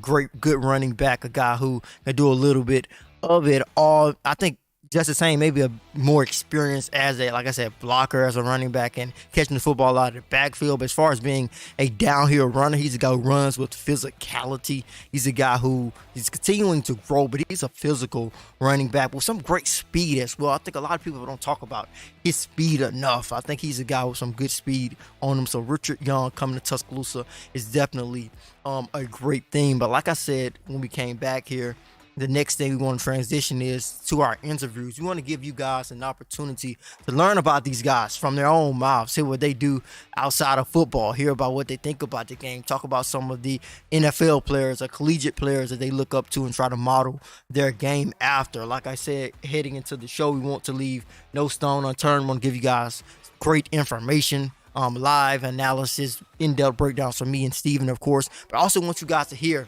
from the guys who are signing with the Crimson Tide on today, because these are big moments for them stepping into big shoes. Now, I know the whole recruiting thing with us being recruiting media, I think it comes off as business a lot of times, and these guys sort of become their 5-star rating. Like, it's not Keon Keeley the person, it's 5-star, the 5-star defensive end or the 5-star whatever. The persona.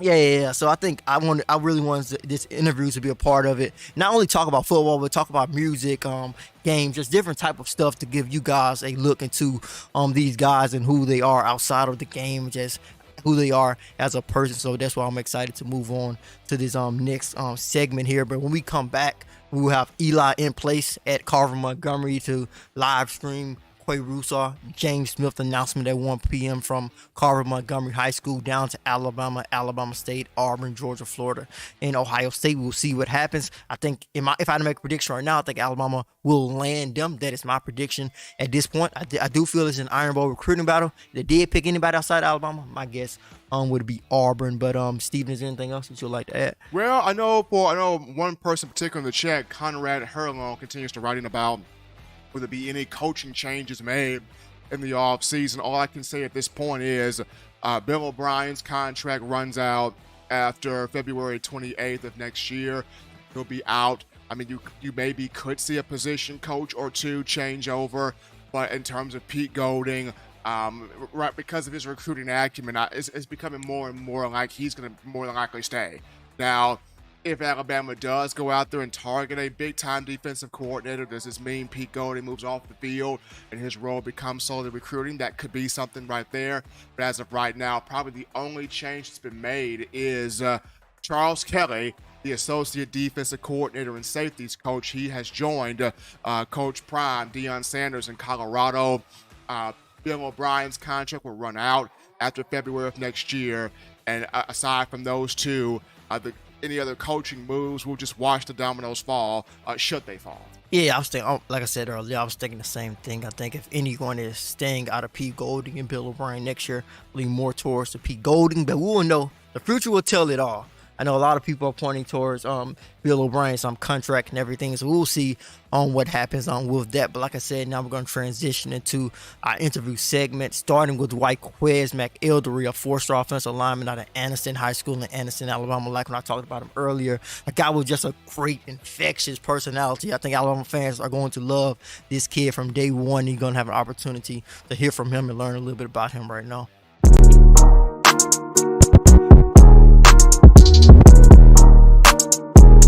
We're continuing our National Signing Day coverage, now sitting down with 2023 4-star offensive lineman Jaquez McElderry, who by this time this video come out, you would have basically sort of already signed and already be enrolled at Alabama. But man, with that in mind, how are you feeling now knowing that, I'm about to get started on my journey, like in a couple of days, about to be practicing with Alabama? I'm a little nervous. I'm anxious. I'm ready to get down there and put in work. That's all that's been on my mind. Like just going down there to put in work and just earn my spot and show everybody what I'm working with. Yeah, that's awesome for you, man. You get an opportunity to just go right in before you start a class. You get to go in and basically start a class in terms of getting to know the football side of things a little bit at Alabama. But here we're going to take a step back, man, go all the way back before Alabama, before the D1 offers, before the 4-star ranking was put on you, before all of that, man. Growing up, was it always football? Did you like any other sport? What was it like growing up in terms of your attraction to sports? Well, my attraction to sports came from my mama. Single parent. She didn't really know how to raise me because I was a boy at the time, so she didn't really know how to raise a young man. So she put me into sports, and then sports changed my life for the better. So basically, I started off with basketball. So basketball was my favorite sport. Like I was a hooper way before I started playing football. Then I got into football.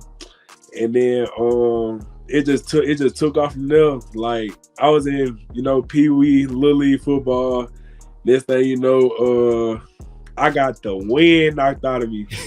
Bad, like real bad. I got the wind knocked out of me real bad. And like I had started crying. I'm a little boy, so like I'm not real good at football just yet. But hey, like that's what happened. So my mom was right there. She didn't know what. She was gonna go crazy, but she just left me alone. I picked myself up, and then I just got back to work. And then from that day forward, like I just had like a dog mentality that I wouldn't let nobody whoop me. So I mean, that's how football really started for me. Yeah, and that story right there is kind of the story of football all the time, man. You playing the game, you always, let me get this first hit. Let me get hit one time, or let me get that first hit out the way. I'm good the rest of the night. It's kind of how football is most of the time, man. And of course, you said football was your first love. You loved football, and did you always play on the offensive line? Were you a running back or something at any time, or were you always just offensive lineman, defensive lineman type of guy?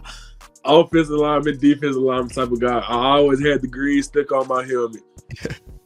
Okay, that's good. That's good, man. But of course, you move on. You start to grow and learn football and get better as a offensive lineman. Big time offers start to roll in. When did you start to realize that I can get an opportunity to play football at the college level and farther than that? After my freshman season, one of the best seasons that I had out of my football careers. And then this year, I had got hurt my sophomore year, so I had to pick up back where I left off from my freshman year. But this year, my senior year, I picked up like again real big. So once I seen that I can go further and actually get scholarships and stuff, like I said, after my freshman year. Dropped my film, got like a couple of thousand views, a couple of shares and stuff. So I'm like, okay, man, like, hey, I think I'm working with some. Then my coach, my football recruiter, Coach Ball, he started sending out he started sending my film out to like every coach in the nation. He started off with little school first and see how that would go. So my first 2 offers, I had these 2 offers in the same day, and that was UAB in South Alabama.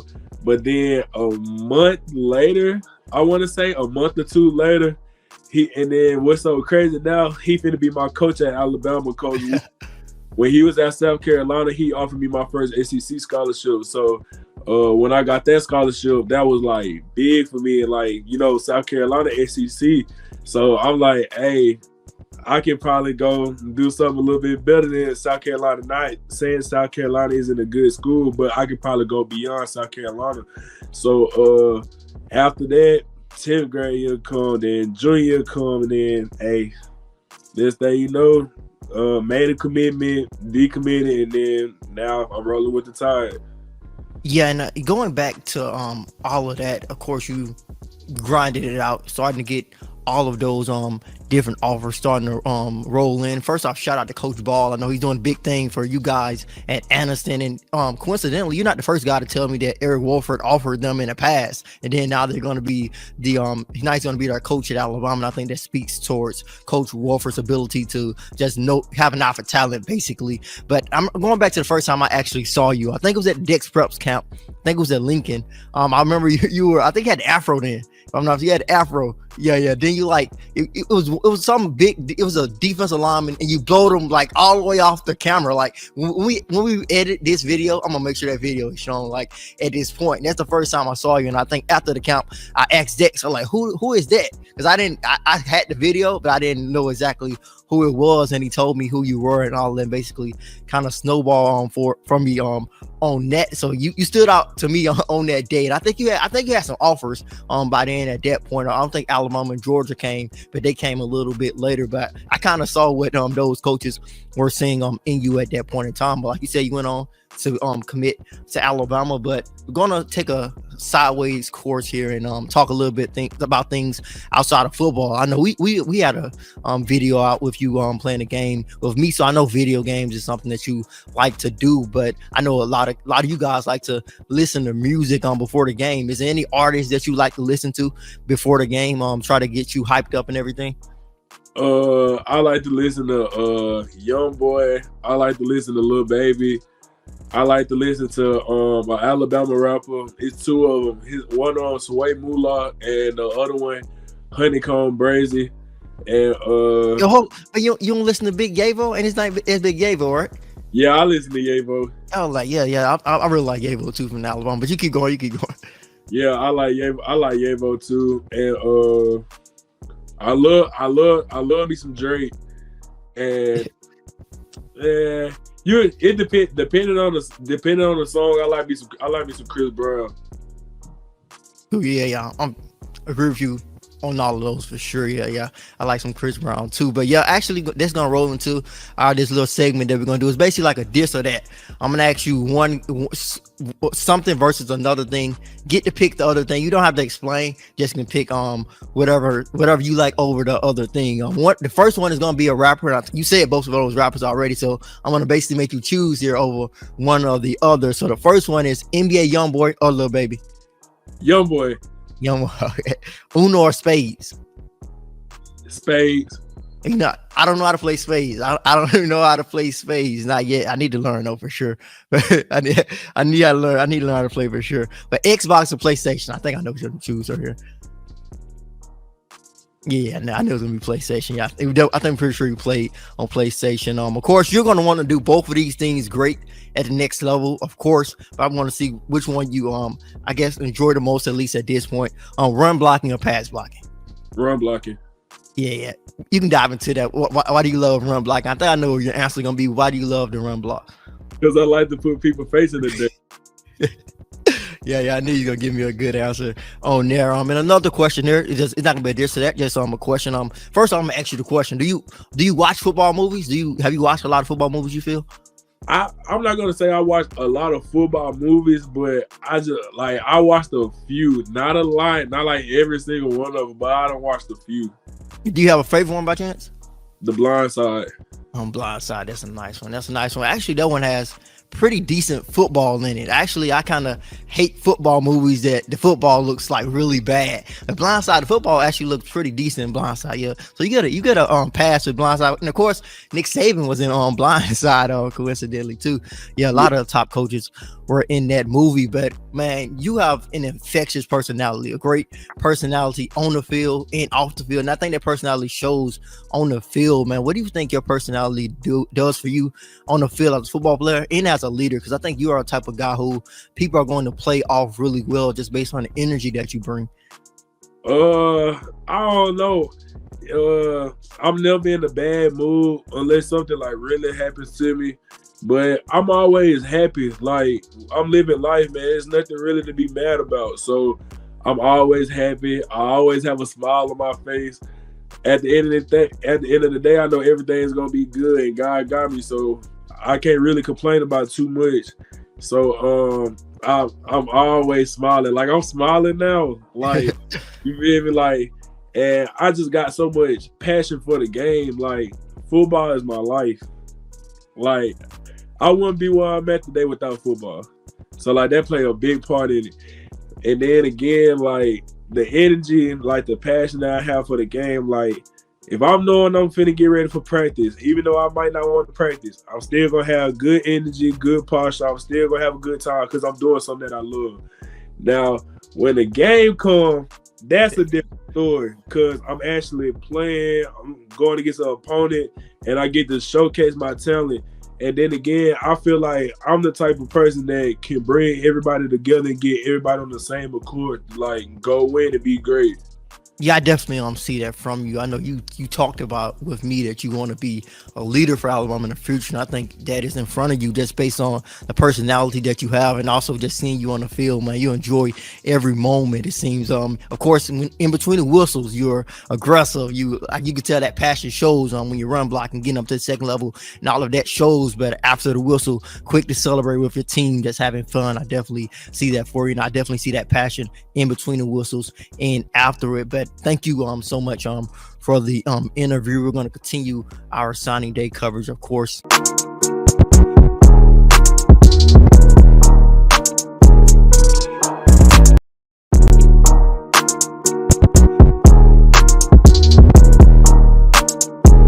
Continuing our signing day coverage, now sitting down with the Crimson Tide's 4-star quarterback signing, Dylan Lonergan, out of Brookwood High School in Georgia. Dylan, man, first off, how's it going? Hey, it's going well. Appreciate you having me. Thank you for joining us for our signing day coverage, man. First off, how excited are you to finally make it official, go from being a verbal commitment to a signee? Yeah, I mean, I know I've been committed for a while, but just really looking forward to make that official and getting there in either January or May. Yeah, and as far as you making that decision, going back to your decision, of course, you had offers from several other schools, one of the top quarterback prospects in the country. What was it about Alabama that separated them from the pack, in your opinion? Really, just that official visit that I took. I mean, I wasn't really considering them too much before that, but just after I did that, just the attention to detail they take with everything and just how well I connected with all the coaches, it really set them apart from everybody else. Yeah, and the thing is interesting, when you verbally committed to them, they already had a quarterback verbally committed. Of course, with that in mind, I know a lot of guys probably wouldn't have committed if they knew another quarterback was already coming in the class with them. Looking at that situation, when you had to consider that, what was going through your mind and what factor that play in your decision? Once again, before the OV, like that was really just the main reason why I wasn't really considering it too much. But what they kept saying about it was just that their quarterback room is so small, and that since Bryce is probably going to leave this year, it'll be even smaller. So it's just going to be like any other quarterback room I'd step into. So that's really what made me not worry about it too much anymore. Yeah, for sure. I think the opportunities would definitely be there. But when you look at Alabama, just some of the success that they've had at the quarterback position as of late, you just look on Sundays, you see Mac Jones, you see Tua Tagovailoa, you see Jalen Hurts. Did that play a role in your decision? You're looking at their quarterback development? Absolutely, especially in recent history, because that's obviously the ultimate goal, is to get to the next level.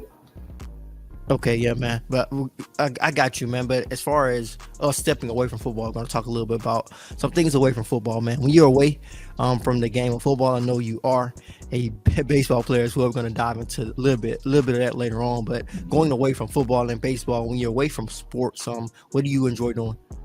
Yeah, I enjoy playing a little golf, playing some video games. Other than that, I mean, working out, that's about it. Are you a music guy? A little bit, not too much, but not too much. Is there any specific artists that you like, or is it? Do you have a specific, I guess, pregame playlist that you like to listen to? Pregame, definitely like some Lil Baby and some Drake. Yeah, I got you. Well, that actually dives into our next segment here. We're actually going to ask you a couple of questions, man. I'm going to take 2 topics. You're going to pick one or the other. The first one is going to be a group of rappers. You already said one of them, so I pretty much know which one you're going to pick, but we're going to go through them and you just pick which one. You don't have to come up with an explanation or anything. But the first one, NBA YoungBoy or Lil Baby? Lil Baby. Okay. Yeah. The next one is I don't know. Do you are you a game? Not a video game. This next question, not video game. It's kind of like card game. Are you familiar with spades? Yeah. Yep. Uno or spades? Spades for sure. Yeah. I can't play spades. A couple of guys. It's been a split. Some guys have been saying Uno. Some guys have been saying spades. A little bit of a split. I know most of the people who say Uno just can't play spades. I know that too. But you say you are a video game guy. Xbox or PlayStation? PlayStation. I don't think I've had a single Xbox yet, man. What's Xbox love? I have no one that said Xbox yet. Hey, nah, not anymore. yeah, that's crazy. I think a lot of people have said like, yo, I started out playing Xbox, but I transitioned over to PlayStation. But in the gaming lane, what games do you like? Do you like Madden? Are you a Call of Duty guy, 2K guy? What do you like on the gaming system? I mean, mostly Madden, a little bit of God of War, a little story game for me. But yeah, mostly them two is all I play. Yeah, for sure. I'm a big story guy game too. I know it seems like the industry is sort of going away from it with so much online play and everything. But yeah, I always love a good story game. But you being a quarterback, looking at whether it's at the collegiate level or at the NFL level, is there any quarterbacks that you like looking at and watching their games in terms of how they throw the football, their mechanics, their decision making? Is there any quarterbacks you are a fan of and try to pattern your game after? Definitely love watching some Josh Allen, some Aaron Rodgers, just how quick they get the ball out and just the plays that Josh Allen can make with his legs and everything like that. And with your expected style of play, you're a guy who can run with the football, can make plays. Brookwood allows you to run football on some design quarterback runs. You can throw the football, quick release, make all the throws. How would you describe your game as a quarterback? Yeah, I mean, pretty much just like that. Athletic, and make plays with my legs and with my arm, and just really smart with football. You are a special prospect because you are going to have an opportunity to play football and baseball. Which one of those were your first love? Did you grow up playing both? Did you like one over the other at one time? How was it growing up in terms of balancing both of those sports? Yeah, I mean, I started baseball probably 4 years before I started playing football. But since started football, I've never really chosen one over the other. I've just loved both and look forward to getting into each of the seasons. But I still can't choose between the two, and just looking forward to playing both as long as I can. Okay. When you made that decision, of course, you considered quarterback in football, but you considered baseball as well. What was it about baseball that made you feel comfortable committing to Alabama as well, as far as from the baseball side? Yeah, I mean, really, just they're a program that they've been, since they got a new staff in the past few years, they've been really on the come up since then. So it's just looking forward to trying to help them get back to where they should be and hopefully win a national championship in 2 sports. Okay, and I'm coming into Alabama right now.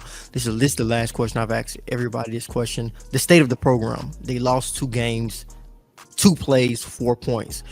Any other school, it's the best. They got a great season. Tennessee, for example, is their best season in 15 years, but it's Alabama. The standard is different. So we lose 2 games. Tuscaloosa is burning down. The dynasty is over. Throw Alabama in the trash. With that mindset going on surrounding the program in terms of people on the outside, what do you think your mindset will be once you get an opportunity to enroll in the future? I mean, really just try to win the job as soon as possible, and then just prove all those people wrong and just show them that Alabama's it's where it's always been.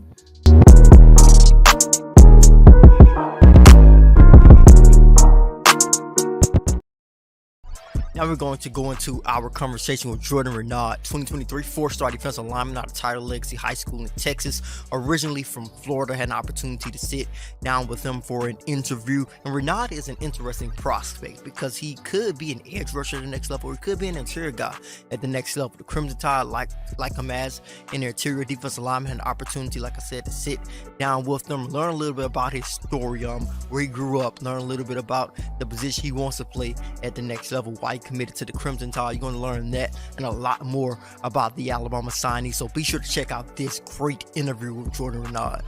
All of this recruiting stuff. I think are you originally from Florida, or did you just spend time in Florida? No, yes, sir. I'm from Florida originally. I'm from Coral Springs, and then I moved to the Bradenton area when I was like 9 or whatever. Yeah, I got you. So you basically rep Florida, and as far as like if someone asks you what your home state is, you would say Florida. Yes, sir. I wouldn't claim Texas. Nope. Yeah, I got you. With you claiming Florida, I think Florida is different down there. It's just really different in terms of football, the whole culture of it. And I've seen it firsthand. Even I remember going down there one time to check on Christian Leary, and they just had like a 7-on-7 out the blue at a park, and it's like loaded with people, and I've never seen just a random 7-on-7 like that. And I think Clint Dix, who was NFL safety, was actually playing the 7-on-7. It was actually pretty crazy. But just what was it like you feel growing up in Florida? And I feel like it was real fast. Like honestly, it started getting fast when I was in my middle school years, and then I started really seeing like what Florida had to offer when I was in high school. I really got sucked into that when I was playing varsity football as a freshman. So it's real fast. It's fun. It's always something to do. It's always live in Florida. Yeah, I definitely felt that every time I've visited, for sure. That it definitely gives out that type of vibe. But growing up, did you always like football? Was there other sports that you were attracted to? Honestly, I was more of a sprinter when I was coming up. I wasn't really keen on football like that until I got to like 7th grade. Like I couldn't sit through a whole football game, watch a whole football game, because I ain't never know what was going on. Yeah. I wasn't good at math, so I ain't play Madden. I ain't really like 2K like that. I was an outside kid, but I ain't know nothing about football. I used to like play football, but I ain't know like what football was. So I was just always an athletic kid. Yeah, I got you. So when did you feel like you wanted to get introduced to football? What was it about football that made you want to say, hey, let me try this? It was really my coach getting tired of seeing me walking through the middle school without like me playing the sport. Like he was just saying that you don't want to waste your size, and you can you can go to school with your size. Like if you nation what you got, like you can be somebody in the future or whatever. So I took that into account, gave it to my mom, and she was just like, oh, okay. But I've always been a rough kid. Like I was an athletically rough kid. Like I always used to like get into fights at school and beat up on my brothers, and me and my cousins always used to fight. So that was just like a tie to me getting into football, because I can do it without penalty. So that's how I got into it. Yeah, I definitely feel you on that. No, guys like you usually make the best football players, especially defensive side of the things. You get to finally hit somebody without being like you said, penalized or get in trouble for it. But like you said, you made that transition to want to play football. When did you start to realize, hey, I'm getting really good at this, and I can do it at a high level, like at a college? Probably my 8th grade year. Like I was playing in a little league circuit when I was in 7th grade. I was just really out there running. I started out playing receiver because I was fast, but then I was a coordinator at the same time, so that ain't matched. So I had to move over to the defensive side, and he put me at D-line. I was like a stand-up edge kid. And then when I found out I was gonna be that kid in 8th grade, because was going up against high schoolers while I was in 8th grade, like college kids when I was in 8th grade. So I was beating them in one-on-ones and stuff. So I figured that I was gonna be good 8th grade year. So Yeah, and then I think things start to trend in that direction as you start to get all of these. I guess you start to get offers. Do you remember your first offer? my first offer was from UCF. Yeah. I really got it off the strength of my teammate because he played the 3 technique. I played nose position in 9th grade. And the only reason why I played nose in 9th grade was because that was the only way I was going to be able to start as a freshman. So I took the nose position and I took the ugly number, so just so I can get in. So I got it off the face of my teammate, though. Yeah, I got you. So, of course, UCF is just the beginning. You start to get even more offers, bigger offers. Alabama comes calling, of course. Well, what is it like when Alabama comes calling and say, we want to offer you? To be honest with you, it was real surreal because I didn't think, like, it's not me downplaying myself, but I didn't think I was really that good to be, like, recruited by Alabama for real. And then when it came, like, I was kind of, like, in shock. But it felt good at the same time, but it was, like one of those type situations. Yeah, I got you feeling like, yo, I know I'm not sure. Like, I know I'm good, but that's like, I get you, like, that's a different level. That's like elite, like special good. Yeah. I get where you're coming from on that. And you go through the recruiting process, of course, commit to Alabama. What was it about Alabama in your mind that made you say, like, yo, this is where I feel like I should be? First off, I knew, like, the legacy that came with Coach Saban.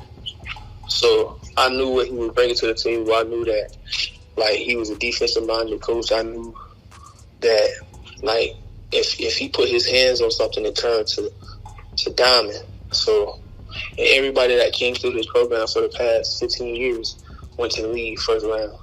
Or just went to the league. It only had to be first round, just going to the league. I knew that they were going to push me mentally, physically, spiritually, all 3 leagues or whatever. And then I knew the class that they was bringing in and we were recruiting at the time was going to be something to, like, behold. So all 3 of those things had played a huge factor for me committing to the Tide.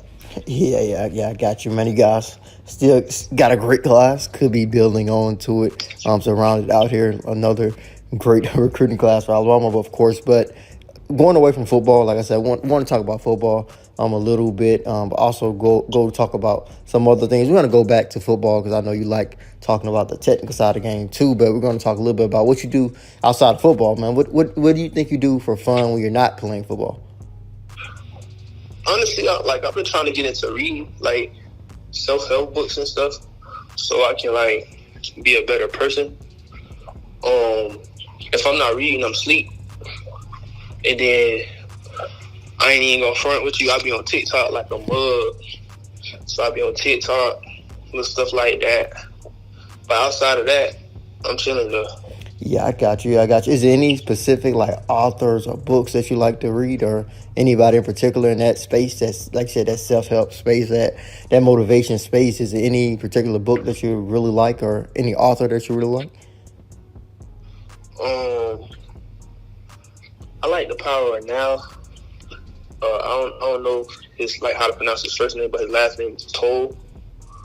Like Tolly or Toll. I don't know how to pronounce his name, but I started that book. My mom had gave me that book. Yeah, I got you. Yeah. Yeah, that's cool. I know I've read some of those books in that space too. Some of the best books I've read from those spaces have usually been like some of the entertainers and hearing their stories. Like, I don't know if you watch Breakfast Club by Charlamagne and God. He has a really good, like, Black Privilege book. Kevin Hart has a really good book in that space too. And I know his audio book is super good because he's funny. So you get, like, the funny side of it, but he's always a motivator guy too. So he has some good ones too. So I don't usually hear that, but I know that's something that's important too. That's just an important space in media, though. That self-motivation, like you said, that building yourself up, that is an important space, man. For sure. That I'm happy that for you that you're taking advantage of that at an early age. But do you listen to any type of music? Is there any type of music that gets you going before pregame, or is there any artists that you like to listen to?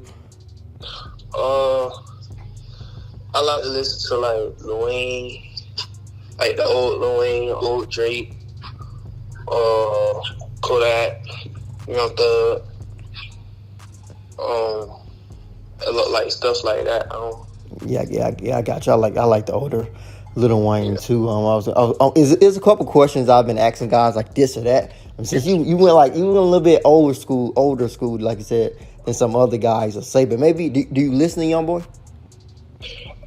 Yeah, I listen to him. He got a couple bops. Like I'm not really a fiend for him like that. Like I'm not one to just hop on trends or hop on the next big thing like that. Like I like to be in my own lane, set my own trend, do my own thing. But he cool though. Yeah, guys, you like Lil Baby? Oh yeah, for sure. So that's kind of part of it. So the first one is NBA YoungBoy, Lil Baby. Lil Baby more of a bop to me, and he really be talking about stuff. So yeah, Lil Baby.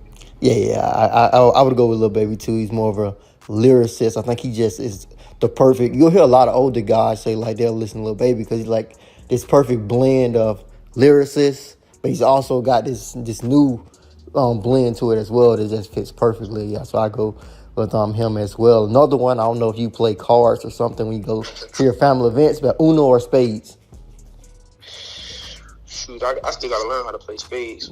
Uno. Yeah, I'm right there with you, man. I can't play spades, man. They gonna take out black card, man. We gotta learn how to play spades. I still haven't learned how to play spades. Do you play video games? Yeah, I play like fighting games. I play COD. I play GTA. I'm trying to get into Madden. Like I gotta learn how to play that. But I'm gonna really have to learn how to play that because a lot of them boys in college play games and stuff. So I gotta learn how to play. Yeah, for sure, man. Like I used to love Madden, but I think I ran into a brick wall with Madden because because I feel like I know the game so much and so many games glitch out and all that and certain plays work and the way the AI is set up. It's really frustrating at times. Madden can get really frustrating. It's basically like most games. Once you find that code of how to work it, you can be super good at it. Find they call them cheese plays in the Madden world, plays that just work. It's like any defense you call. But yeah, so Madden can get frustrating, but you have a lack of football games, so yes, I think that's why I still always gonna thrive. But the question is basically, are you a PlayStation guy or Xbox guy? I always been a PlayStation kid since I was 3, so yeah, PlayStation. Yeah, I got you. And another thing, I remember I talked to you back at the Future 50. You consider yourself a Swiss Army knife. You can play from the edge. You can play all across the defensive line. So basically, in a perfect situation, I guess, for you to stop a guy, you'd rather beat him with, you actually can choose both on here. You'd rather beat a guy, I think you're going to choose both, with your power or with your speed. I feel like, honestly, speed is cool, but the power get more attention, so I'm picking power. Yeah, I feel like. Yeah, guys, I know you're one of those guys that got both of them, and I think that's something that is really special about you. That I think once you get to Alabama, they're going to be able to use you everywhere across that defense line. I'm pretty sure that's something that they have talked about. So, what have they talked about in terms of what they want to play you at? Coach Rose told me that he wanted me to play at the end. He had set a goal weight for me or whatever. But it's not going to be because when he told me the weight that he wanted to play at, I was looking at him kind of crazy. And then my dad was reassuring me, look, that's not going to be how it sounds. The weight that he chose is not going to be how it sounds. I'm not going to be no 300-pound edge rusher. Nah, but I'm gonna be close to that. Not 290, but he told me my goal weight need to be 275. But if I can play at 260 or 265 and still be able to move, that's good too. Yeah. That's what I was thinking, the same thing. Because I know they typically, you probably looks you crazy. They typically want those bigger guys on their the defense end position. But I don't think you have to be super big to play there. I think you with your frame, I don't think your frame. That's probably why you looking at them crazy too. I don't think your frame is built to like kind of like you said get to 300 pounds. But I think with the frame that you got, if you continue to add on mass and muscle, I think you can work like what you said at that weight that you were talking about and be successful in their defense just based on how they run things on the defensive side of the football. I'm trying to see if there's anything else that I need, man. Are you enrolling early? Yes, sir. So what do you feel your mindset is going to be heading into Alabama, knowing that they're coming off of a season that a lot of teams would go crazy for, but it's Alabama, so it's panicking. It's a panic around the whole country, and everybody wondering what's going on with Alabama, but they literally lost by 4 points, 2 plays. What do you think your mindset is going to be heading into the program? Really, my mindset is going to be keep your head down and grind, honestly. And then when I look up, something going to be, I know it's going to be something good, but something going to be, I'm looking not to take nobody's spot, but share a spot with somebody. Like how Big O did. I feel like every time I see Big O, I got to give O big love because he really putting on for the freshmen. So, if O started his first year or shared the starting position his first year, I can do it too. But I'm working.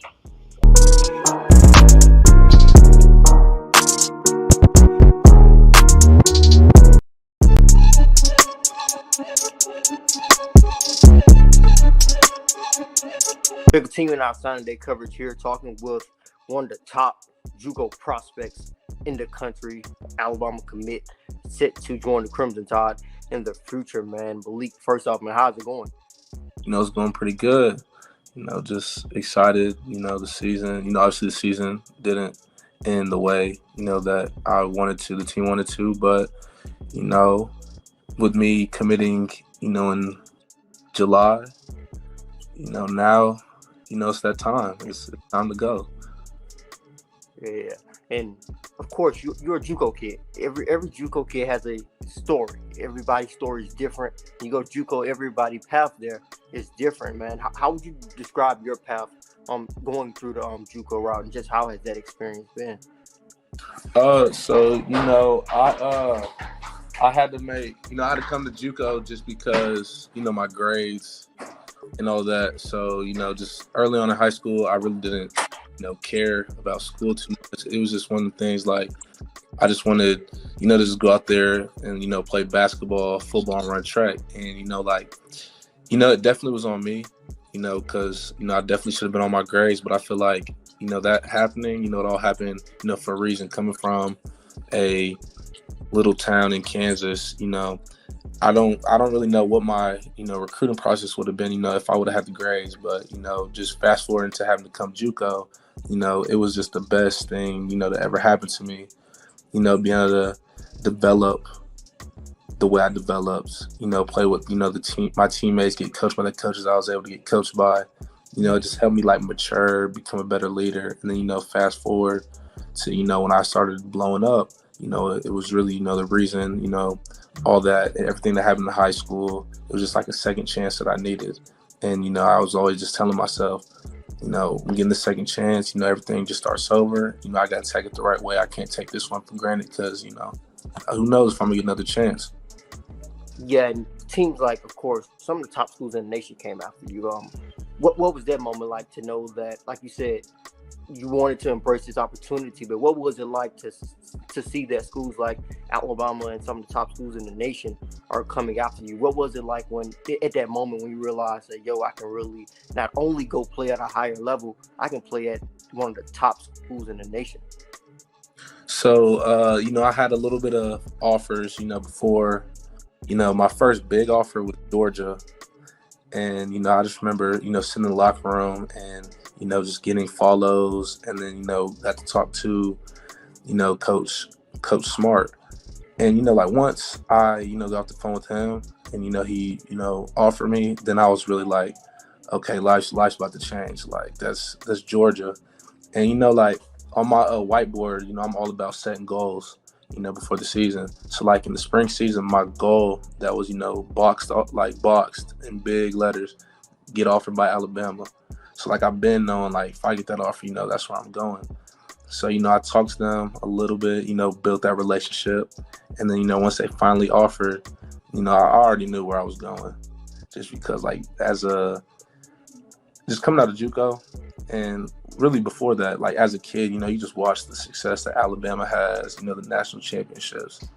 And it's just like the greatness that they've, shown and all the players they had. And then, at my position receivers, guys like Devontae Smith, even Amari Cooper, Jameson Williams, last year, it was just like, I'm not going to have a lot of time out of Juco. So I wanted to go to a program that, is going to push me to my limits, make me the best version of me. And, better, I'll be a national champion, if we do what we have to do. So it was just like, no doubt, that's what I'm going with. As a wide receiver, there's so many different type of wide receivers. You have guys who are great route runners. You have guys who are more possession wide receivers. You have short wide receivers, those Tyreek Hill type of guys. You have those long, lengthy type of guys. You have smaller guys like Smitty, who just plays with that toughness of Devontae Smith. How would you describe your game as a wide receiver? As a wide receiver, I would, describe my game as a little bit of Devontae Smith mixed with, Jameson Williams and Henry Ruggs. I feel like I developed as a route runner, and, I can, keep developing. Like, my speed is my biggest asset. And, that's why I kind of went with, Jameson Williams and Henry Ruggs, just because those two, they really that speed at that level. And I feel like, I'm right there with them when it comes to speed. Yeah, I got you. Yeah, I can see that too, part of the game. I know speed is a huge part of yours. A lot of different speed wide receivers in football in general today, and I see that as part of your game as well. I consider you more of a speedy and tough wide receiver, and I'm pretty sure that it's going to be an opportunity for you at Alabama. But outside of football, man, what do you think you enjoy to do in terms of hobbies when you're away from the game? When I'm away from the game, I really just love to, my family.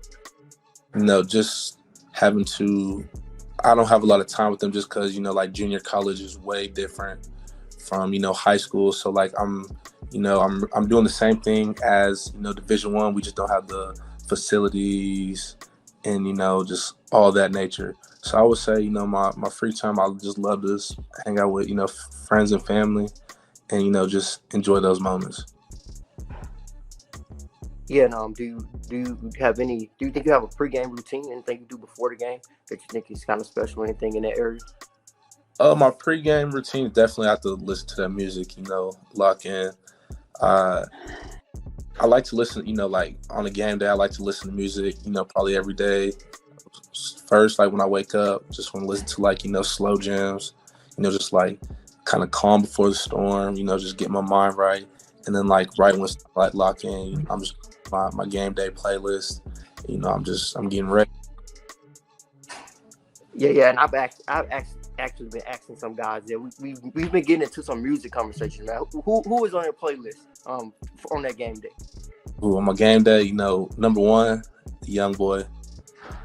Gotta have Youngboy, and then I gotta mix with like Lil Durk, Gunna, Playboy Card, just a whole bunch of just sorts of just a whole bunch of music, just like. Just this music to just get me going. Yeah, for sure. Yeah, I like Youngboy. I really think of course, he got that new style, but also he still reminds me of like the old Lil Boosie, not the new Lil Boosie, but the old Lil Boosie. He seems to have that Louisiana tied into him, and he really does it really well. Seems to be kind of like a product of Kevin Gates, and it seems like he transformed it into something different. That's what I really like what Youngboy brings to the table. We actually got a couple of questions here, man. We're gonna ask you like a couple of not a questions, but a couple of topics. I'm gonna say one topic, two topics. You pick one that you like over the other. First off, it's gonna be a couple of rappers, and you kind of get what we're doing. First off, NBA Youngboy or Lil Baby? Youngboy. Okay. Uno or Spades? Oh, I gotta go Uno. Can you play Spades? No, I ain't never learned how to play, so you feel me? I'm gonna go with the family game. Yeah, you good. I can't play Spades. Either you or wide receiver. I know you as a wide receiver, you like to do different things. But before we even get to that, are you a gamer? No, yeah, I play 2K Madden a lot. So yeah. Okay, your PlayStation or Xbox? PlayStation. Yeah, I don't think I've had anyone say Xbox yet. I play Xbox, but I don't think anyone has said Xbox yet. I think we're falling off. No, yeah. I had an Xbox, like in high school, but when that PS5, came out, I had to go ahead and get it.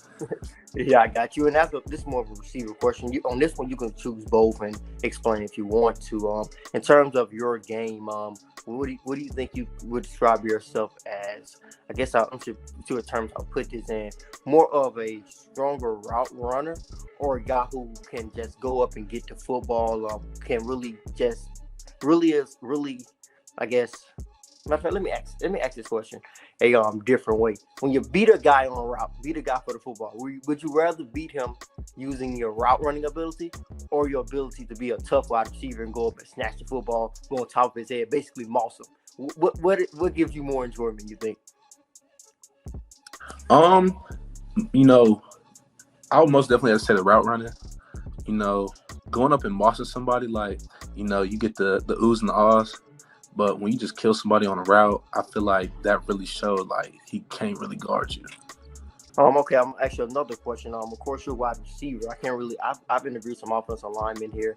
And I think I interviewed a defensive lineman. I could ask him that question, but you're a wide receiver. Of course, there are a lot of wide receivers in the league, great wide receivers at college level and in the league. I know you talked about Devontae Smith, Henry Ruggs, some of the great Alabama wide receivers. Do you have a top 5 NFL wide receivers, or not? If you don't have a top 5, you can say what wide receivers at the National Football League level that you really like in terms of their game.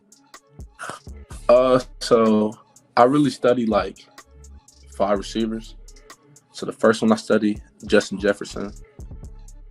I would probably say Justin Jefferson is starting to make a case that he's the best in the NFL. But I do have Devontae Adams. So I would say they're interchangeable. I love what Devontae Adams does at the line of scrimmage. Doesn't let he has about one release, that split release. He's either going to go outside, but you can't stop that. They can't stop that. 3, I have to go. Tyreek Hill. I'm a Chiefs fan, so when he was at the Chiefs, it was always Tyreek Hill. But we just have similar play style just because, with our speed, just taking the top off the defense. So, I really study how he runs his post, corner routes, just, deep routes like that. And then, Devontae Smith. And then I also studied Jamar Chase. So those are my 5 guys. Yeah, I see we were a little bit older veteran guys. I think Devontae Adams was one of the veteran. Most of those guys are the young wide receivers. And just looking at the young wide receivers in the league, I think they're going to take over. It's similar to the quarterback position. I think in the next couple of years in the NFL, we're going to just see everyone is going to have some good wide receivers and at least a good quarterback. I think that's just a product of the way that the game is moving. Just take a look at different great wide receivers just coming and entering the league, like guys that you have talked about. But going into Alabama, right now the program is in a great place. It's Alabama. But of course, with it being Alabama, the standards are high. Losing 2 games by 4 points on 2 plays, the world is burning down. Everyone's saying Alabama is over with this. Their dynasty is done. But if any other team, Tennessee, for example, they beat Alabama, it's the best season, I think, in 15 years. They're enjoying it to the fullest. Going into the program, knowing that is the state of the program, what do you feel your mindset will be? My mindset, is just going to be exactly what it was. That's, another reason why I picked Alabama is because it was just like Hutch. Our standard is to play in the championship. Have to get it done regardless of how it has to get done. And, hopefully, my class, we come in and everyone's, on the same page, everyone's trying to count us out. And I'm trying to, show them what we do at Alabama. So, my goal is to, play for a national championship and just to show people why we're Alabama, no matter who we're playing. I don't care if we're playing the worst team. I don't care if we're playing the best team. They're going to get our 100% every single time.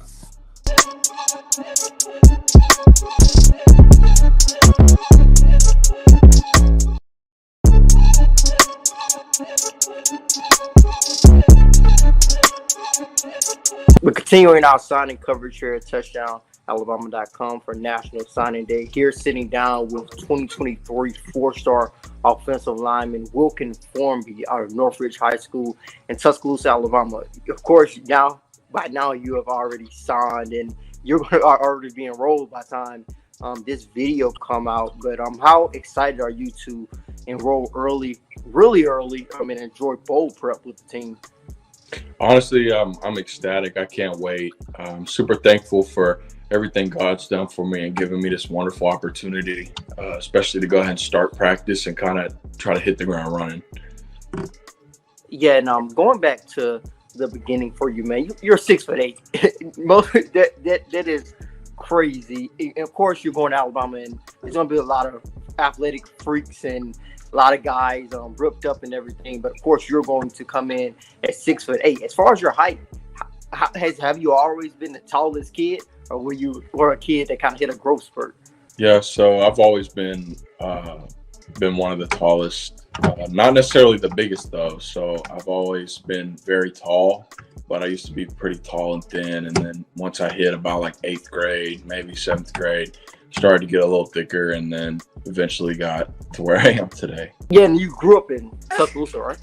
Yes, sir. Honestly, it was like, for my recruiting and stuff, it was hard because everyone kind of expected that I would just go to Alabama, which wasn't necessarily the case at first. But growing up here, being a big fan, dreaming to hopefully get the opportunity to play for Alabama, and you're always surrounded by it. So it's kind of all that is like SEC football and Alabama football as well. Yeah, and so also going back a little bit, man, was it always football for you? Did you play any other sport? I did. I played a lot of sports: baseball, basketball, football, pretty much a lot of sports. So, but ever since I've even had the idea of football, like watching it, I knew that it would be my favorite and what I wanted to pursue. Yeah, and of course you start playing football, become a big time recruit. Of course, Alabama offer did not come right away. Do you remember your first offer? I do. It was actually Texas State was my very first one, and I was a sophomore, and then later that summer, going into my junior year, Ole Miss was my first big SEC offer. Yeah, of course, like I said, Alabama initially offers. The offer came from Nick Saban doing a visit, right? It did. What was that feeling like?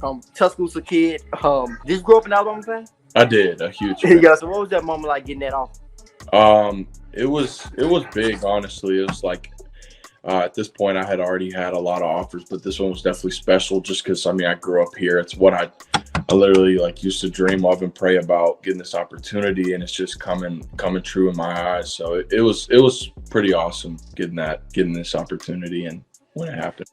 Then do you remember, was this your first time meeting Nick Saban, or had you met him in the past before? I had met him in the past before, so it wasn't the first time I had met him. I remember the first time I met him, I was at camp, and it was a full day camp. So you do the first session, and then you eat, and then do the second session. So right before the second session, we were eating and stuff, and someone came up to me and was and I was doing all right, and I had a few offers at this point, but somebody was one of the ladies came up, was Wilkin, can you come upstairs with us? And I was really? So I was a little shocked. And I went upstairs, and I was I didn't necessarily know what I was doing yet. And then I walked by his door, and I was with the coach that I kind of had a good relationship with, and he was look down there, and I was whoa, that's his office. So, and then the first day, the first time I met him, I was pretty nervous, even though I really didn't have that many offers or encounters with coaches yet. Had a few, so I was still working on it, but that one I was pretty nervous for.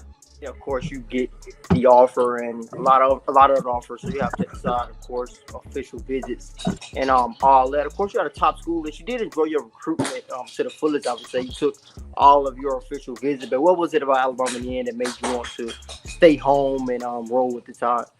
Well, actually, I canceled 2 of my official visits after figuring out I wanted to stay with that. I wanted to choose Alabama.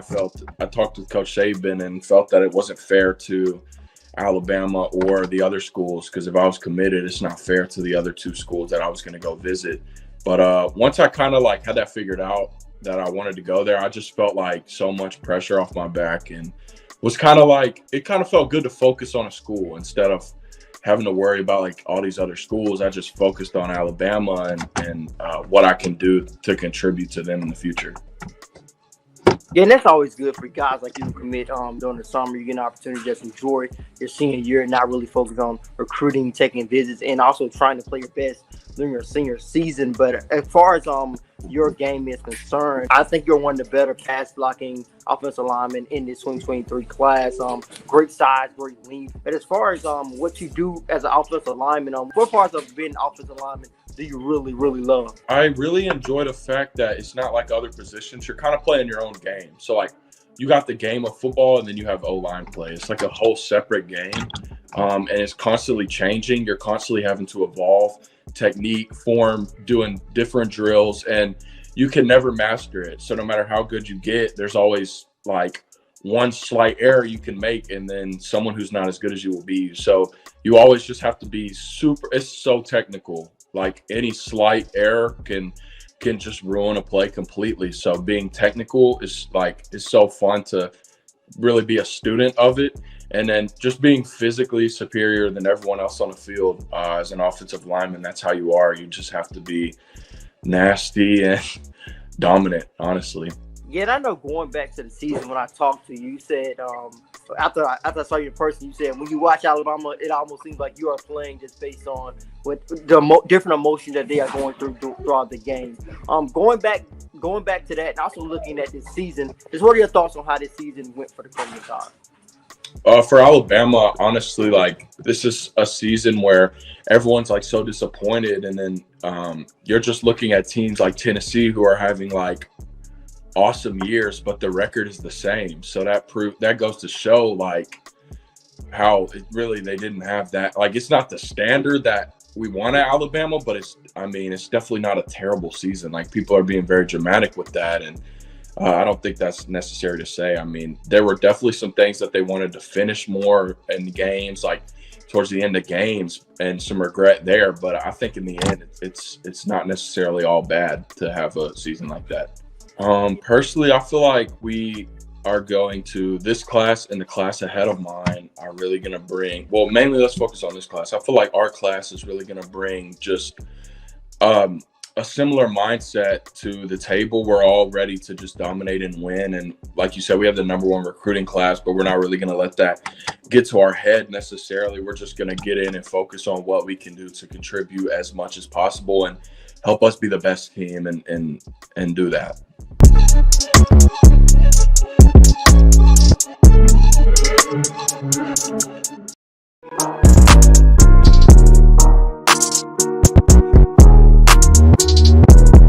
We just dive right into it, man. The first thing, of course, Juco. Whenever you go to Juco route, it's a different path for everybody, man. How would you describe your path there, and how would you describe your experience on playing during college football? My path was set by God. I was just blessed with the opportunity to come play at a big boy football. I like to say I was just blessed with the opportunity. My path, it's not set in stone for everybody, of course, but I have no words about that. I'm just highly blessed, highly blessed and favored. Yeah, I got you, man. And you, of course, you are a linebacker. When you're a linebacker, you have to be a physical player. With you, you're special because you are a speedy linebacker. That separates you from most linebackers. I know you. What is your fastest 40 time? I ran a 4.34. Like last year, it's probably a little faster now. Yeah, at that point exactly. Linebackers, you run a 4.5. You good. You shoot up a lot of draft boards. Like I said, you have the speed, and that is what separates you. But of course, like you said, you went the JUCO route, started to get offers from so many different schools, including Alabama. When did you? I'm gonna ask you this question. When did you realize that you could play? That you feel like you could play high level Division I football? Was it coming out of high school? Did you feel like you just had to prove people wrong, or was it at that JUCO space where you felt like, yo, I can really play big boy football at the Division I level? I'm never felt like that. I've always just did the best I can do and tried to make the best out of my opportunity every chance I got. And God just blessed me with the opportunity to play big boy football. I ain't never been in the headspace like, yeah, I'm better than these people, or I need, or I'm not supposed to be here. Nothing like that. I've always had I just always went to the mindset of I need to do what's best for me and my team, so I can benefit myself and my team at the same time.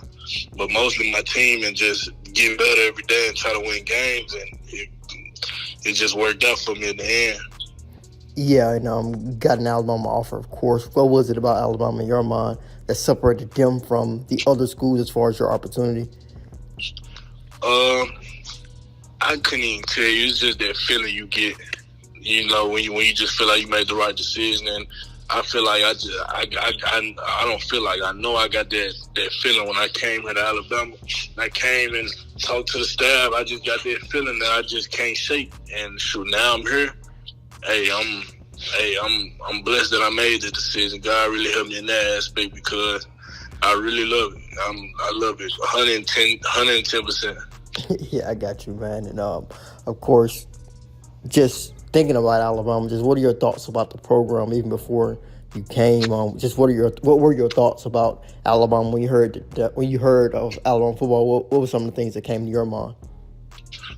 Winning, and they put out good people, and they put out good football players, but most importantly, people. I heard a lot of great.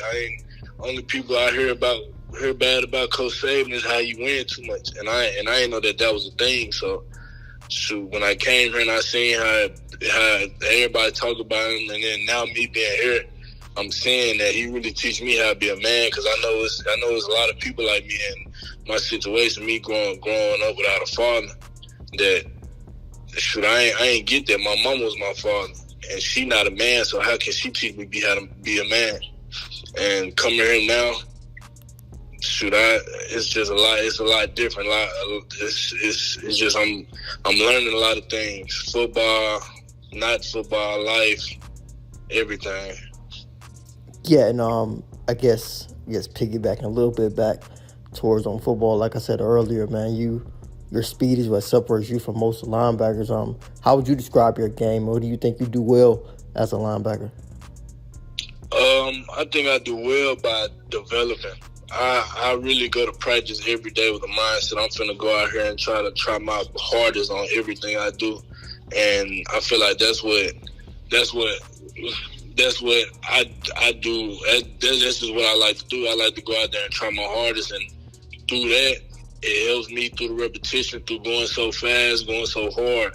Because I really haven't been this fast. Like in high school, I wasn't fast at all. It's just about the developing my speed through practice, repetition, going fast, every play going harder, in the weight room, man. I'm gonna put a little asterisk on the weight room, because in high school and stuff like that, we ain't really have to go to the weight room, but just going harder. Everything I do is just really develop me, develop my body, develop my just talents, develop my instincts. I really feel like I really through teamwork and through just repetition and through just trusting the process, I didn't got to where I am right now. Yeah, and stepping away from football now, man. Is there anything that you in particular that you like to do outside of football, whether that's playing a video game, listening to music? What do you like to do outside of football when you're away from it? I like to really hang out with my teammates. I like to get to know them, get to know their backstory, get to know what they like to do. I like, because last night I was just talking with one of the old linemen. I was talking to him for about 30 minutes to an hour, just talking. I just like meeting new people, trying new things. I done took up golfing because one of my teammates like golfing. And I'm like, let me try to golf. I want to hang out with you. I want to spend time with my teammates. So I said, I'm going to go golfing with them. And I like golfing. Golfing's fun. I'm not good at it, but it's fun. Yeah, I heard about golfing. I heard a lot of people speak highly of it. I haven't tried it yet, but yeah, I definitely heard people speak highly of that sport. As far as pregame routine, are you a music guy? What'd you say? Are you a music guy as far as pregame? See, that's the crazy thing. Pre-game routine, I'm more of somebody that can't sit down. Like I have, like, I'm not diagnosed, but I like to say I'm ADHD when it comes to stuff like this. Like I'll be around, like, shoot, you can call my coaches, call my teammates back in high school. I just, like, on game day or, like, before practice, I'm all around talking to everybody, talking to the trainers, talking to the coaches. I'm just around. Music definitely in the background, but it's not, if you know what I'm saying. Yeah, I got you, man. Well, we actually have a couple of questions, man. I'm not sure about the music question. One of them is a music question. It's like kind of a thing where it's like this or that. I'm gonna ask you. I'm gonna say two topics, and you pick the one that you like over the other. Do you listen? Well, first I'm gonna ask you, do you listen to these artists? Do you listen to NBA YoungBoy and Lil Baby? I listen to both.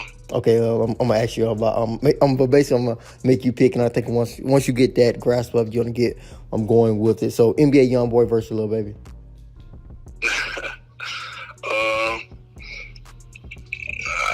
Shoot, me personally, I've just listened to YoungBoy more, but I feel like just through my teammates, through everybody, so I think Lil Baby more lyrically, but people just bump NBA YoungBoy more. I'm from Memphis. I listen to Memphis rappers the most when I do listen to music. That's what I've been to dive into, man. Yeah, I know that you're originally from Memphis. Yeah, that Memphis rap is definitely blowing up now. You got Dolph, Gotti, not Dolph anymore, but Dolph was definitely a legend in Memphis. Gotti, legend. Even some of I listen to like a lot of the older Memphis. Like one of my favorite rap groups, 8-Ball MJG. So I listen to like some of the older Memphis. But yeah, Memphis is definitely on the rap scene heavy right now. So who are some Memphis rappers that you listen to now? It's really some people that nobody would ever hear of. It's like if I tell you, you wouldn't even know. It's really like my homeboys type deal. Yeah, you good. Well, yeah, hopefully they can blow up. Like I said, I think that Memphis rap scene is definitely developing. Like I said, I was listening to it from the very, very beginning with like 8-Ball, MJG, 3 6 Mafia, those guys. But another question is Uno or Spades? I don't know. I don't think I know how to play Spades, so I gotta say Uno. Yeah, it's funny. We're supposed to be black people.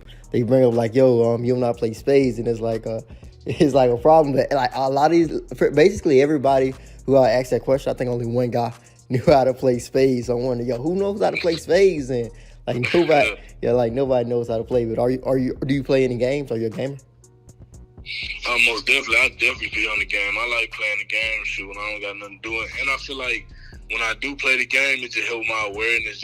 I really feel like playing the game helped me in football. I don't know how, but I think it correlates some way, somehow. Yeah, for sure. Which games do you like to play? Are you a Madden guy, Call of Duty, different types of games? Is there any particular game that you like to play? I play Madden for sure, but I don't like playing Madden. Madden, I feel like Madden ain't football. Madden, you got to know the plays that's always gonna work. Nah, I don't like that. That make me mad. Yeah, I'm not a Madden guy either. I played it for a little bit of time, but then, like you said, it's the cheese plays. Those plays work every time. I'm like, man, the safeties don't move right, and it's like you said, every one play probably beat every defense you run. It don't even make sense. I'll be happy when they can get somebody in there that can fix that, because I think it definitely can be fixed. Because it just be. I got on the game one night, like right before I came here. I was just on the game late at night, just trying to chill. Talking about got blew out by like 60. Dude, like, oh my goodness, he ran the same defense, just straight blitzing man. And I'm like, all right, I run the plays that's in real life gonna beat man, right? Yeah. And a blitzing man, and that's not working. Like it is, like you just got. I don't know. I don't like that. Yeah, you just got to learn the plays. That's why I stopped playing it too, because I feel like I know too much about football. And it just makes you mad. You're like, yo, that don't even make sense. Why would a safety do that? Why is a safety covering grass? Like, that's a big thing I hate about the zone coverage, a big time in Madden. Like, like in real life, you want to pass them off, cover the guy in your zone, but on the game, they're covering straight grass. So it's pretty funny. But I'm actually really good at 2K. Because 2K I can control. Like, if it's something that I can control that's in my hands, it's not just me picking a play and I got 11 people there and I'm controlling one dude. Like in 2K, I'm pretty good at 2K. I'm really good at things that I can control. Like, I like playing UFC now. I'm pretty good at UFC. I like playing Call of Duty most definitely. I'm really good at Call of Duty.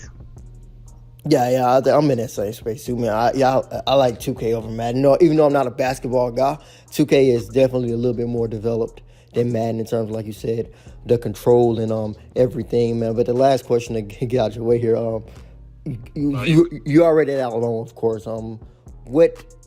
What do you think your mindset is? Just wanting to make that immediate impact. Of course, like I said, you are a Juco guy. You have more college experience than some of all of the freshmen that are coming out of high school that will come in. But of course, there's opportunities there at the Alabama's linebacker position with guys moving on at the NFL, to the NFL and all of that. Just what do you think your mindset will be in terms of what do you think your mindset should be heading into that situation, knowing what the state of the program is as well, because they're coming off of 2 losses.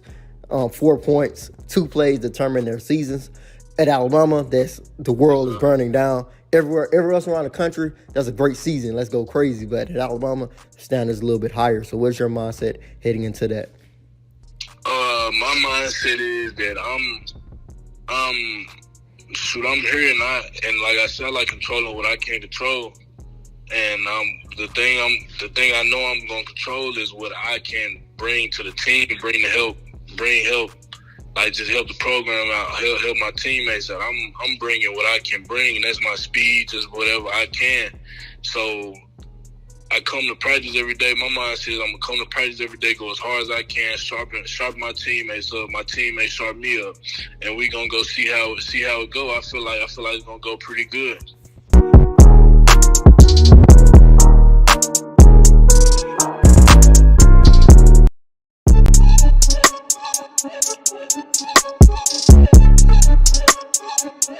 Team with our National Signing Day coverage now sitting down 4-star offensive lineman Olaus Alinen, verbally committed to Alabama, officially about to become a signee, man. How does it feel now to know that you are close to officially signing with Alabama?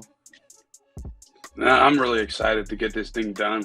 Like, I mean, obviously recruiting process is long and it's been tiring and like it's just nice to get the name on the paper and finally get to the real business. Yeah, everyone's story is different, but you have a really unique one with you being a native of Finland. I want to give the people really an opportunity to hear from you what that story is exactly. Growing up, we're going to go back to a long ways back. Going back to when you were growing up, I know that, of course, Finland is not the first sport and not the top sport. I mean, Finland not top. Football is not the top sport in Finland. So what was it like growing up in terms of sports when you were growing up in Finland? Yeah, I mean, football really would not have been a part of my life unless my dad played it before, and that's just really like a coincidence to happen because it's really rare to play here. There's some teams and stuff like that, but not a lot of people play the sport or know about it. I think it's growing right now, but I think like here, I was playing ice hockey growing up. There's soccer, hockey, like sports like that. You don't really know about football, and it was kind of a blessing to be introduced to football and be able to play from here and get where I am at right now. Yeah, and of course, like you said, hockey, soccer, football, not a top sport. Of course, like you said, your dad plays, so that kind of really sort of introduced you to the sport, kind of gave you a path to the sport. And I think something I know I talked about with you in the past is really interesting is that you eventually started playing football in Finland. You grow a love for the sport. You come to America, of course, to pursue your dreams of playing at a high level. And I know early on, you got an opportunity to see Alabama, which is the complete opposite of not knowing football. It's the mecca of college football. It's everything. So what was that first moment like, getting the opportunity? Like you went to camp there. What was that first moment like when you saw that, football here is different. It's a way of life. So what was that moment like for you?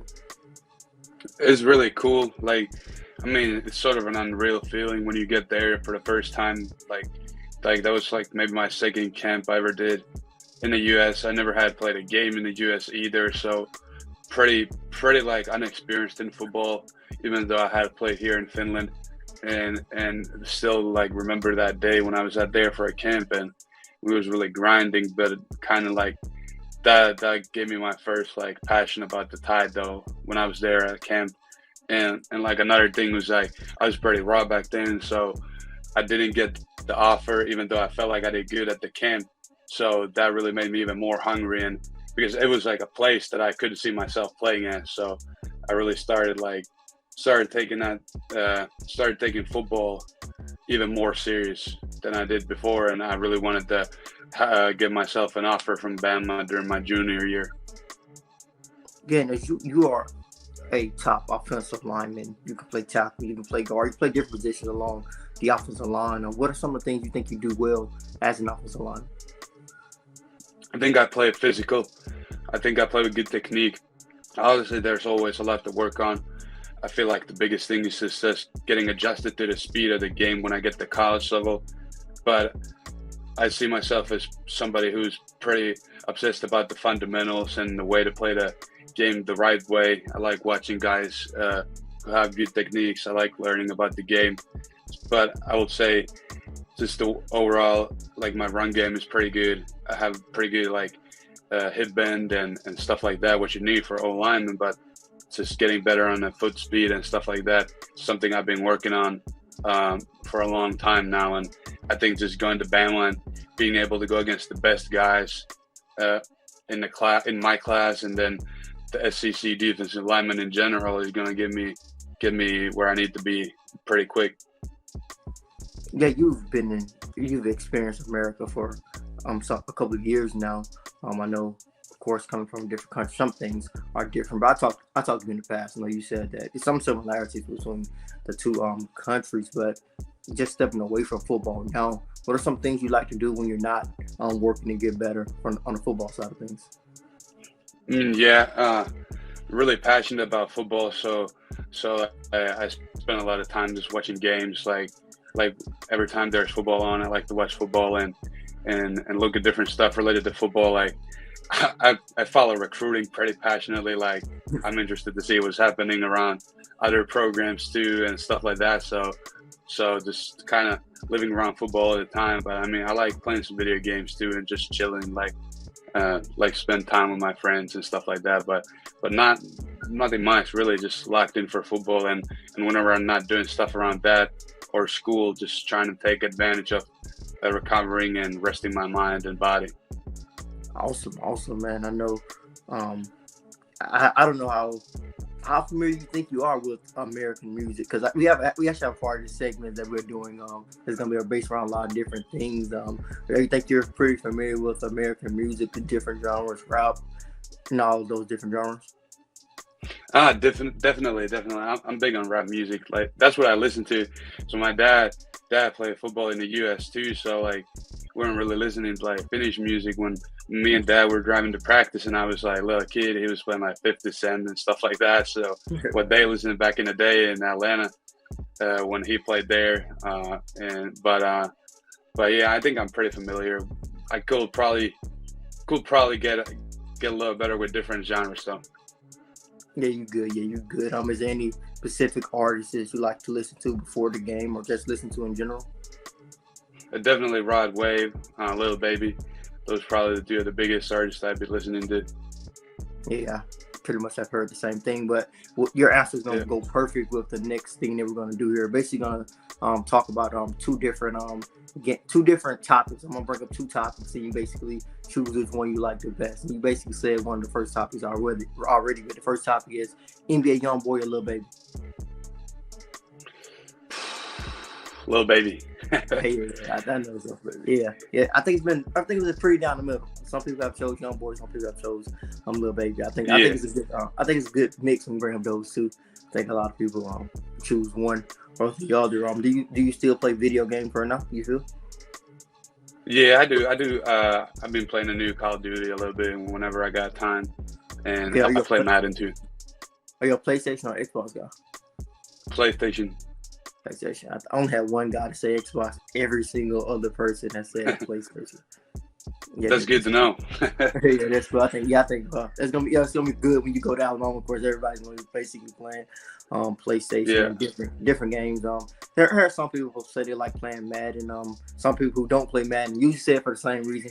They don't like the like the plays that always work and all of that. Yeah, it's still a fun game and a fun experience. But with you going to Alabama, of course, I know you have enjoyed being a recruit, enjoyed being an Alabama commit. But of course, with Alabama losing 2 games this past season, a lot of people are trying to throw around that it's the end of the dynasty. Alabama's headed down because it's 2 losses, 2 plays, 4 points, determined that they're not going to the college football playoff. On the flip side of that, you have teams who will be in this position, or that are in the same position as Alabama, for example, Tennessee, who fans are enjoying it to the fullest because it's their best season in 15 years. With the program being in that state, what do you think your mindset will be when you enroll? I think you can just really see what type of standard it is at Bama. That a year that's considered a down year will be a great season for most of the programs, maybe one of the best seasons they've ever had. And you can stay tuned for the signing day, but I think with the class we're bringing in, I don't think the dynasty is nowhere over. But I just think our class is really dedicated and committed to the program and winning football games and doing the right things. So I think we're going to have a great time when we get there. And I know the guys who are currently on the team are there's a lot of talented players and guys with good mindset. Like, that was one thing for me when I picked my schools, just like where I felt like I fit in the room and I liked the players. And that was definitely a big part why I came to Bama. So I don't think there's nothing to worry about with that. And the last question I wanted to ask you, I think is a question worth asking, is that this offensive line group, you guys have different personalities. You, Wilkin, Whitequez, Miles, but all of them are great guys. Had an opportunity to interview them and everything. I know going into this Alabama offensive line room, I think really it will be more on the younger side in a way.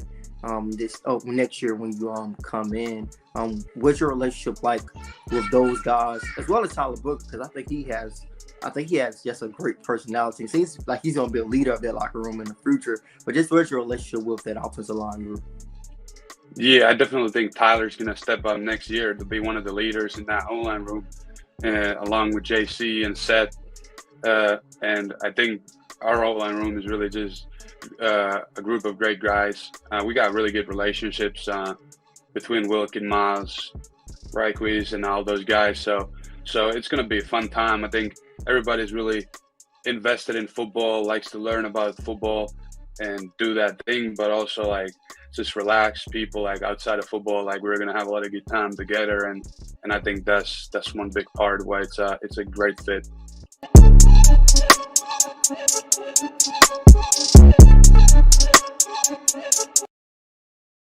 Justin Smith there, scouting and recruiting analyst at Touchdown Alabama here at Crimson Bowl in Montgomery, Alabama. Here to check out the Crimson Tide's 5-star linebacker target, Quay Rusaw. Last time I saw him, it wasn't his best game, so I'm excited to see some of the developments, some of the progress that he has made during this single season. Excited to see what he can do rushing off the edge and possibly playing up as an inside linebacker. He's one of the most versatile prospects in this class. Stay tuned for another great video.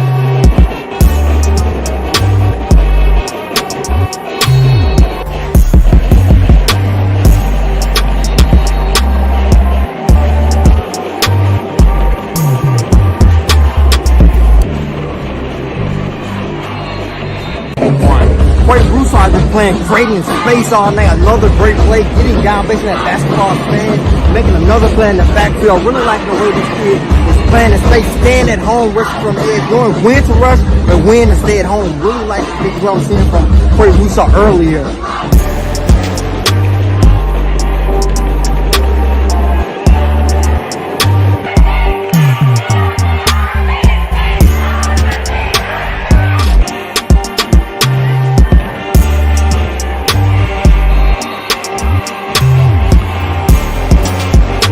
dropped up watching Clay Rusaw, 6'2", 230-pounder, built like a tank.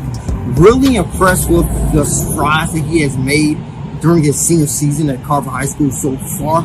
Showing great patience off the edge in terms of knowing when to stay home and when to go full on rushing from the edge. Also really impressed with his ability and space, seems to be under control, making nice effective tackles, not always looking for the big hit. So I'm really liking what I'm seeing out of 5-star linebacker Clay Rusaw so far. Justin Smith, Scouts getting critic analyst at Touchdown Alabama. Be sure to hit that like button, subscribe button, subscribers, hit the notification bell, be notified when we drop content on our YouTube channel.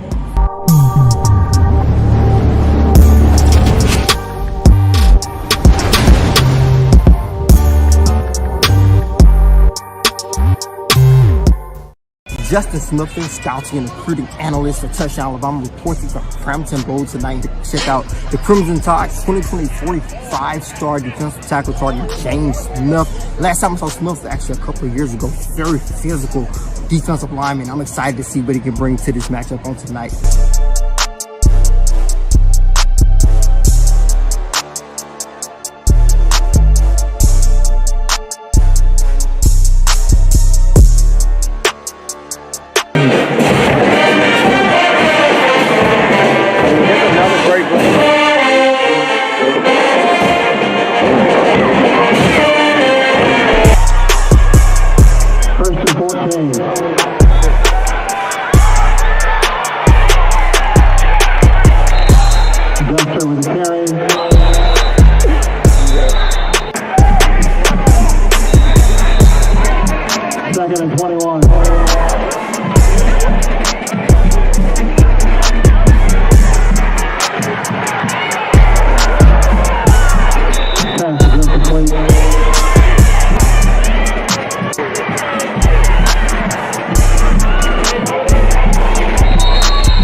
Like I said earlier, he's so physical. Did you see that last play? Explosive, off with the snap, quickly got into the backfield, tackled two guys, and I guess he didn't know who had football, so he wanted to make sure he hit somebody. So, like I said, physical guy, one of those guys who can easily turn his speed into power with that explosiveness. With that build. He's actually kind of crazy, impressive, kind of scary, kind of unfair that he can have that type of speed with that size.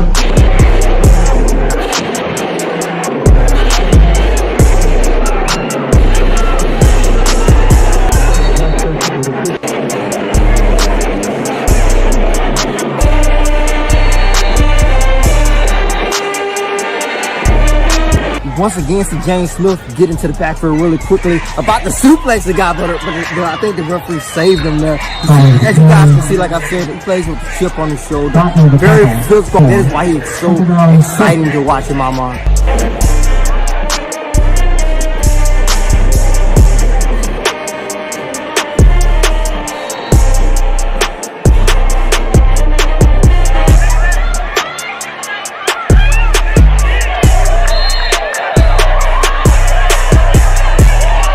That will do it from Crampton Bowl. Just watch James Smith, 5-star defensive tackle, violent, physical kid. Really like his game. Excited every time I get an opportunity to see him play. You guys can check out updates on his recruitment over at touchdownalabama.com. Be sure to hit that like button, hit that subscribe button. Subscribers, hit that notification bell for me, please, so you can be notified when we drop content on our YouTube channel. I am Justin Smith, the scouting and recruiting analyst for Touchdown Alabama.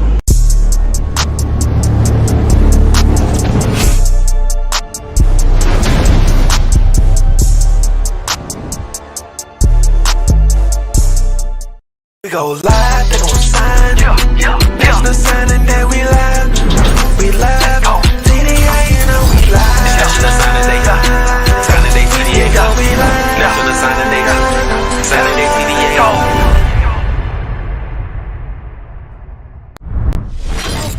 Well, people, we are Continuing the National Signing Day coverage here on a Wednesday. Coverage going so well, Justin, I had to change gear. I'm right now in the Touchdown Alabama Magazine pullover.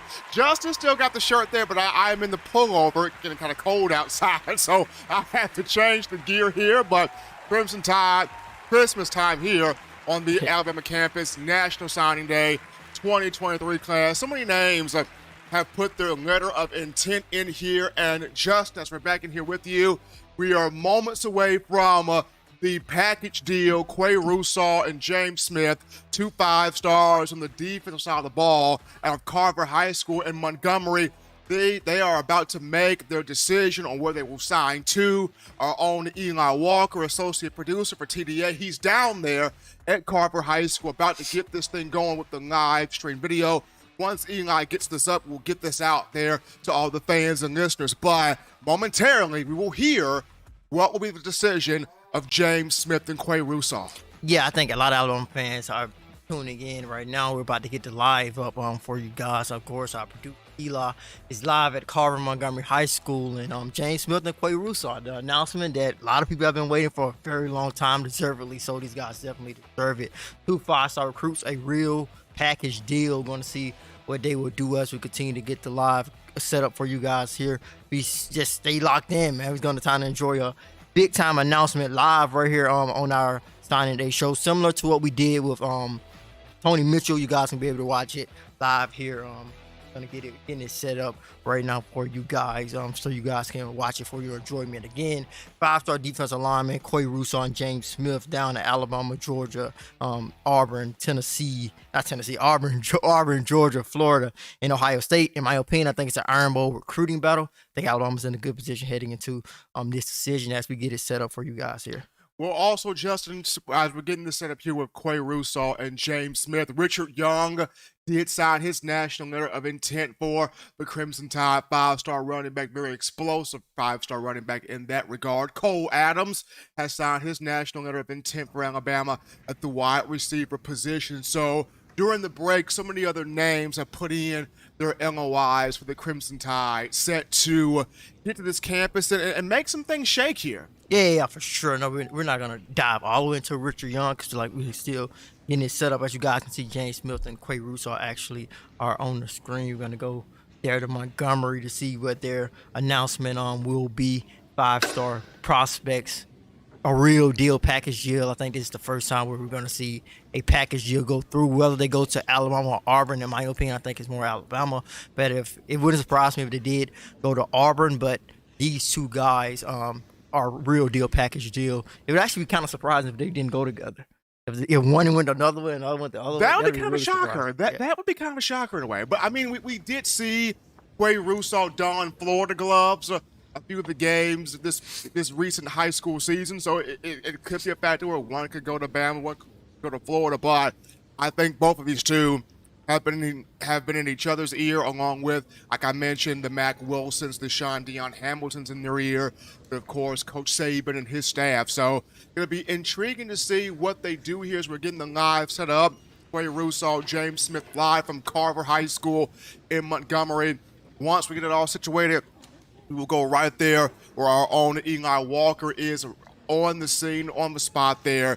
And we will see the decision from Quay Russaw and James Smith. Yeah, both, like I said, both 5-star recruits. James Smith, 5-star defensive lineman. Quay Russaw, 5-star linebacker. Down to Alabama, Auburn, Georgia, Florida, Ohio State, and Alabama State, showing some love to the hometown HBCU, who is in the mix. So he did take an official visit to, like I've been saying all day, I think this was always an Iron Bowl recruiting battle. If the Crimson Tide can win this battle, this will be a nice cap on today, which was already a great day. But adding these two guys and you are possibly going to start a conversation about how Nick Saban ended this class, because you have Keon Keeley, who came on board recently, Hayden Proctor, who came on board, and you can end it with James Smith and Quay Russaw. What an exclamation point. What a great Christmas present for the Alabama fan base. I mean, what a great Christmas present to top this off. And I know you and I have both mentioned, Justin, what it could have been had you gotten a Peter Woods, had you gotten a Kelby Collins.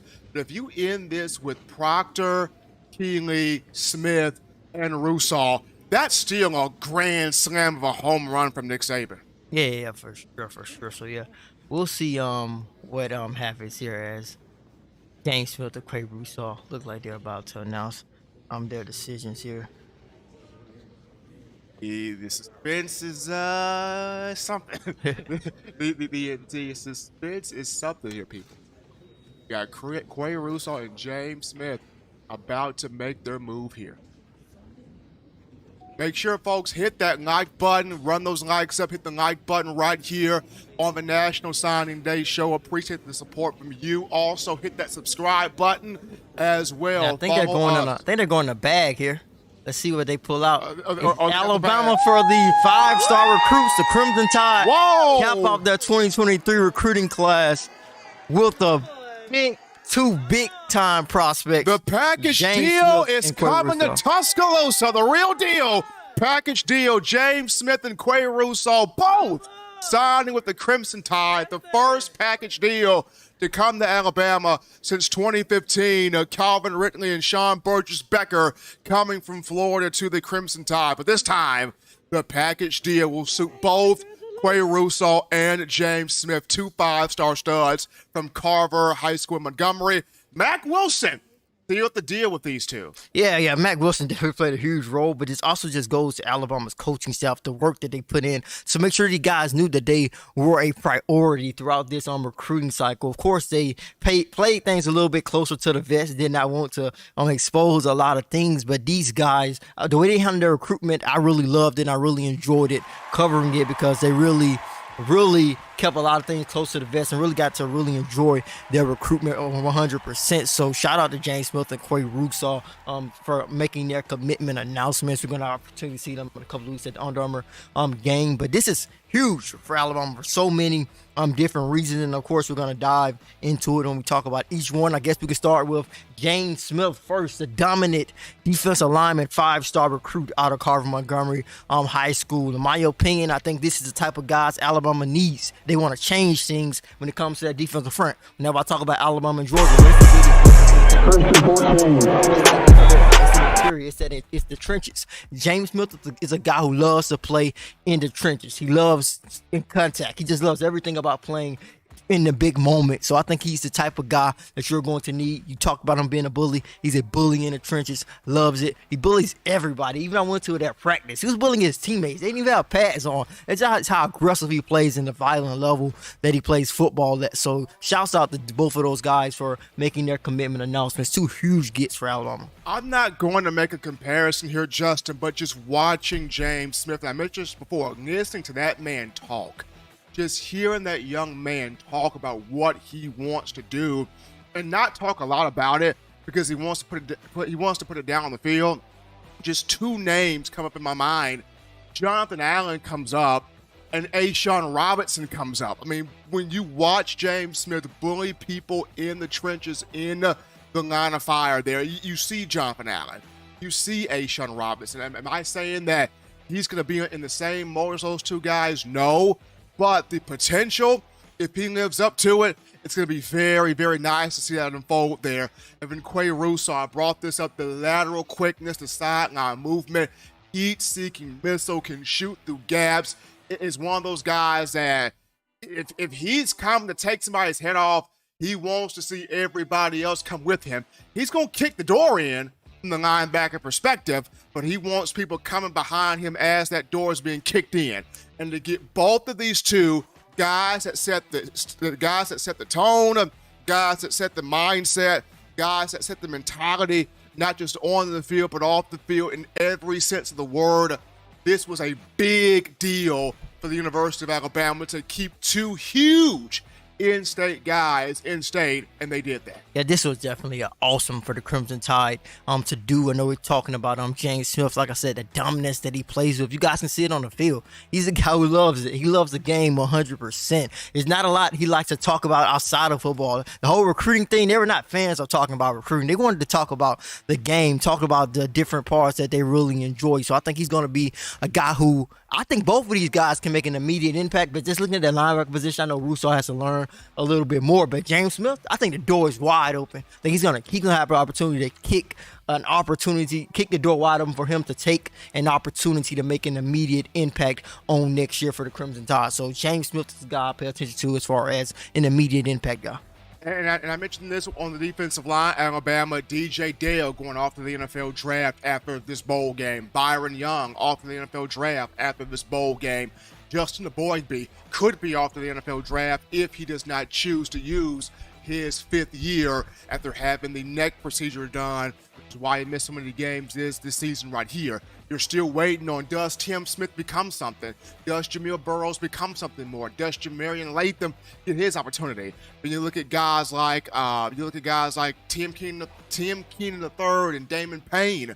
You look at Jaheim Otis, who had some big plays this season right here. So the opportunity for James Smith to come in here and really separate himself as that guy, especially on the interior defensive line, it is there. It is bangable. Just seeing how, kind of like the wide receiver room, Justin, from this season, there hasn't just been that one person that just completely far and away separated themselves on the defensive line. Yeah, for sure. And we've talked about it, like who is going to step up on Alabama's defensive line. We even talked about heading into last season. We were not sure who it was going to be. And it's similar to, like you said, to the wide receiver position. It still wasn't one guy who dominated. I think Byron Young turned out to be probably the best interior guy that you had on the team by the end of the season. Of course, he has another game to play at Alabama when the Crimson Tide take on Kansas State in the Sugar Bowl. But I think, in my opinion, James Smith is going to fit right in with Alabama's locker room. I think these are the type of guys that they need to change that culture, especially along that defensive line. And I'm pretty sure he's excited to play alongside Curtis Perry. I know I talked about both of them just playing violently. Them playing together, I think that's going to be fun to watch in the future. Them playing together, and then the inside linebacker room with Quay Russo added now. Quay Russo getting a chance to play with a Deontay Lawson, getting a chance to play with a Kendrick Blackshaw, getting a chance to play with a Jihad Campbell and a Sean Murphy. Like, this inside linebacker for years to come is going to be so much fun to watch. Yeah, Russo is going to be I think he has the opportunity to be really, really good at the next level. Just based on the confidence that he plays with. He was able to rush from the edge a lot at Carver Montgomery High School, seeming to know when to stay at home, be patient. I think that's something in an area where he really growed at during his senior season at Carver Montgomery High School. Plays in space really well, but that closing speed, the speed that he has in terms of closing on the football is next level. It's elite. It's what really makes him different. If you got an opportunity, watch his huddle film when you can just see it, how quickly he gets to the football, how quickly he closes up space in the open field. It's one play he makes. I know we got it. I don't know if we better get to it right now, but it's been shown a couple of times previewing their commitment announcement. 2025 running back Anthony Rogers, who's one of the fastest running backs in the country, in my opinion. He's trying to get around the corner against Carver Montgomery High School. Quay Russo chases him down from the other side of the field. Before Anthony Rogers can even turn the corner, he tackles him. Before he even gets out of bounds, he doesn't push him out of bounds. He makes a tackle in bounds. That shows how quickly he can get to ball carriers. So I really like his ability to be physical. He's gonna be strong already. Look at the way this kid is built. Once he steps into Alabama's locker room, he's gonna be one of the biggest players on the teams in terms of muscle, in terms of how toned out he is. I mean, I'm just saying, this class right here, if they can put this thing together simply on the field, on paper, it looks phenomenal. If this can translate to success, to dominance, to outstanding play on the field, then this class will have a chance to rival those groups of 2008, the group of 2017, the group of 2020, the group of 2013, and the other classes that have come through here have made their mark, made their impact on the program. But just on paper, Justin, ending this thing with Russo and Smith, this is what you wanted to have happen if you were an Alabama fan, and this is how it turned out to be. It turned out to have it happen. Yeah, this class is stacked. You got the number one edge rusher. You got the number one safety. I think you have arguably you could make an argument he should be a number one defensive lineman, and James Smith. Russo should be in the conversation to be the top linebacker in the country. I think Jahlil Hurley needs to be in the conversation to be the number one cornerback in the nation. So you have talent at a lot of different positions. I think Nick Saban and Alabama's coaching staff did not miss anywhere when you take a look at this offensive, just class as a whole. Great offensive line, massive offensive line, great defensive line prospects. Although I feel like defensive line class could have been a little better if you got a guy like Peter Woods or Kelby Collins, but a solid defensive line because you got James Smith, I think one of the most dominant defensive linemen in the country. And you got Keon Keeley with the range and the freakish athleticism. If he pans out, that's going to be really nice. Yeah, for sure. And I know it's a couple of guys we actually haven't had an opportunity to talk about. I know we want to talk about James Smith and Corey Russo. I'm probably going to circle back to them again because it's huge. This is big for the Crimson Tide. But a couple of guys we did not get an opportunity to talk about during that break. Hope you guys enjoyed that break. First off, just getting an opportunity to hear from some of the Alabama signees. But one of the guys who we did not have an opportunity to talk about is a five-star running back, Richard Young, out of Lehigh High School in Florida. One of the Crimson Tide's five-star running back commits in this 2023 recruiting class. We can take a look at Richard Young brings to the table. He's a guy who I think his speed is not talked about enough. I think he's a guy who has explosive speed, but he's also a physical downhill runner. And I think he's a guy who Alabama fans should really be excited about in this 2023 recruiting class. Richard Young is somebody that not only downhill run, not only speed, but can put some moves on guys. Very shifty and agile in open space. And just the combination of Young and Haynes. How much fun is that going to be, for years to come? I know we talk about the dynamic duos that have been in Alabama, the 1-2 punches where you see Glenn Coffey, Mark Ingram, Trent Richardson, Eddie Lacy, T.J. Yeldon, Derrick Henry. We've seen some of the best combinations, some of the best 1-2 guys in college football. This year we got a chance to look at Jahmyr Gibbs and Jace McClellan, but Richard Young and Justice Haynes for years to come as a 1-2 punch. If I'm a defensive lineman, if I'm a linebacker, if I'm a defensive back, I'm scared to death for the next years to come to see these two coming right in. Yeah, I think, of course, like you said, Alabama's running back room has been really good in the past. Dynamic duos, legendary duos, Mark Ingram, Trent Richardson, even Damon Harris, Bo Scarborough, although they probably not get talked about as much as those other duos, they are a great duo as well, just looking at what they do in the NFL. Even when you was kind of like going back and forth between those running backs, taking a look at Josh Jacobs, possibly in the mix with them as well. So with that lineage, they got to prove it. Okay, so you know they're five-star guys. I think they definitely have the potential to play off each other really well. I think Justice Haynes is a complete back. I think Richard Young is more of a bruiser back than Justice Haynes is, but Haynes can get dirty too. He's a physical runner. He can bounce off some tackles as well. So I think they complement each other really well. It'll be interesting to see how they fit into Alabama's running back room because fortunately for Alabama, they don't desperately need them to make an impact in year one because you got Jace McClellan, you got Rodell Williams, and you got Jamarion Miller. I think that running back room is in a really great place. These guys could come in and make an immediate impact. It's based on what they bring to the table, but it wouldn't surprise me if they have to wait a year because you got Jace McClellan, you got Rodell Williams, but I think these guys have the potential to push and make some noise and be like, yo, we can't keep this guy off the field. We might have to put him in the game. So we'll see what happens when Haynes and Young get to Tuscaloosa. And so another guy that, Justin, we didn't get a chance to speak on more is Cole Adams, a wide receiver. This is a guy that works well in space, works well in terms of kickoff return, punt return, has some speed, can get open up and down the field. Creating separation is one thing that the Alabama fan base has been talking about. When can we have those guys that can take the top off the defense, get open in their routes, create the separation within the route to make plays in the passing game? But Cole Adams does bring some traits as far as he's got some speed, he's got strong route concepts, he's got hands. What do you like about Cole Adams the most? I think that Cole Adams is his toughness. This is a guy who also can play in the air. I know I talked about it earlier with Jalen Hale. This is a guy who's not on the tall side. He's about 5'10", definitely shorter than 6 foot, but he'll go up and get the football. He has elite speed, 10.65 100-meter dash down. When you're at that if you can run like that, you have explosive speed. As you guys can see, he's used as a punt returner, as a kick returner. Unfortunately for Adams, he was not able to play his senior season at Owasso High School in Oklahoma, which is probably why you did not hear much about him during the season. He missed the whole season with an injury. He will early enroll at University of Alabama, continue to rehab that injury, and hopefully the Crimson Tide can get him back during the spring and get an opportunity to get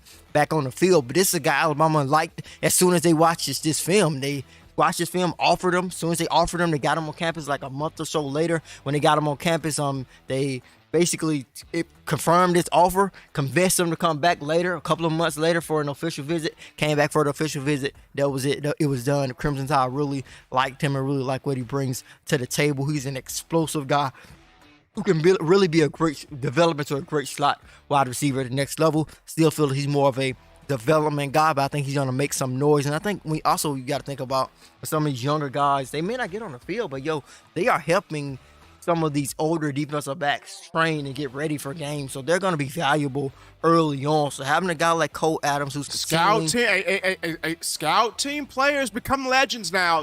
Remember, Mac Jones started off on the scout team. Yeah. A lot of the legends that have come to the University of Alabama, they've all started off on scout team. Levi Wallace, former walk-on, started off on the scout team before he became an NFL player right now. So you never sleep on those scout team guys. Yeah, for sure. So Cole Adams is a guy I think Alabama's happy to have on board as part of their 2023 recruiting class. I think the last guy we missed, if I'm not mistaken, was Brayson Hubbard, the 3-star athlete out of Ocean Springs High School in Mississippi.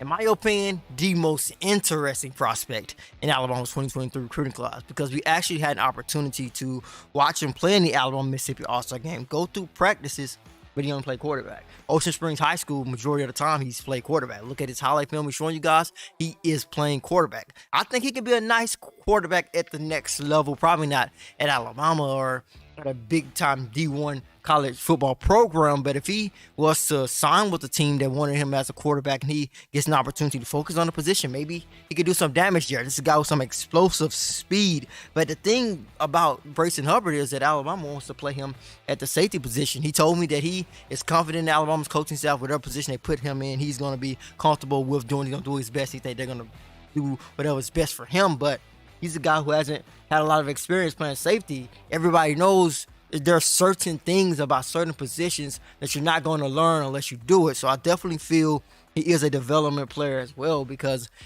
you can't get used to tackling and be better at tackling without tackling. You have to tackle to do it.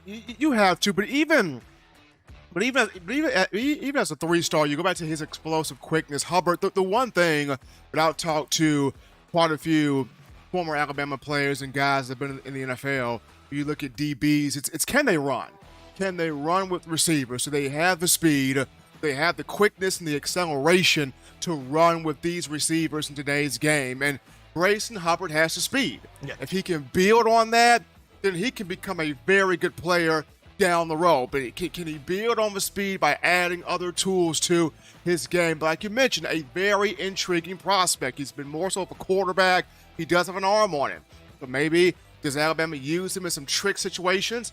You could see that happen. Maybe not. But in terms of just him going on defense, somebody of whom, if he can add more things to his arsenal, he's going to be nice to watch. Yeah, I think he definitely has potential. That's why Alabama wants him as part of their 2023 recruiting class. How many guys you know who never played safety go to the University of Alabama for a camp and get an offer from Alabama after never ever playing safety, but you show them that you have those on broad skill sets and they offer you and take your commitment. So I think that speaks to what Brayson Hubbard can do. So like I said, he's one of the more interesting ones. I'm interested in seeing how he develops in Tuscaloosa with everything with him. Like I said, being more of a quarterback for Ocean Springs High School, but like you said, being that explosive guy, having that speed. So we know he has that raw talent, but I think the biggest thing for him is going to be learning that technique, backpedaling, some of the smaller things I feel he's going to have to grow into. I don't think he's going to be thrust into the spotlight too early. So I think the potential that he has is going to show over the next couple of years. So Brayson Hubbard is an interesting and I think a good get for the Crimson Tide. I think something else to pay attention to is that if in terms of top posse, you want to play him in other different positions. Probably not quarterback, but maybe you want to put him at slot wide receiver with that speed. I think that door is open for him to play wherever. That's why he's listed as an athlete, but the Tide are leaning more towards safety at this point.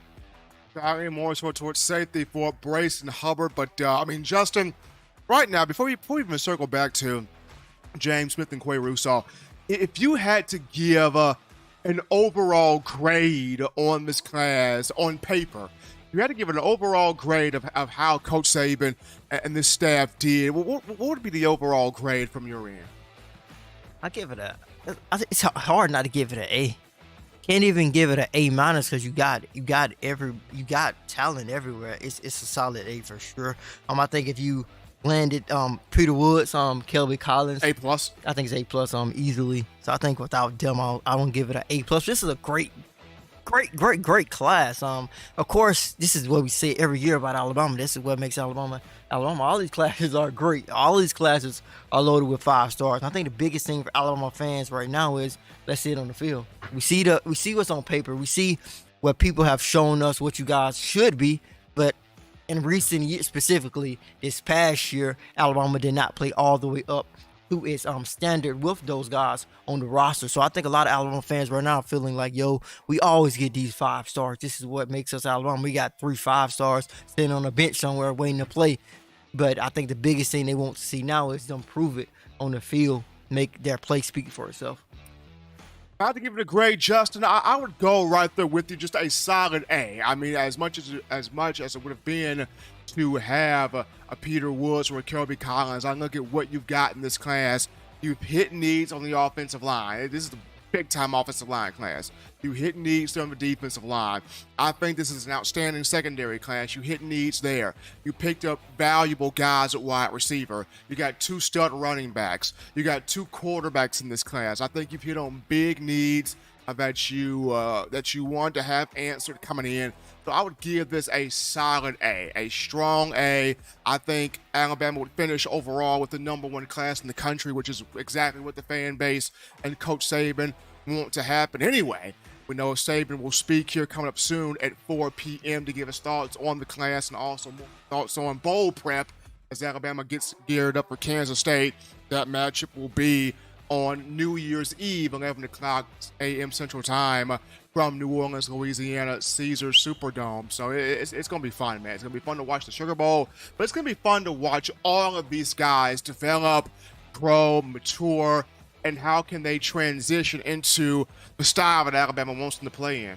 Yeah, for sure. I think that's the biggest thing. I know we're not done evaluating these guys either. Of course, we evaluated them before they signed, but we're going to have a couple more opportunities. We're going to the Under Armour All-America game coming up here in a week or so down in Orlando, Florida. We have an opportunity to look at James Smith, Quay Russaw, Keon Keeley, Tony Mitchell. A lot of these guys have been an opportunity to get a final look at them, most of them before they enrolled into the school of their choice. Of course, we're going to give you guys all that content on our YouTube channel and all that, get an opportunity to see them go up against some of the best. It's always great to go down to Orlando for that particular event. Of course, the whole Kansas State thing is going on. But yeah, I think like I was telling you guys at the beginning of this show here, we strive today to give you guys the best National Signing Day show that we could provide. Like Steven said, it's our third time doing this in the studio. Yeah, for sure. And it was definitely one, like I said, coming into it, I think this is going to be our best National Signing Day show. It's based on the content that we were going to be able to provide. Great job by John, our producer. He put the whole show together. The head honcho. Yeah, for sure. When I'm on the road, a lot of times John is the one recording me and everything, so shout out to John for sure. Shout out to Eli. Big shouts out. I'm talking about the Wonder Kid did work today. Eli Walker, who was out there at the announcements of Tony Mitchell, Thompson High School, and the Real Deal package of Quay Russaw and James Smith and Eric Carver. Eli did a phenomenal job getting both of those two. Justin, which one was more nervousing for you, watching the whole vibe of everybody thanking everybody before Tony Mitchell got up to make his announcement, or the James Smith Quay Russaw? Let me just reach into a bag and grab this hat. Which one was more nerve-wracking?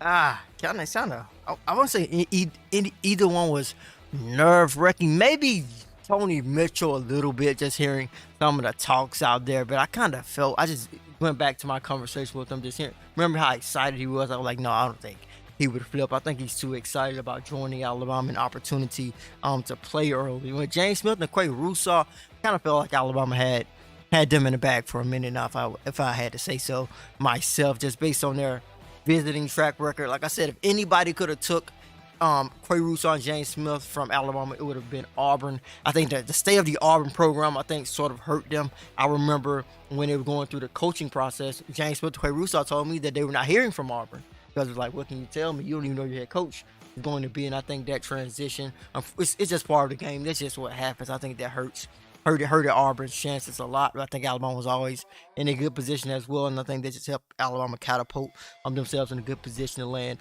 on both of those guys. So I think the Crimson Tide did a great job today. I wasn't really concerned with Smith and Russaw, but when they got to Thompson and showing Tony Mitchell, and you had like 9 different people speaking before Tony, I'm like, please don't tell me these 9 other folks and got Tony thinking about going somewhere else. So I was literally like, is Tony going to go somewhere else? And Tony calms everybody back down. Hey, I'm coming to the University of Alabama, to which everybody took a breath and a sigh of relief. Now, the masses out there kind of felt like, of course, Tony Mitchell's not going to flip anywhere else. But when you got 9 other folks thanking everybody, including little Bill in the back of the room, and then you finally hit to Tony Mitchell, and Tony's like, yeah, man, I'm coming to the University of Alabama. You're like, shh, thank goodness. Yeah, I really like the way that he enjoyed his recruitment. Brought out, you usually don't see guys bring out multiple helmets when they're, not helmets, but hats when they're committed to another school. He brought out the Texas A&M, Alabama, and Auburn. I really like the way he did. Made everybody feel like they had a chance. Made everybody feel that way. Yeah, for sure. Actually, go to our final break here. Of course, we're not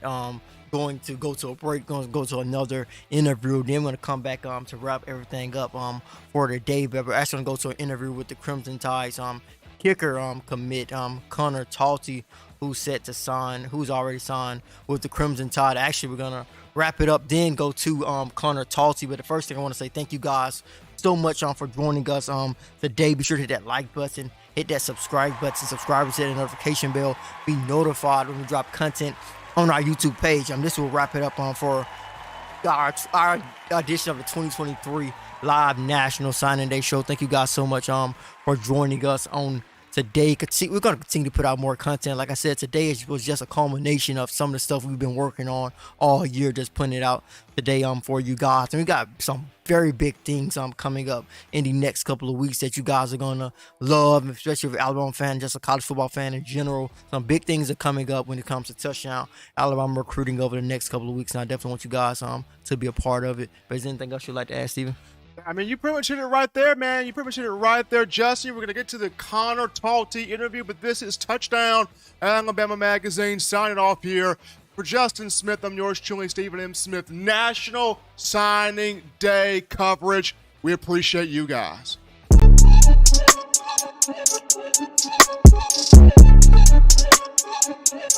We're continuing our live National Signing Day coverage here at Touchdown Alabama. Now sitting down with the Crimson Tide's 2023 kick commit Connor Talty. First thing I want to ask you is how does it feel to now be an Alabama signee compared to an Alabama commit?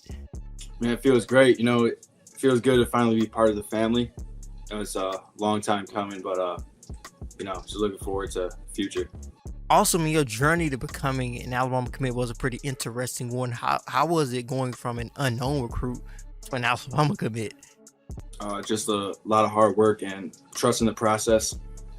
So, like you said, starting off, not a really known recruit, but, keep my head down and just keep grinding and putting in work and just knowing that I will get huge looks and eventually, Alabama, come knocking on my door. And you had some other options on the table, but was it about Alabama that made you want to commit to them? Just like that winning mentality, the way they push themselves there. The coaching's great, the players are great. They're competing for college football playoffs every single year.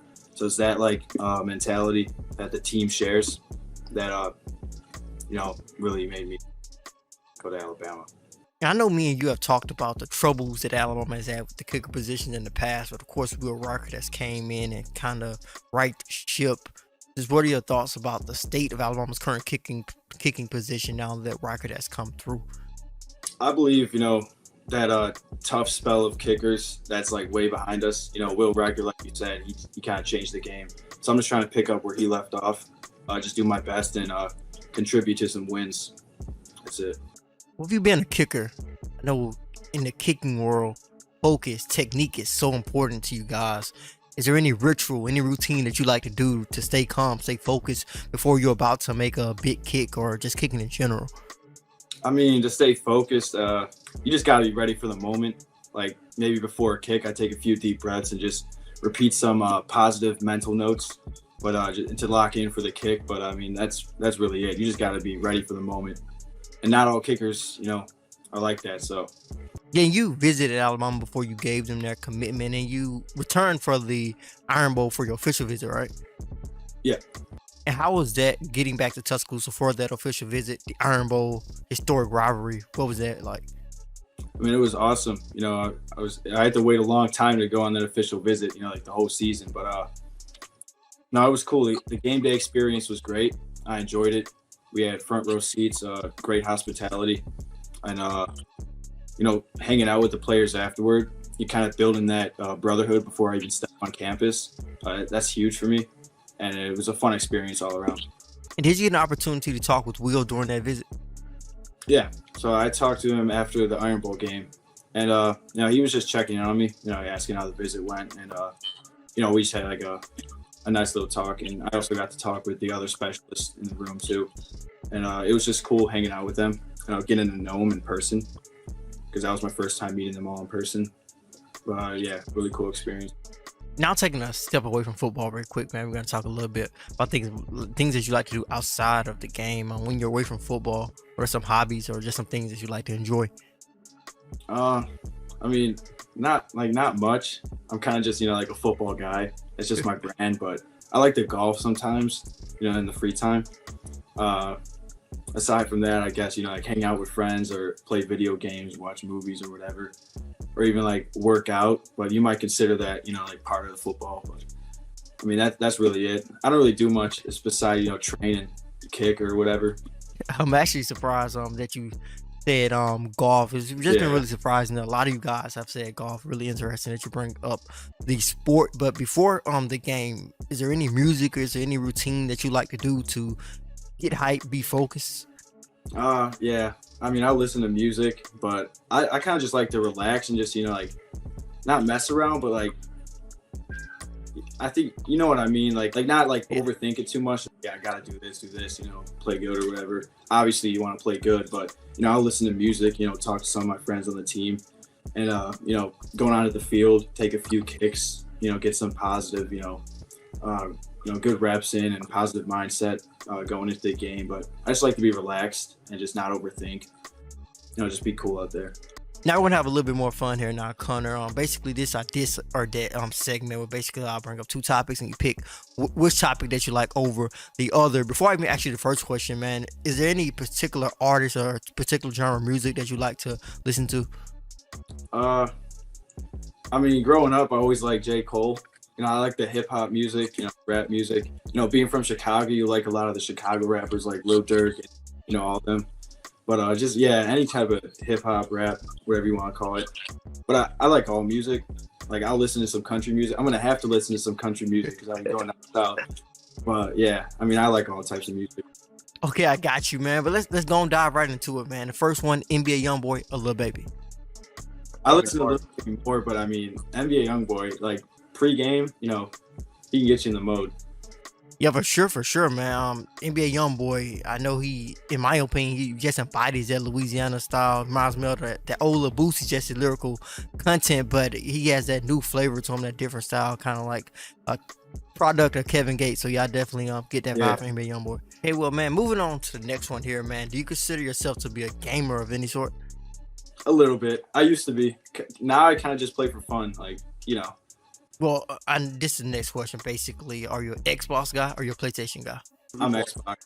Yo, you were the first Xbox, man. Everybody else has been saying PlayStation. I'm an Xbox guy, so it feels good to have at least one Xbox guy headed to Alabama. But This is the last question I wanted to ask you, man. The state of Alabama football. Of course, the dynasty is not over by any stretch of the imagination. Just looking at this great class that you are coming in with, but the Crimson Tide did lose 2 games by a combined 4 points. 2 plays, those plays go a different way. The Crimson Tide are most likely playing in the college football playoff. But with that being the state of the program, what do you think your mindset will be heading into that locker room in the future? I'm a hard worker. It's always been like that, and it's never going to change. I pride myself in perfection, and you can't always be perfect, but you can try, and I try to be as perfect as possible. So I'm gonna come in there, make kicks, help the team win, and that's really my goals for the season. See where that takes me.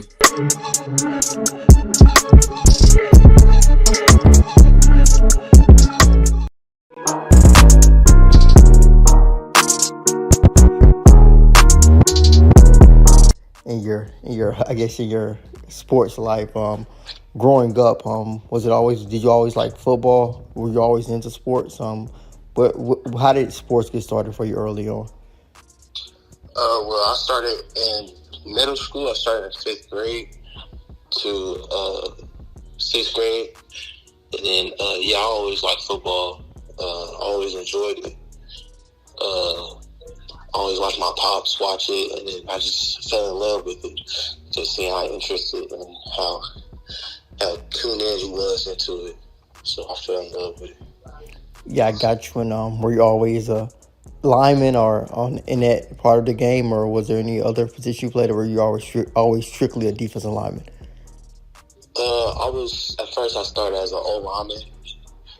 Then they started playing me at D-line. They started seeing that I had at it, so they kept me there. But until I got in high school, my freshman year, they switched me to tight end, and they see I had hands.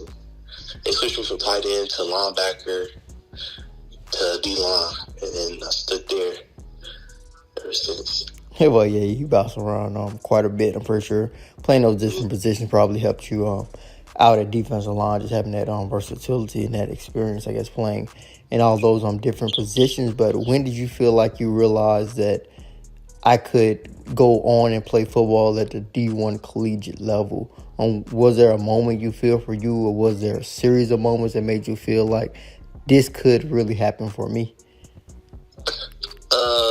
Yeah, it really hit me when it was my sophomore year when I started getting offers from schools around my area, and I just started seeing that. I was just surprised how more of the SEC and bigger schools hit me up, and I was surprised by that. But I always knew I was gonna play somewhere in the next level.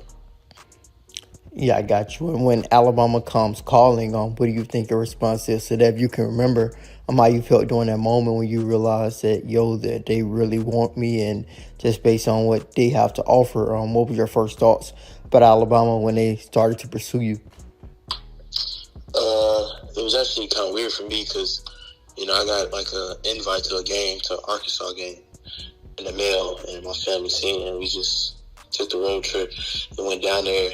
And then Coach Saban talked to me and offered me. And then after that, it just hit me. It was like, okay, yeah, it's serious. And just, just seeing how everything is starting to come, it's real. So, yeah. Yeah, I got you on that. And, of course, you committed to them over some other big-time programs. What was it about Alabama that made them stand out in your mind? Just every player wants it and has a goal, and to be great, and the program's a winning program, and got a lot of people to the league, and had a lot of players graduate, and that's very important to me. And then, just winning and just building guys and making them into a better player in person. Yeah, you are a defensive lineman, which means that it gets physical in the trenches, man. You have to be a different type of guy to play a defensive line, play on a defensive line.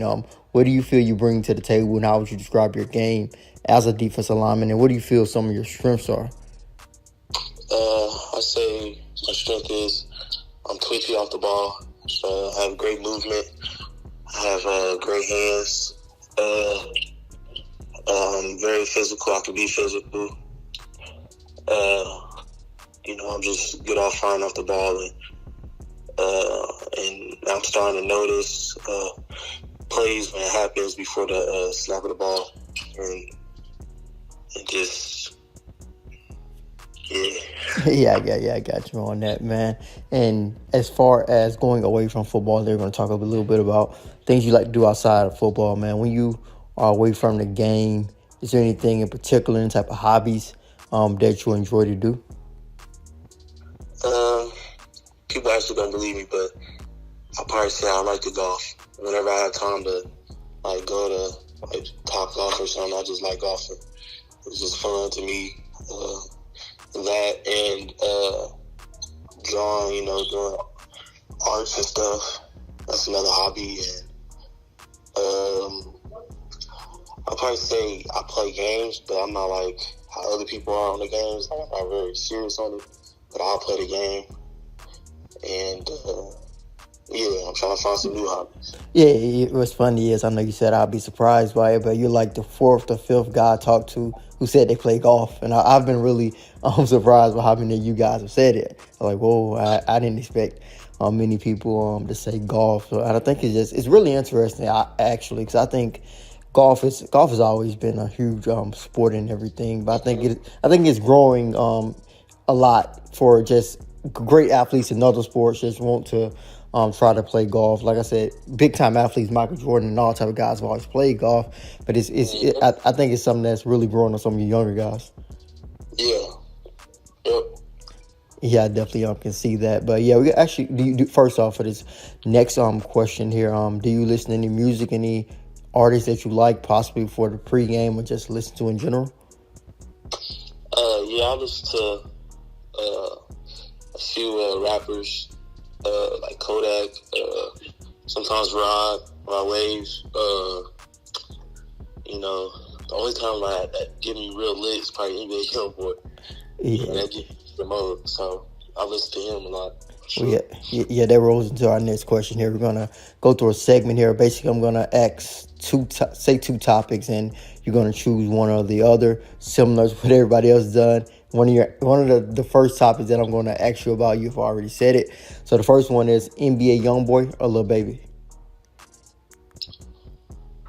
Ooh. I'll probably, I don't know. I'll probably say Lil Baby. Nah, I'll take that back. Youngboy. Yeah, I know it's tough, man. I've noticed just by me asking those two guys. Most guys have had trouble with it, and it's been pretty split down the middle for sure. Yeah. I listen to both of them too, and I think most people listen to both of them, and I think it's kind of hard to choose between one or the other. But the next one is Uno or Spades. I'll probably say Uno. My family they play a lot of spades, but I just never won at it, so I just started like Uno. Yeah, I got you, man. I know you're not the biggest gamer, but of course you say you play games. I know games are usually a good pastime, especially for younger kids. Are you a PlayStation guy or Xbox guy? I'm actually both.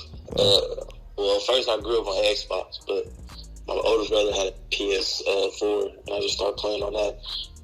But I probably say Xbox, just because I grew up on it and grew up playing it. Cool. But I know how to play both though. Cool, man. Yeah, you're like the second Xbox guy, man. It's been real PlayStation heavy here. I know. Yeah, it's been real PlayStation heavy, man. But yeah, the last thing I wanted to ask you is the last question I've been asking all of the guys is that the state of the Alabama football program, of course, is in a great place. It's always going to be in a great place as long as Nick Saban is there. But of course, he lost 2 games by 4 points, 2 plays, basically determined their season. It wasn't a horrible season by any stretch of the imagination. You compare it to some other programs that would love to be in Alabama position to be the first team out of the playoff. But of course, it's Alabama, so the standard is a little bit higher. And with the program in that state, what do you think your mindset will be once you enroll to try to help Alabama convince the country that the dynasty is still growing, and just to be the best player that you can be. So what do you think your mindset will be? Well, first stepping in the building is getting a spot, and but my mindset would be to fear all of our opponents. And, you know, as talking to Coach Saban, he was talking about fearing how back, like, the national winning teams was fearing other opponents and scaring them. You know, they just wanted to win. But my goal is to, you know, to stop the passing, stop the run, and just, you know, defeat. It's just, yeah.